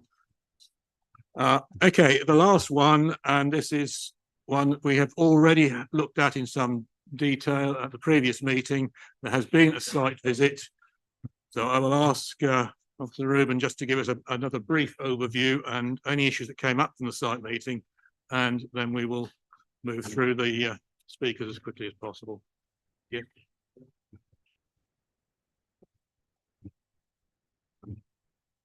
When you're ready, go on. Okay, thank you very much. Thank you, Chair. So this is item 11 on the agenda, which is application reference PF 221530 for the demolition of an existing single-storey rear extension and erection of 2-storey rear extension with internal alterations. This item was deferred from the previous Development Committee meeting held on the 9th of November to allow for a committee site visit to be undertaken, which was held last week. So hopefully members will now be more familiar with the site and matters to hand. So I only propose to run through the presentation very briefly. As mentioned, this has already been presented at the previous committee meeting and members will have seen sight of the officer report. Okay, so here we have just a general location plan showing where the site is in Wable. Zoomed in site and take note of the neighbouring property, which is Gullies next door. And an aerial view of the site. So here we have the existing and proposed site plan, the proposed extension highlighted in orange on the right-hand side. This is just the existing front elevation. Here we have the existing and proposed side elevation. So you've got the side-on view of the proposed rear extension of the ground and first floor windows. Here we have the proposed north view, and you've got existing on the left, proposed on the right, with the 2 first floor casement windows, patio doors on the ground floor. Here we have the existing and the proposed ground floor plans, and you can see on the ground floor it's largely additional living space, and of course on the left we have free park or space for free cars and a rear patio garden area. And first floor there are 2 bedrooms and a couple of en-suites or bathrooms.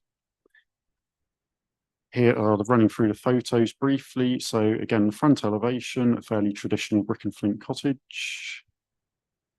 This is just a view of the side existing parking area. And then as we go through them, we'll be panning around into the garden. So this is from the rear portion of the garden, looking back towards the existing single-storey extensions.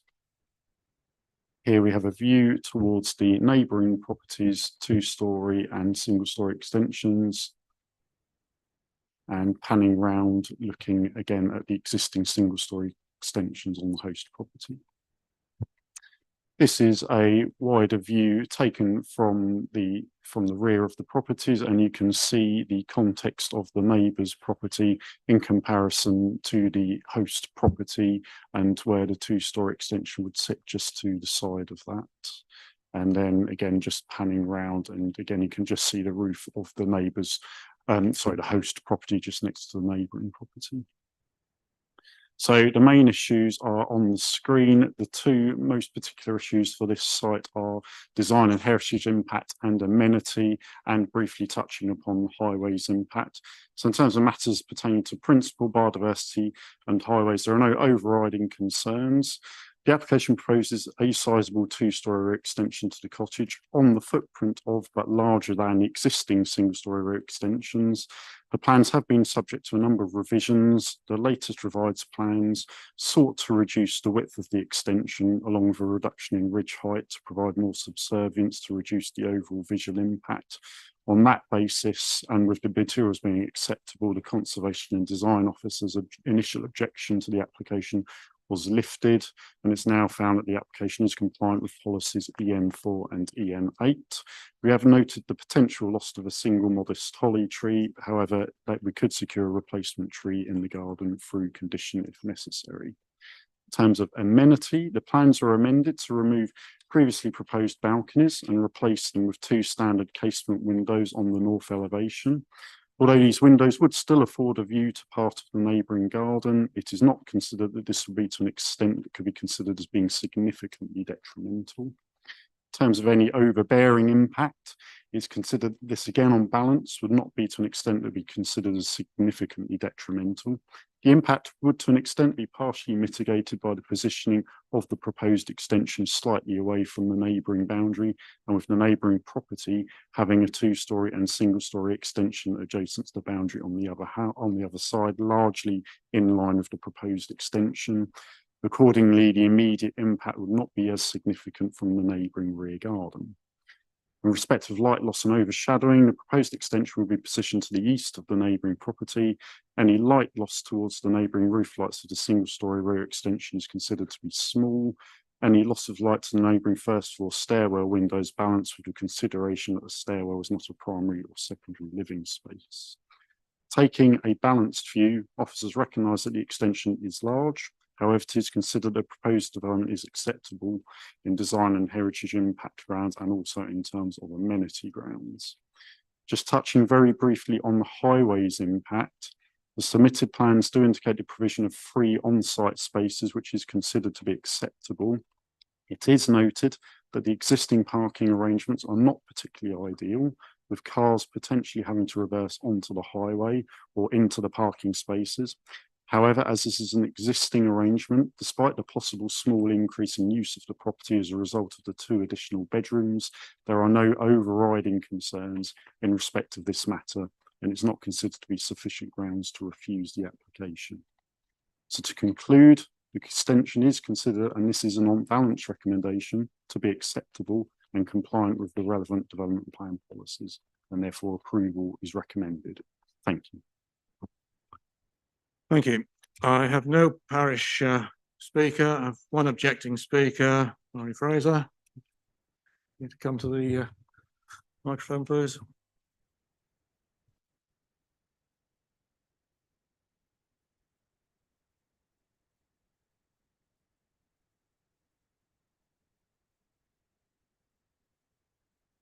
You've got the.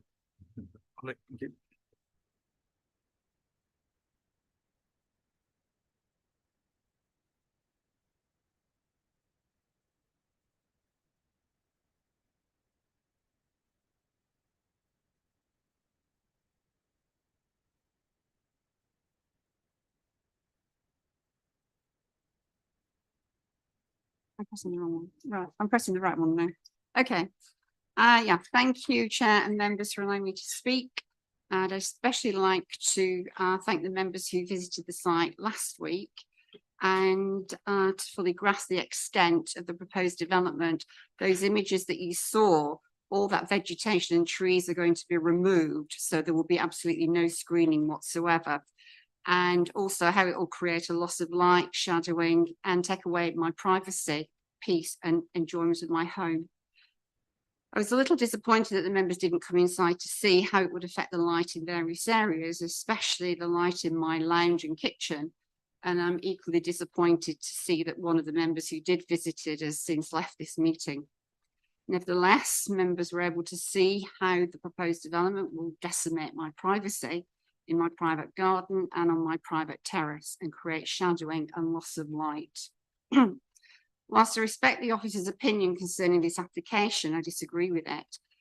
I'm not going to repeat the various objections that were set out in my surveyor Alan Irving's letter sent to the planning department via email on the 2nd of November, but wonder whether the officer's decision is made on the basis of the submitted application and drawings, which are woefully out of scale and do not reflect the true picture of the proposed development, especially in regard to its close proximity to and being attached to my home. If you can move on to the slides, please, to see the actual, and again, move on, please. A next one. Yeah, so this is a scale plan to show just how big this extension is in comparison to my home and how it will decimate the privacy into my private terrace. There will be absolutely no screening whatsoever, totally overpowering. And, you know, as a compromise, I'd ask that an alternative proposal is submitted for a smaller 1.5 story extension without windows in the rear elevation to preserve my privacy, but instead with dormer windows looking east would be a more appropriate form of development and be consistent with the character of the conservation area and the other buildings around.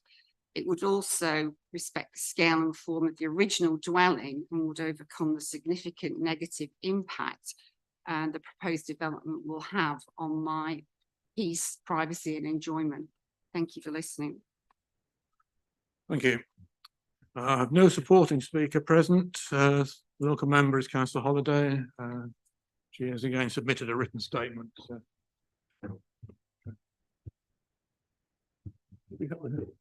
I'm sure you sent two, Laura. Yeah. Colin's got it. Do you want to read it out? Yes, okay, Colin. Okay, thank you. Yep, so I have a statement on behalf of Councillor Victoria Holliday, so I'll read that now. Here is my presentation for 221530. Community objections centre around the loss of light to and overlooking of the neighbouring house and garden, overdevelopment of the site, light pollution and loss of biodiversity, and lack of parking, all material considerations which, per the planning ombudsman, must be taken into account. Local plan policy EN4 requires proposals not to have a detrimental effect on the residential amenity of nearby occupiers, and that extensions be sympathetic in scale and mass with respect to the surrounding area and have regard to the NMDC design guide. Local plan policy EN8 requires that the characteristics of conservation areas is enhanced. New local plan policy HAU6 says proposals should not materially increase the impact of the dwelling on the appearance on the surrounding area. This extension will affect the neighbour's amenity. It will block out light to the first floor window on the east elevation of the neighbouring property, stairs and landing, and to its roof lights. There will also cause overshadowing of the neighbour's garden, which will be most noticeable in the spring. The new first floor windows will overlook the neighbour's garden and impact on their privacy. The NNDC design guide says extensions in general should be of a scale which ensures the architectural character of the original building is not harmed, single story and sited and designed to avoid any loss of light and privacy, and should not result in overshadowing or be overbearing to adjoining properties. There is an increase in 50% in dwelling size from 126 to 193 square metres with this extension. Are these recommendations being followed? There will be only 105 square metres of amenity space, which is disproportionately small for a building footprint of 117 square metres. Much of the remaining garden is to be paved, so there will surely be biodiversity loss. It appears that trees are being removed and no replanting plan is offered. Local plan policy EN9 requires that proposals protect the biodiversity value of land, and emerging local plan policy CC10 requires 10% biodiversity net gain from development. There is additional glazing proposed, which has the potential to cause light pollution in the dark skies village. This would not fit with local plan policy EN2, protection and conservation of the special qualities of the AONB. Can I just highlight the issue of parking on this site, which is accessed by the busy A149. Tandem parking of 3 cars off this busy road seems less than ideal. There is no alternative nearby parking. I do not think this parking arrangement conforms to local plan policy CT6. Thank you. Members, Councillor Patterson. Thank you, Chairman. Is there a highways report? Not for this application, no, it's simply a householder extension, so highways weren't consulted on this application, so it is an officer judgment. Okay, but backing onto the A149 and where the property is so hard up against A149, any increase in traffic movements surely isn't something to be desired, because it is just so tight. I mean, I didn't do the site visit, but I know Wable well enough. There's so little room for error there. It's all so tight. And you've got, I know it's a 3-bedroomed and you're not hugely expanding the bedrooms, but you've got a 3-bedroomed property with 1 bathroom upstairs. That's the sort of where a family lives. As soon as you start having extra bedrooms with en suites, you'll get more couples all going, all with more cars, generating more traffic in a situation where you really don't need more traffic. I don't know, the scale and nature doesn't feel right to me. It feels too much. It feels like overdevelopment, and I agree with the lack of garden as well. So that's my thoughts on it.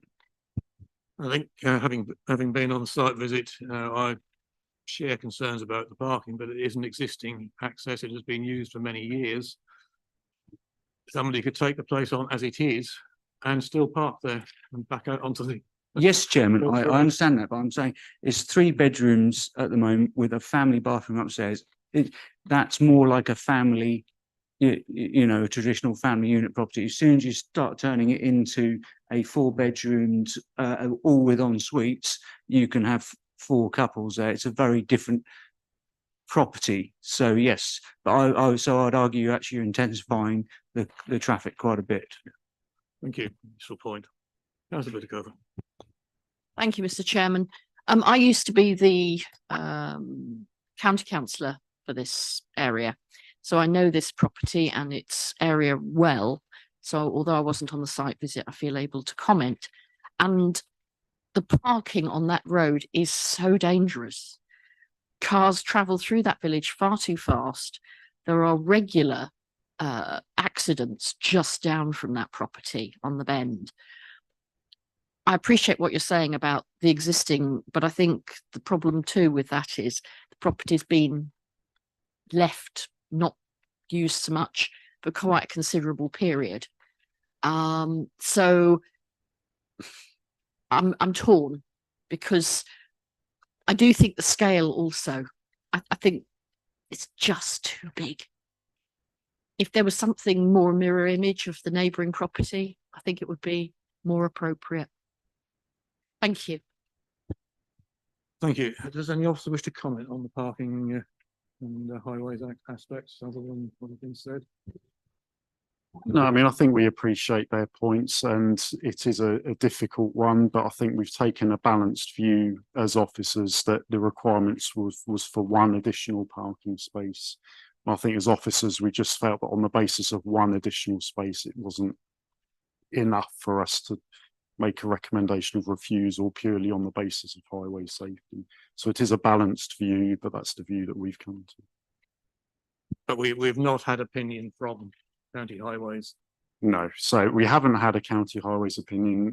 It is a householder extension, so I think we have to take into account that officers for householder applications are going to have to make their own judgments. We can't consult highways on every single householder extension. So in this case, that's the view we've taken. Thank you. Who else wants to speak? I'm looking very jaded. I have no proposal. There are no seconder for the recommendation. I'll propose. You'll propose. Do I have a seconder? Councillor Vickers, okay. Okay, nobody else wishes to speak. The recommendation is for approval, subject to conditions as listed. Proposed by Councillor John Toy, seconded by Councillor Vickers. Can you go to the vote, please? Thank you, Chairman. Councillor Bull, For. Councillor Butikofer, Against. Councillor Heinrich, Against. Councillor MacDonald, For. Councillor Neverway, For. Councillor Patterson, Against. Councillor John Toy, For. Councillor Kim Toy, for Councillor Varley, For. and Councillor Vickers, for. That is 7 votes for and 3 against. The officer's recommendation is carried. The application is approved. All right. Getting to 3:30. We're heading for the record here. If we can very quickly move to the remaining items. Officer Lyon has circulated an update on performance management. Unless there are any questions or if there's anything to add, I propose we just accept that as is. And get similarly for the S106s, unless anyone has anything to add. No comment about 4 being completed, so the list should go down after Christmas.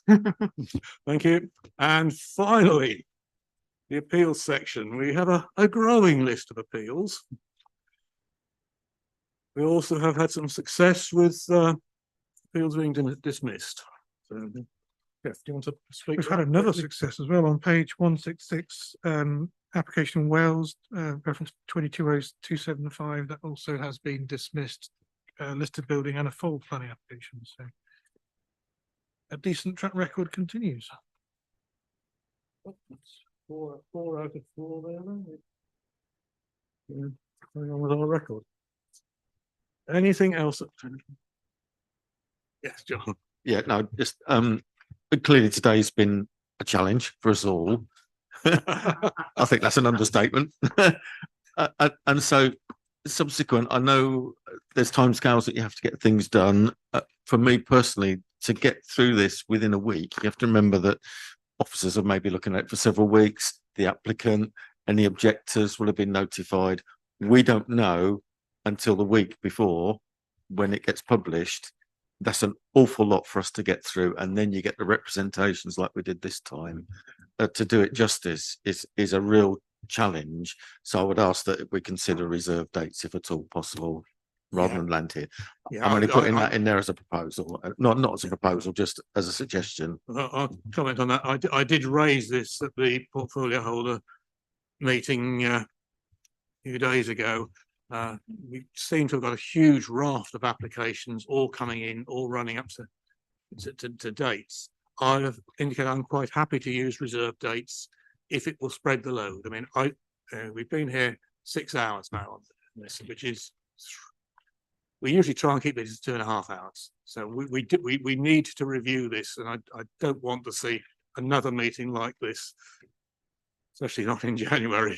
We need to be fair to Yeah. the applicants. Yeah. So sorry, I think. So whilst I hear the observation and it's perfectly reasonable, and I am aware this is still technically the public meeting and this is out on YouTube in that regard, we will never get to a position where the reports are published earlier than they are published realistically.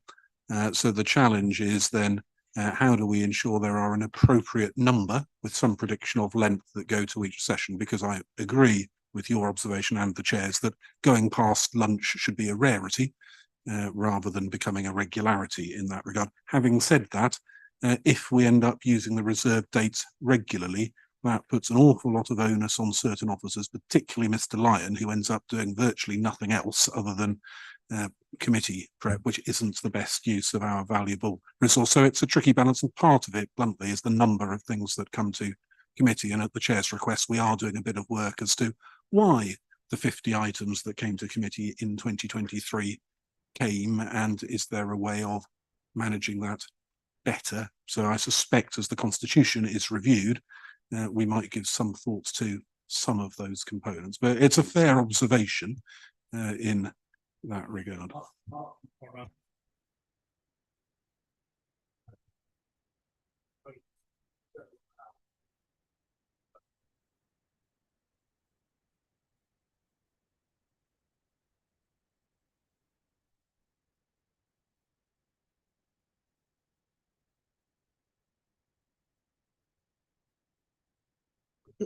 Yeah, I just want to, I mean, I'm new to all this compared to everybody else, but what strikes me as very, very difficult, a couple of those applications were dealt with in about 15 minutes because there were no speakers, there were no it was a little bit of conversation, that was it was fairly clear cut. The first one took, I think, the best part about 2 hours. So it's really, from your perspective, judging how many we can do in a day, realistically, given that you won't know probably who wants to speak until 24 hours before, it's going to make it really very, very difficult to pan out how much you can and can't do in a day. It's usually possible to get some indication. A major such as we dealt with this morning will always involve more speakers. Up to 4 speakers are allowed to object, 4 to support. With a normal application, it's 2 and 2. So there are always less with non-majors. Might I suggest, Chairman, this is a conversation to take outside the meeting. Yeah, I Mr. think Knight, so you're perhaps we right. can have some discussions offline. Thank you. Okay, we'll close the official meeting at this point.